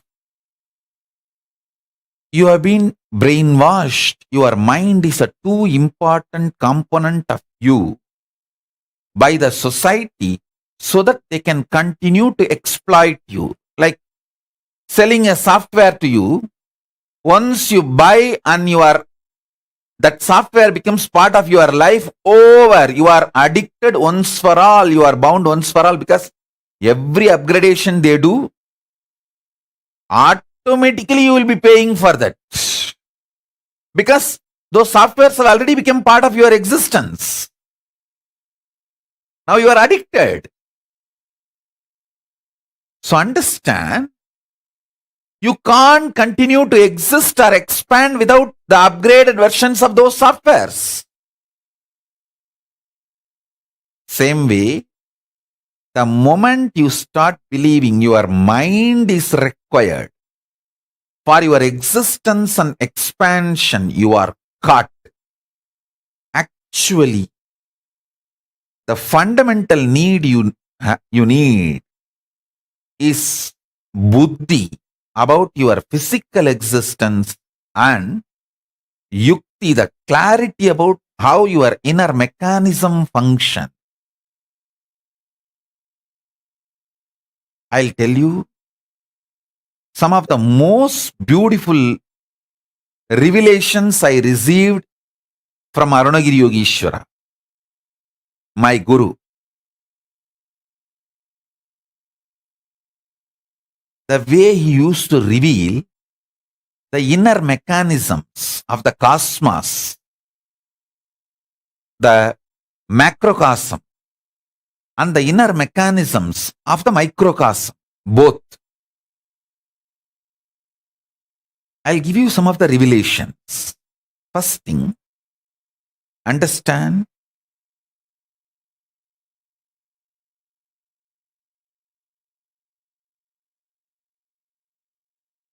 the source and core of your existence is Paramashiva. Don't feel bored when I repeat this. I will repeat this till you become Paramashiva, or till your mind gets bored and leaves you once for all. Oh God, this fellow, he is going to hang on to this Nithyananda who is constantly going to repeat, you are Paramashiva, you are Paramashiva, and you are Paramashiva. And I cannot fight with this fellow because this fellow is got caught with Nithyananda. Better let me leave this guy and go to somebody else. Your mind should get tired of you, get terrorized by me, repeating that you are Paramashiva, and bored of fighting with you, and it should leave you. Till then, I will repeat, you are Paramashiva, you are Paramashiva, you are Paramashiva. Now listen. Obviously, for obvious delusional reasons, you are not going to accept you are Paramashiva the moment I say you are Paramashiva. You will say, no. I am Paramashiva. I just want here $1 billion to appear. It's not appearing. Means I am not Paramashiva. This delusory application of a truth just to prove that truth is not truth is called delusion. You just want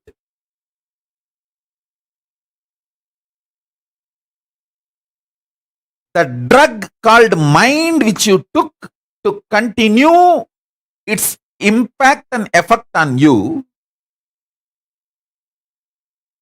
So you just want to disprove my statement that you are Paramashiva, even if suddenly $1 billion appears. Oh, if that's so, is that so? Okay, I need this, all that. If I am Paramashiva, I should manifest all of that. Oh, it's not yet happening now. So I am not Paramashiva. If that also happens, again you will have something else.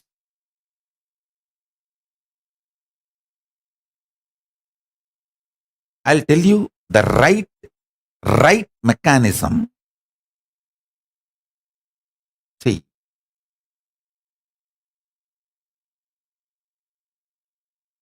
listen to this verbalization very clearly. The words I am going to utter now. When I say you are Paramashiva, the feeling you have about you, your existence, that is Paramashiva. First cognize that. Then that feeling, how it gets mapped into your cognition, into your thoughts, into your emotions, into your physical mechanism, into your body, into your life. That mapping, the impact of the mapping is not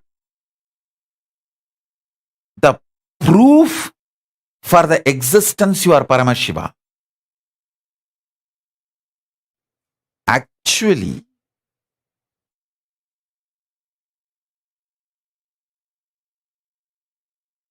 you don't give enough ferociousness to break your delusion, to map the truth into your life.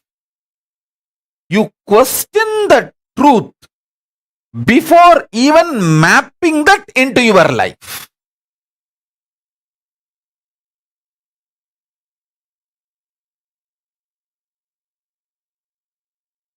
Question delusion, not truth.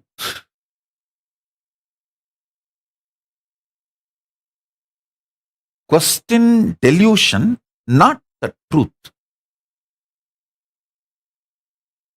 When I say you are Paramashiva, and if you have a problem and you don't feel you are Paramashiva and you are not ready to cognize you are Paramashiva, then question your mind, not the truth. You should know the truth is the truth. If I am not able to cognize, then where I am missing? If you start questioning the delusion, you will experience Paramashiva.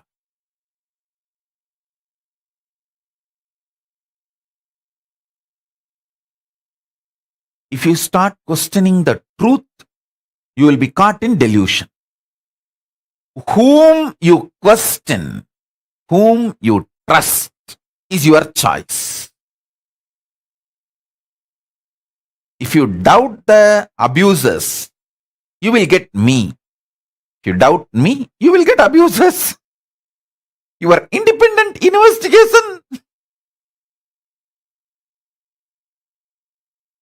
Understand?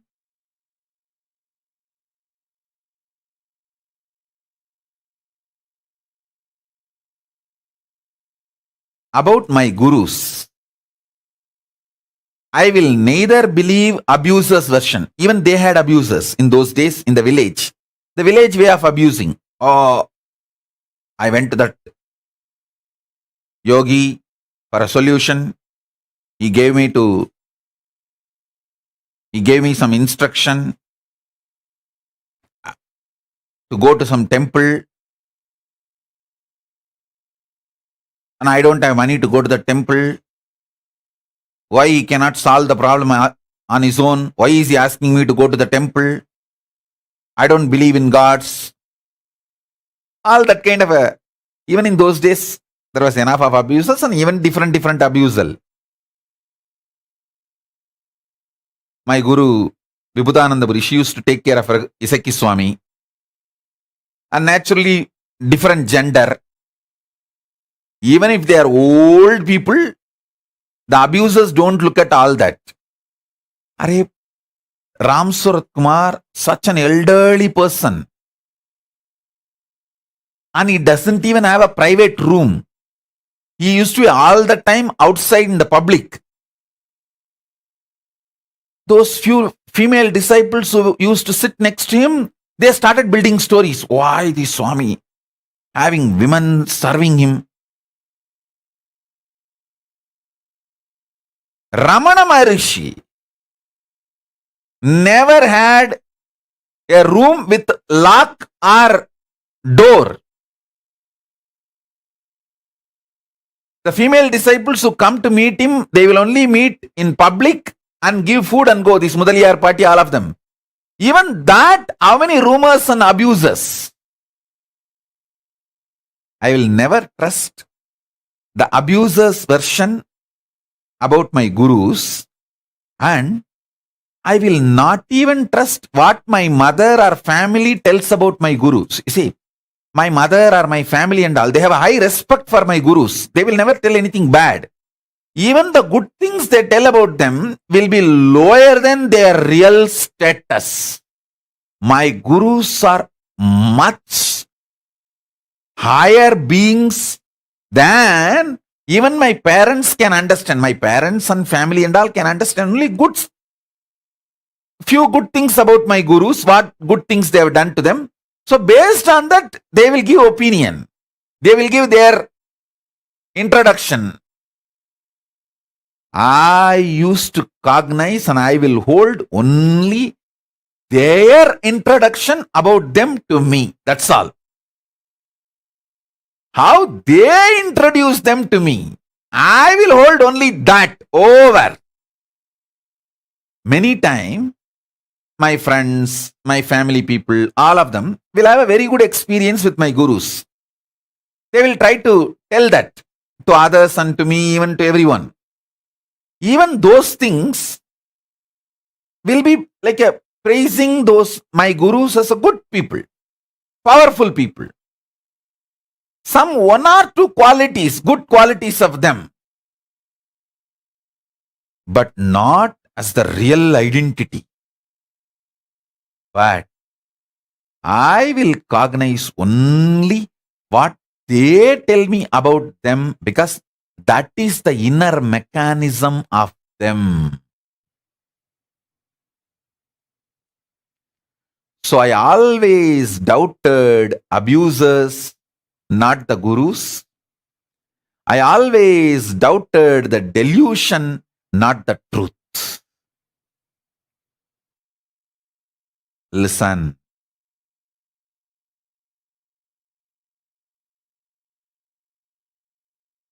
Whenever my gurus used to give me aushadas, like a medicine, the word aushada is not precisely, it cannot be translated into an English word medicine, because the aushada works on the whole mechanism. It can work directly even on your consciousness. The word medicine, no medicine can work on your consciousness, but aushada can work on your consciousness. So I can only use the word Hindu medicine. The word aushada cannot be translated as a medicine. It can only be translated as Hindu medicine. So whenever they ask me to take these Hindu medicines, sometimes the taste will not be good, but they will push me to take the Hindu medicine. So whenever I drink, and the result which is supposed to happen, sometimes if it doesn't happen, listen carefully. Sometimes I have cheated my gurus without drinking the medicine because of its bitterness. I'll pour this side or that side and act as if I drank. That dramas I have done. But I never ever doubted the aushada or my gurus.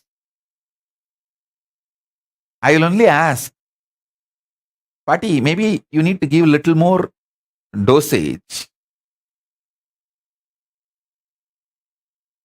Only then that impact will start happening.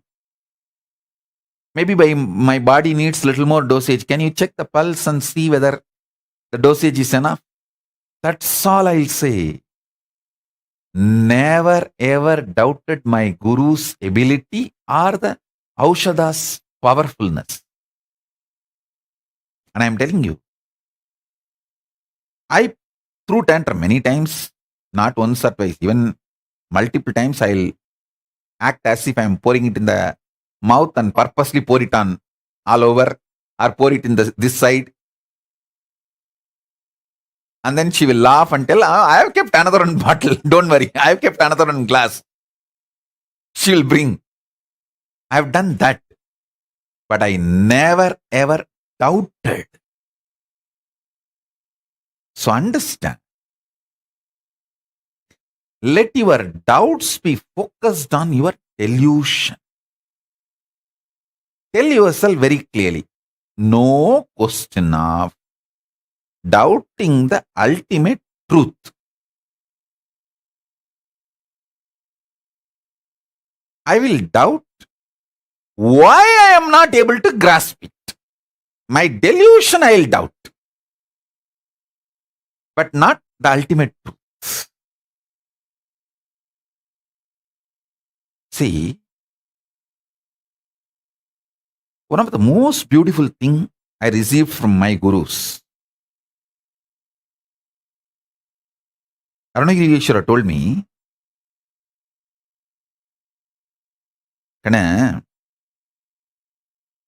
சாதனை பண்ணி நீ திரும்ப திரும்ப நீதான் பரமசிவன் நினைக்கிறதுனால, அந்த மனோபலத்தினால உனக்கு சக்திகளும் நல்லதும் நடக்குதுன்னா அது வெறும் சித்திப்பா.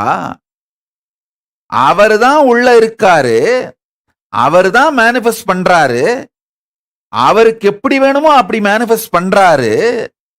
சில நேரத்துல ஏன் மேனிஃபெஸ்ட் ஆகுது, சில நேரத்துல ஏன் மேனிஃபெஸ்ட் ஆகல. அவர் ஆனா தமிழ் வார்த்தை யூஸ் பண்ணார். அதாவது சில நேரத்துல ஏன் ஜெயமாகுது வெளிப்படுது, சில நேரத்துல ஏன் ஜெயமாகல சித்தியாகல அப்படின்னா, உன்னுடைய டெல்யூஷன், உன்னுடைய துரோபாவத்தை சந்தேகித்து சில நேரத்திலே அவர் சொல்வது சித்தியாகிறதாக உன் மனம் ஏன் கருதுகிறது, சில நேரத்தில் அவர் சொல்வது சித்தியாகவில்லை என்று ஏன் கருதுகிறதுன்னு துரோபாவத்தையும் மனத்தையும் கேள்விகள் இருப்பின் சந்தேகத்தை இருப்பை சந்தேகிக்காதே. Let me translate. Listen. Let me translate. Listen carefully. See, whenever you do the power manifestation, you always hold the cognition, you are Paramashiva, and you start doing power manifestation. Never think because of your ability to visualize, do tapas, meditate, the power of the mind starts manifesting as powers. No, then it is just ordinary siddhi, mental powers. You are caught in a mess. No. He is actually consciously as an independent intelligence, he is inside you. He is manifesting. Sometimes he manifests, sometimes he does not manifest as you think. Means, question why your delusion is making you feel sometimes he manifests and sometimes he does not manifest. So doubt the delusion which makes you perceive sometimes he manifests, sometimes Paramashiva does not manifest. Don't doubt the existence of Paramashiva. This is the core difference between Siddhi and Shakti. Shakti means you don't doubt Paramashiva's existence. Whenever he manifests, you know he is there. Whenever he does not manifest as you want, you doubt the delusion. Why you are made to feel he is not manifesting as I want. Not that you doubt the truth of Paramashiva. This is what is Shakti. Even when you have the problem, learn to deal it rightly so it can be solved. Even when you have a delusion, learn to doubt the delusion rightly so that it can be solved. If you doubt the existence of Paramashiva, or you start believing, okay, whenever my mind is strongly able to cognize, my mental powers of the visualization capacity manifests as powers. Other times when I am not that concentrated, focused, so I am not able to manifest. No, then you are caught in siddhi. You are caught in delusion. You are fundamentally doubting the whole system.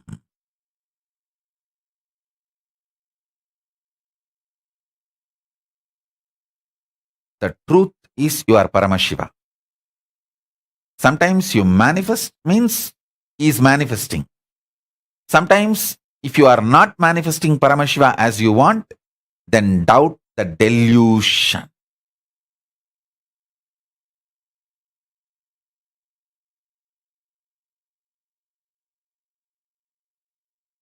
Listen. Doubt the delusion.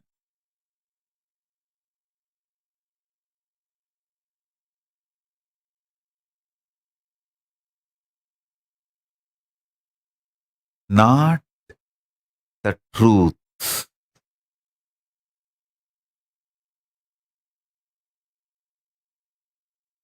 Preparing body to receive the truth. Understanding the mechanism to manifest the truth. And during the period of manifestation, during the period of manifesting, doubt the delusion, not the truth. During the sadhana period, doubt the delusion, not the truth.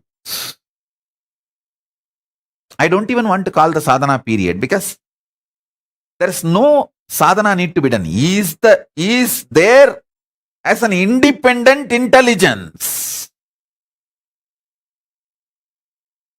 It's not that you will do some billion japa and put it in the bank account, immediately Paramashiva passes the blank check. No.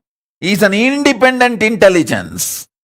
Your sadhanas are immaterial for his decision to manifest or not manifest.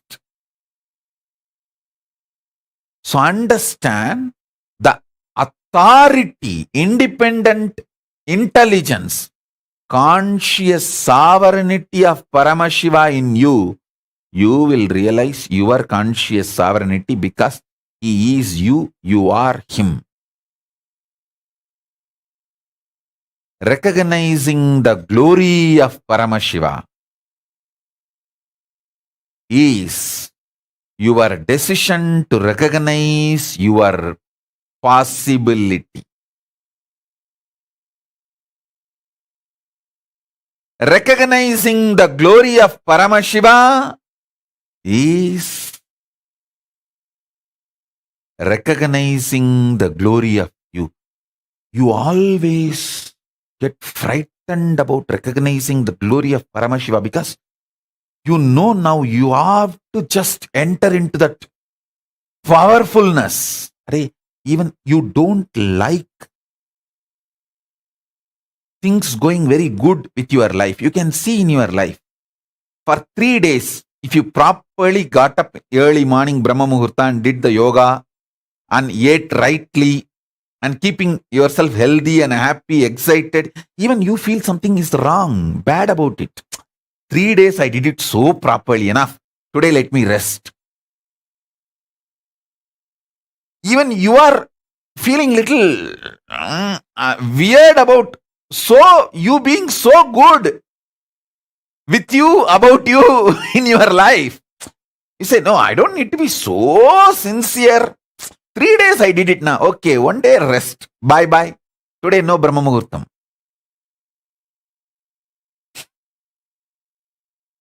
And to restart the Brahma Muhurtam again, it will take at least 1 week. If you give 1 day break.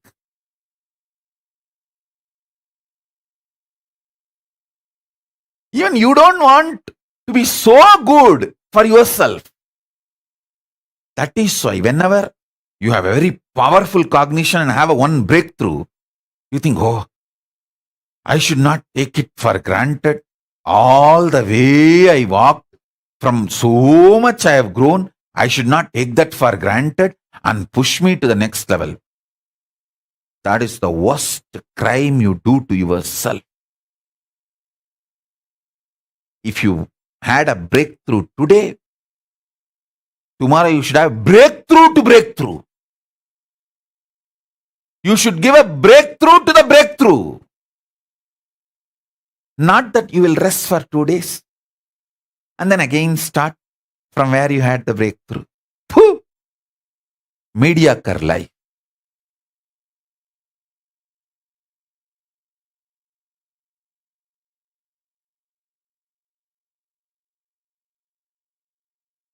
When I see people with mediocre life, I don't even spit. I only make sound. Uchishta is too powerful. Saliva can make them enlightened. So I don't even spit and waste saliva.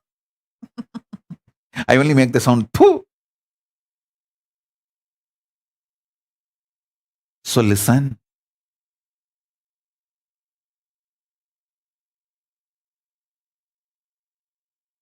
Even you feeling weird to be so good to yourself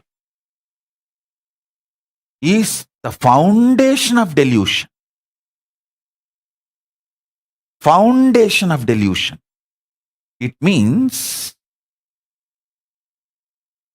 your mind is not ready to settle with the upgradation of your existence. It feels that it is losing its power over you.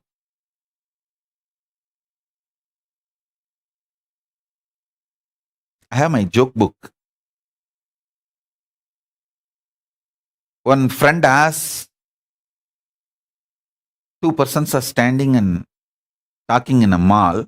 One guy asked the other guy, I lost my wife in the mall. I don't know how to get her back. I'm searching for last 2 hours. I don't know where she is, this huge mall. The other person says, don't worry. You just talk to some pretty women In 2 seconds, she will appear from wherever she is. You find some pretty woman and talk to her. You will see she will be there in 2 seconds. Understand? Whenever you are too good and you are evolving, you are talking to some other pretty woman, your mind cannot tolerate. It will simply appear and tell you, no, no, no, no, no, no, no, no, no, no. You can't be so good. Then what will happen to me? I am losing my power over you.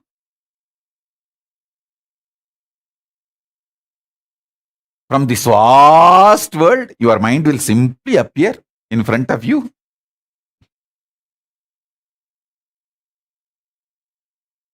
Like how? If you talk to a pretty woman in the mall, your wife appears within 2 seconds. 2 hours you will be searching for her, you won't be able to find her. It takes only 2 seconds to get her with the right method. Same way your mind. If you are too good to yourself, it can't tolerate.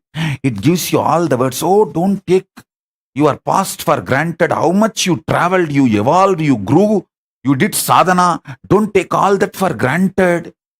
You should not be expecting too much breakthrough about you, within you, about you. No, no, no, no, no, no, no, no, no.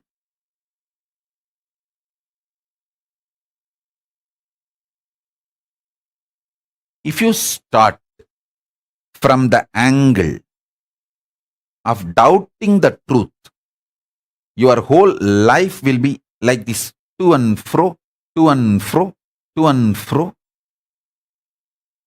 Be very clear. There is no such thing as breakthrough. He is there. Paramashiva is there in me. It is just a hologramic existence.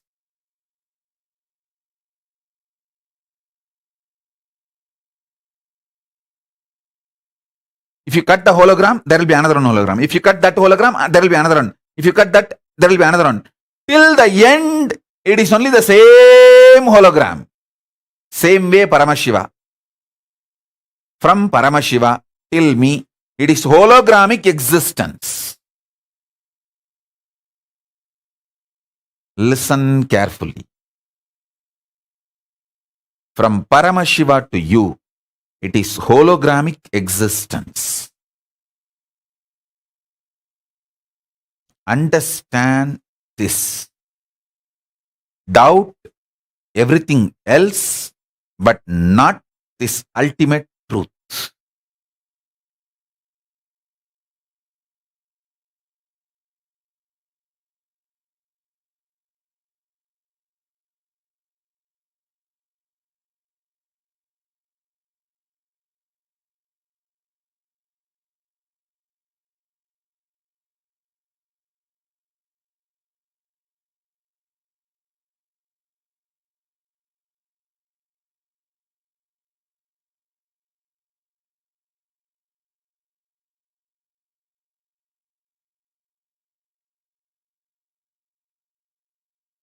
If you sit in one Shaktipada and feel so ecstatic for 6-7 hours, don't feel pride about it, or don't think, oh, it is so nice. I had 3-4 hours or 6-7 hours of ecstasy. Next 2-3 days, I don't need to attend the satsang. No. It has to become, if you had a breakthrough and today you had a 6 hours of ecstasy, tomorrow you should make sure it becomes permanent in you. That's it. Breakthrough to breakthrough. Give breakthrough to breakthrough itself. If you did workout with 10 kg dumbbells today, your system is capable now, the muscles are built, so tomorrow go for the breakthrough. Because now the muscles are more stronger. You can't think, tomorrow I'll do 12. No, muscles are stronger. So give a breakthrough to yourself.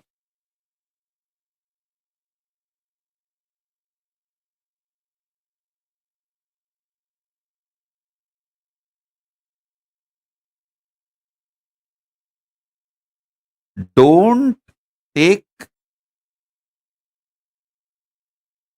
your mind into consideration. When you cognize you, your goal, your existence, your manifestation.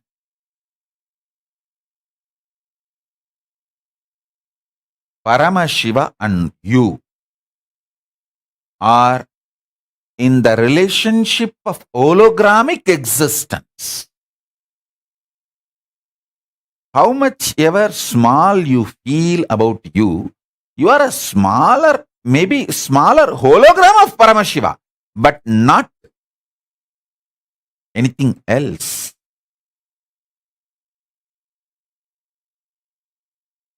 Purnamada Purnamidam Purnat Purnamudachyate Purnasya Purnamadaya Purnamevavasishyate. If the hologram is taken away from a hologram, the hologram remains as hologram. The hologram which is taken away from the hologram also remains as the hologram. The hologram which is taken away or from which it is taken away, both continues to remain as a hologram, and both continue to remain as a hologram. Because of that, we cannot use the word called both.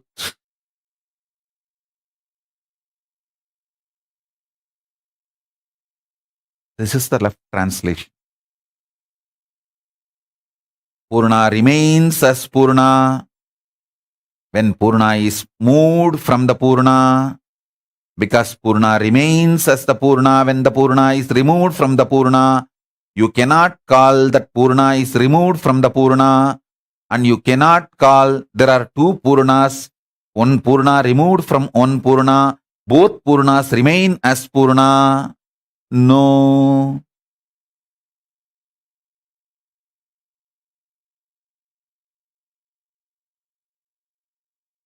When Purna is removed from the Purna, Purna remains as the Purna. Because Purna remains as the Purna, you can't call Purna is removed from the Purna. You can't say there are two Purnas which continues to remain as Purna, and you can't say Purna is removed from the Purna. Purna can be added back to Purna. Purna remains as Purna. When you go through any idea of removing, adding 1, 2, 3 or no number, Purna remains as Purna.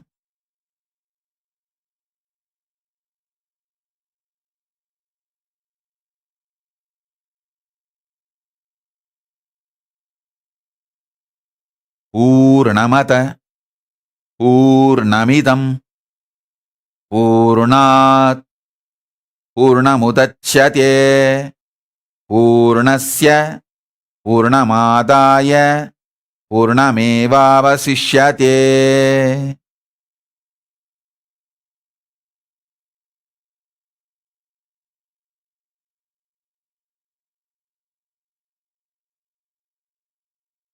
The beauty of the truth is,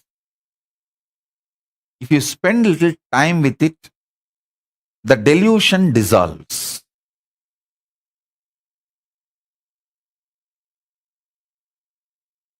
Only when you are agitated, the layers and layers of delusion covers you, forces you to take wrong decisions.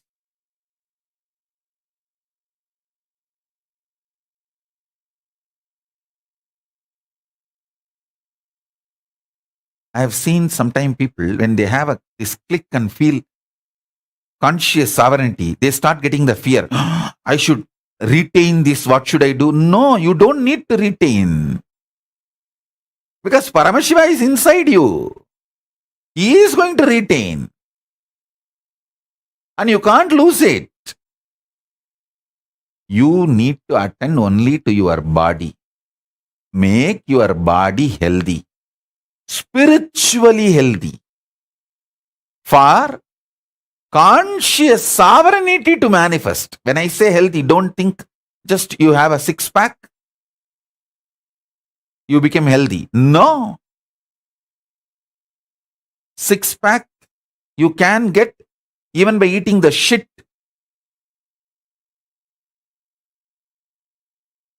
called non-vegetarian.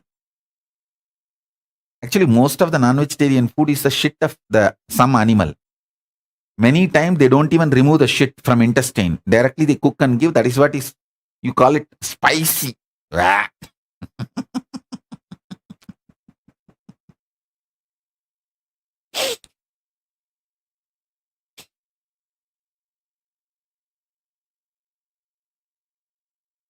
Prepare the body. The spiritually powerful body. Body to manifest conscious sovereignty. I'll give you a beautiful few lines which I directly heard from my gurus. தின்ன மிரண்டுள்ளே சிக்க அடக்காமல் பெண்ணின் பாலொன்றை பெருக்காமல் உண்ணுங்கால் நீர்கருக்கி மோர்வெருக்கி நெய்யுருக்கி உண்பவர்தம் பேருரைக்கிற் போமே பிணி.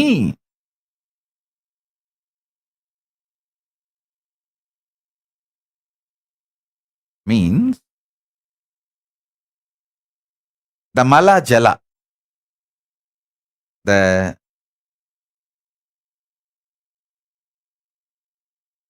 cleaning the body, the mala and jala should not be controlled.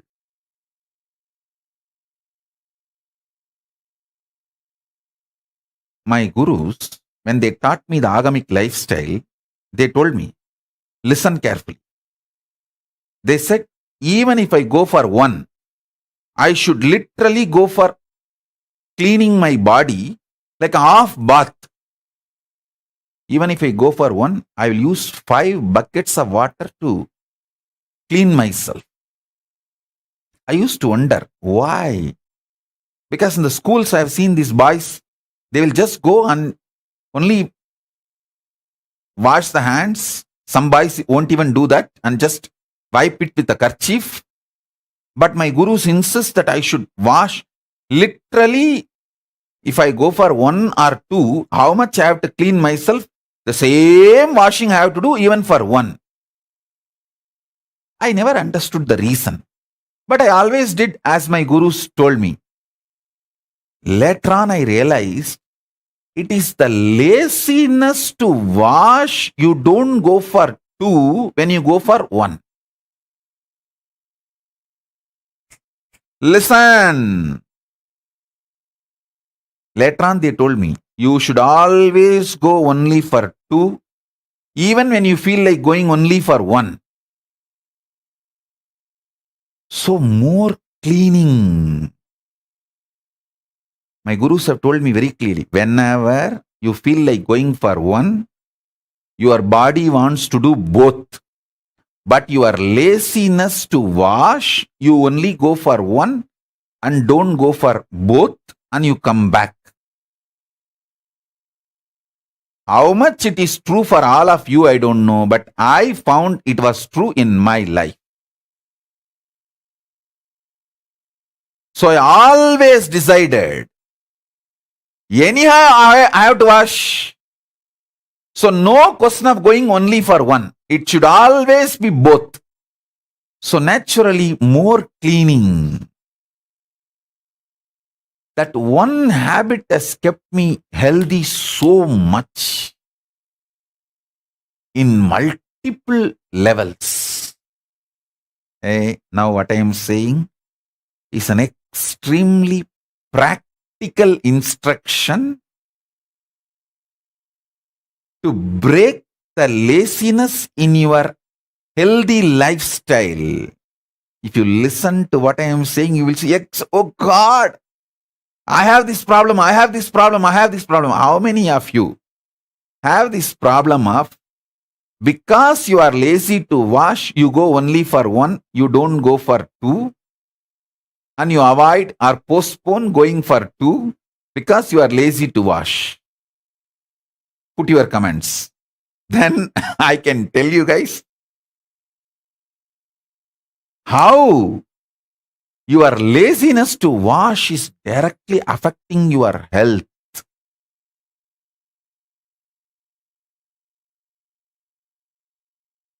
Controlling is crime.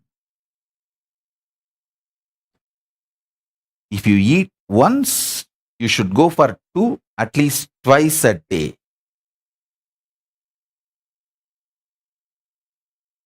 That is what is the healthy body's flow.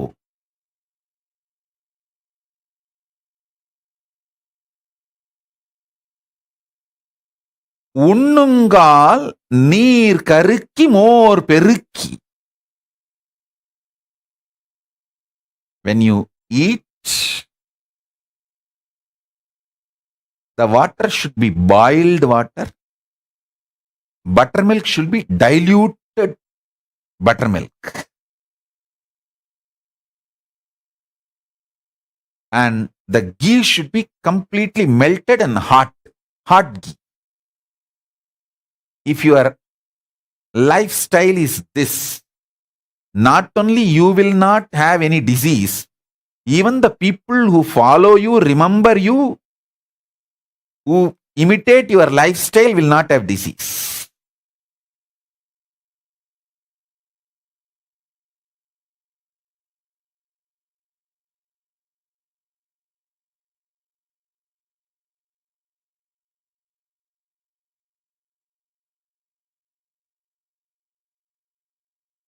So this is from Therayar Sittar Padalgal, 1502nd verse.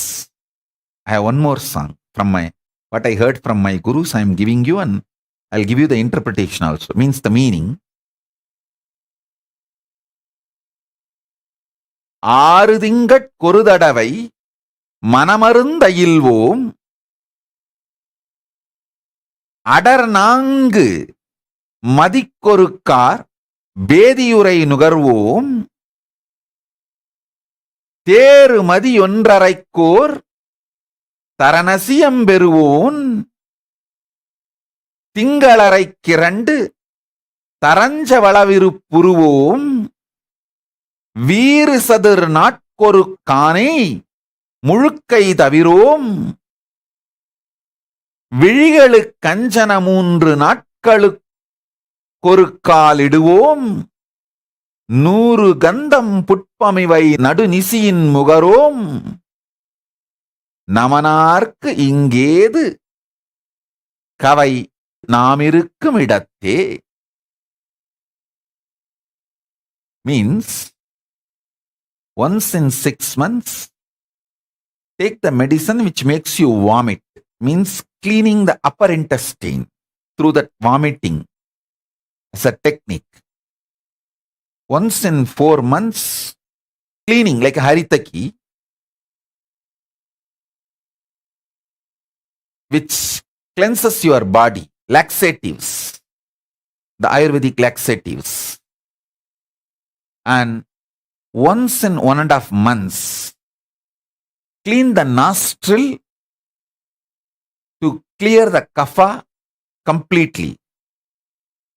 Once in a week, clean the body hair and allow the body to inhale, breathe fully. Once in 4 days, have oil bath. Once in every 3 days, have Jnananjana for the eyes.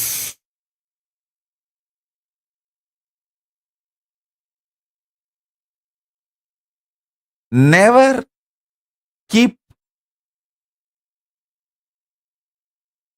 powerful smells, flowers or perfume in your bedroom during the sleep.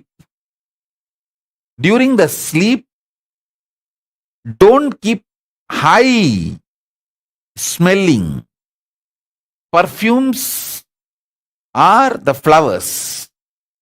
Your nostril should not be loaded during the late night sleep. And just by living all this, you will see the life where the yama, untimely death, never comes in your life. Never comes to your life.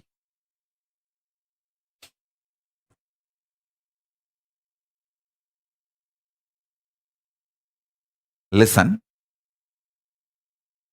These revelations are basically to create conscious stamina, not just ordinary health, conscious stamina, which makes your body to manifest conscious sovereignty. The whole focus is helping you to manifest conscious sovereignty.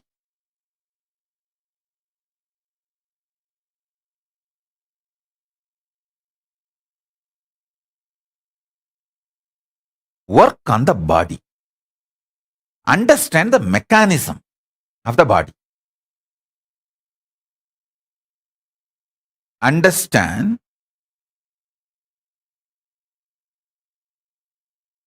working on the body, understanding the mechanisms of the conscious sovereignty is the priority, not working on mind.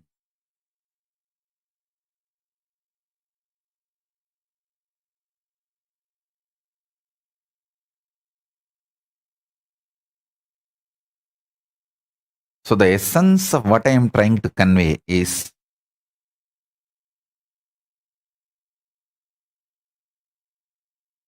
first truth.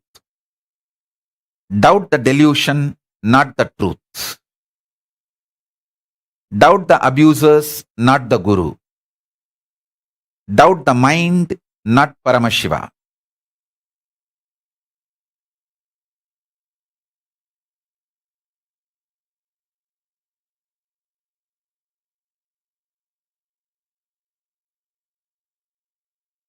Cognize this. Let this become Shaktipada and Shaktinipada in you now.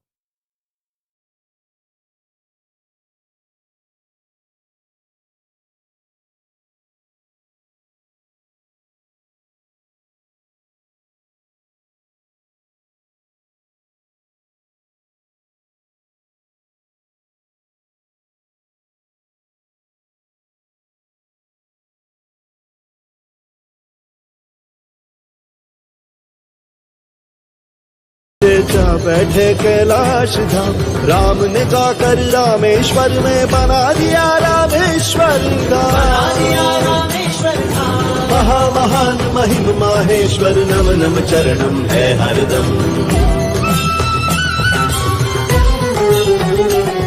Namami शमीशान निर्वाण रूपम, विभुं व्यापकं ब्रह्म वेद स्वरूपम, निजं निर्गुणं निर्विकल्पं निरीहं, चिदाकाशमाकाशवासं भजेऽहम्। चिदाकाशमाकाशवासं भजेऽहम्।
ओंकाराय नमः शिवाय।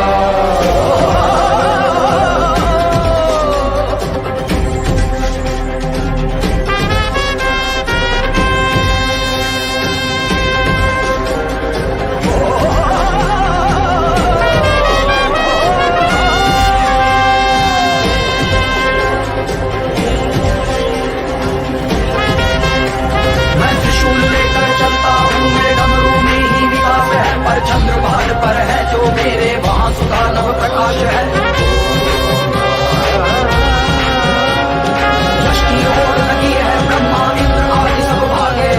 मैं कैलाश शिखर पर बैठा रहा सभी तेरी प्रिय चंडिका करती जिससे कभी न दानव जीते। मैं जग को वैभव देता हूँ स्वयं दिगंबर रहने वाला। मैं फूलों की नहीं पहनता कभी कभी मुंडों की माला।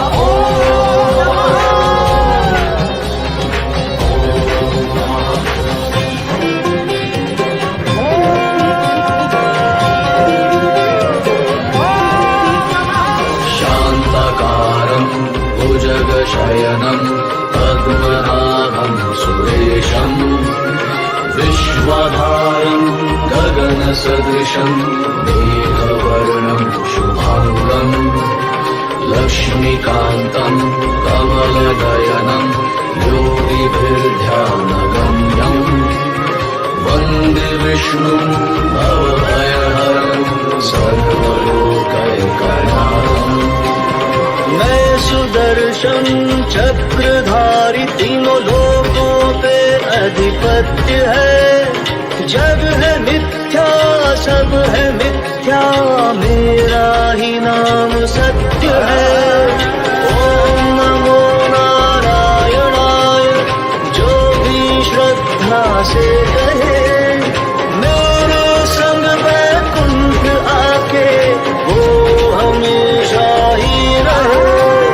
मैं दशावतारी हूँ सहस्त्र मेरे नाम है। शेषनाग है शैया मेरी क्षीर सागर ही धाम है। युग युगांतर त्रेता द्वापर सतयुग हो कलयुग हो। मैं निरंतर सबके अंदर प्रेम हो या युद्ध हो।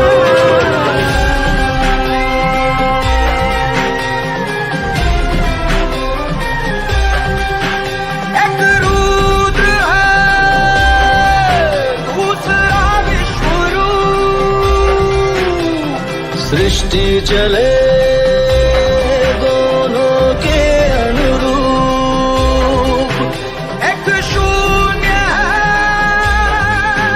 जो यम है स्वयं दूसरा तय करे। क्या क्षम्य अक्षम्य पृथ्वी लोक का जो तार है। चक्र सुदर्शन का आकार है। तो भस्म पापी त्रिनेत्र से त्रिशूल करता संहार है। इनका मिलन नव निर्माण का प्रमाण है। और क्रोध ही है इनका स्वाहा।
शंकर का रूप निराला, भक्तों का भय हरने वाला, भोला मेरा भोला है, भोला मेरा भोला।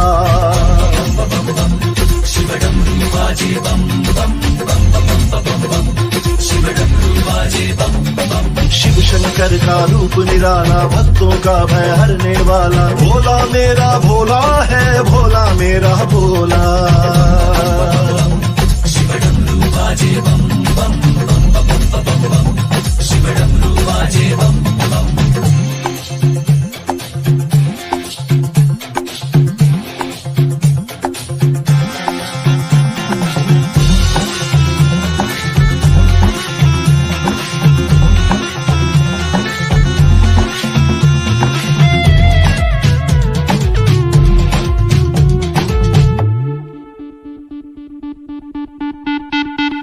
गंगाधारी की बैल सवारी, भंडारी की महिमा न्यारी।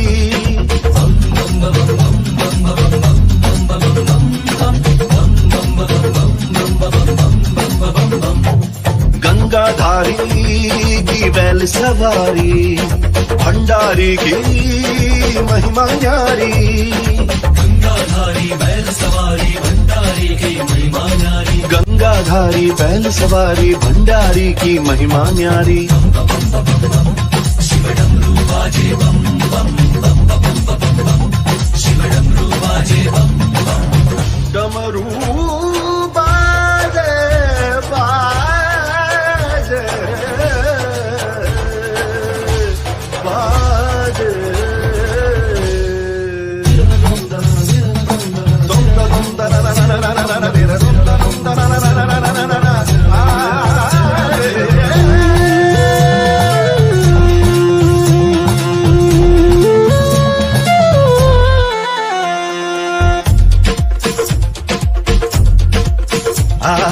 भस्म रमाए, धूनी जमाए, ध्यान लगाए, जोग समाए।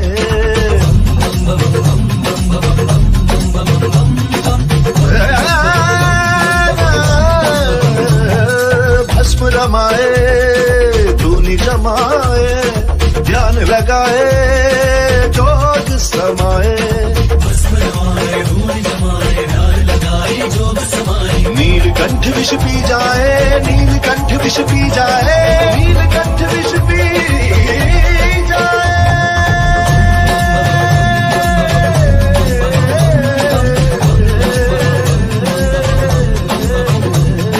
शिव शंकर का रूप निराला, भक्तों का भय हरने वाला, भोला मेरा भोला है, भोला मेरा भोला।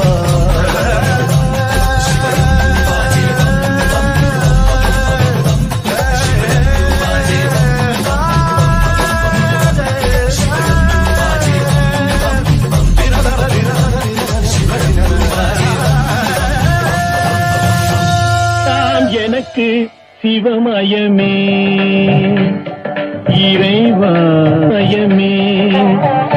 அத்தனில்லாமல் ஒரு அம்மையில்லை, அத்தனில்லாமல் ஒரு அம்மையில்லை, அந்த அம்மையில்லாமல் இந்த பிள்ளை இல்லை.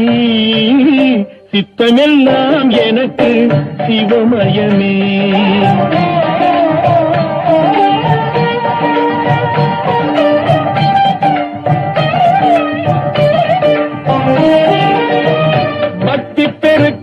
எந்தன் ஊன் உருக, அந்த பரவசத்தில் உள்ளே உயிர் உருக.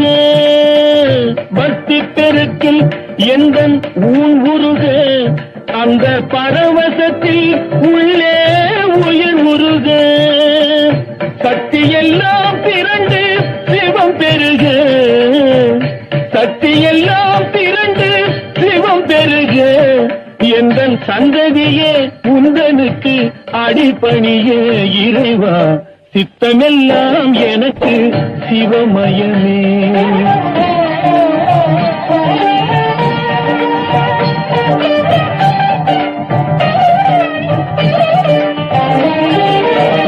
கண்ணை திறந்து வைத்த கருப்பொருளே, கோவில் கதவை திறந்தழைத்த திரு. Listen. For Paramashiva to manifest in you, you don't need to do anything. Just unclutch, he will manifest. Because he is there already. It's only the drug called your delusion. Drunk by your mind. Only that stops his manifestation. So when you unclutch, you relax from the mind drugged by delusion. When you just relax from that mind, that's enough. He just manifests. He gives you the powerful clicks and cognitions. Powerful cognitions. He gives his state, his space, his powers, his being, and conscious sovereignty. Everything.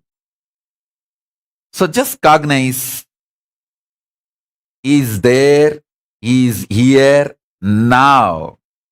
All you need is just unclutch from whatever you know as you. Unclutch from that and sit. He will manifest now in all of us as Shaktipada and Shaktinipada.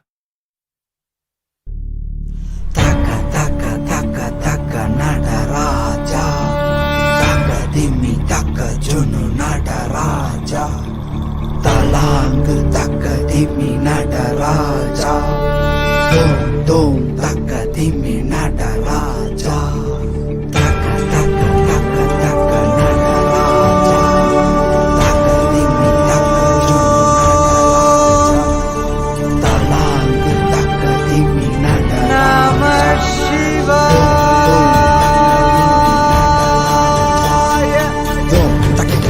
Takita taka divita. Dom takita dom takita taka divita. Takita dom takita dom takita dom takita dom takita dom takita dom takita taka dom takita dom takita taka divita.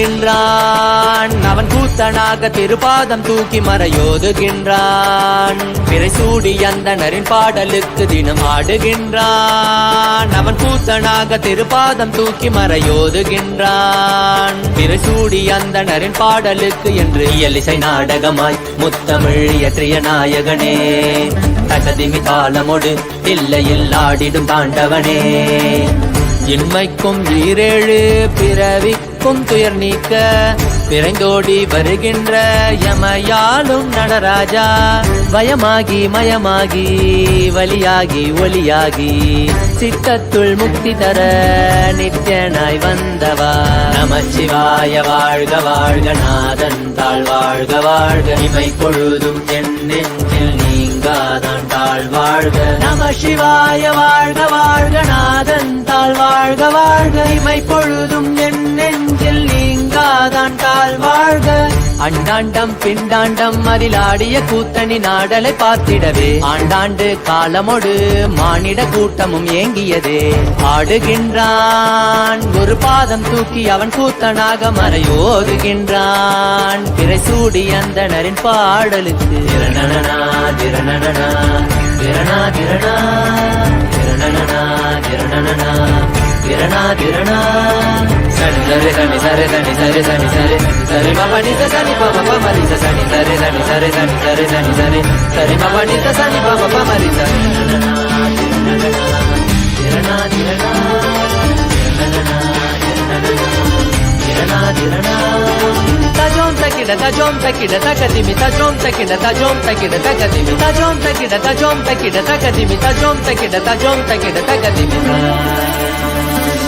சிதம்பர திருசபையில் நயமுடனாடிடும் நர்த்தனனே உமையாம்பிகை நாயகனே உன்னை பாடிட வந்தேனே நால்வர் புகழ் பாடும் ஆடிய பாதத்தை நான் தொழ வேண்டும் அடியார்க்கும் அடியோனே அண்ட சராசரனே உடுக்கை ஒளிதனிலே இருமொழியை தந்திட்ட தாண்டவனே முதல் மொழி தமிழ் மொழியாய், மறுபுறம் வடமொழி உயிர் மொழியாய்.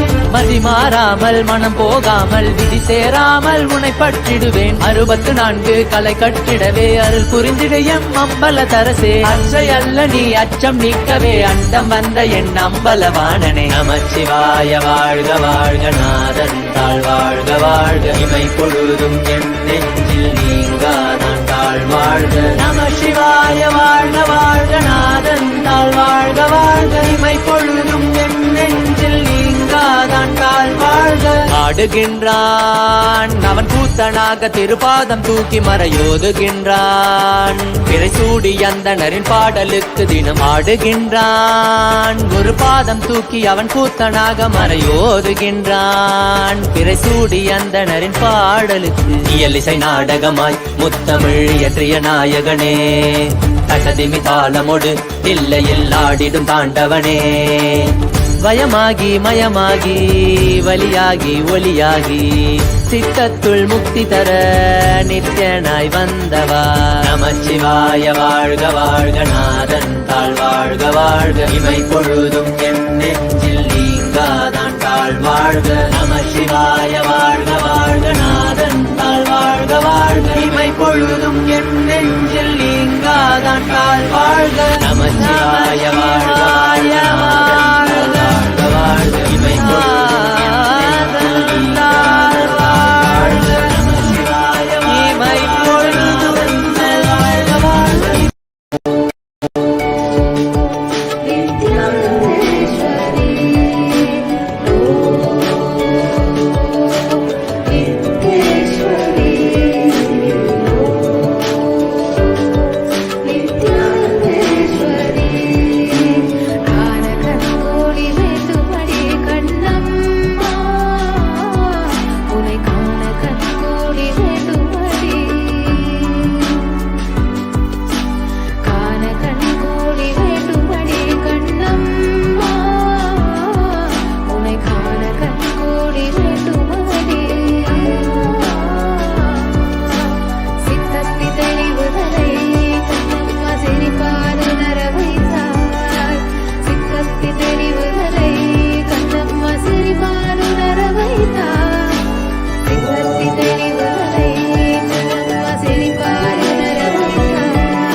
कुमार गुरुमण्यतुल्यावतार श्रीपार्वती स्तन्यपानलब्ध दिव्यज्ञान विश्रुत सकल निगमागमसारभूत द्राविड वेद प्रवक्त्रे श्रीमत्परमशिव करुणासमधिगत मुक्तामय चतुरश्रयान गीयमान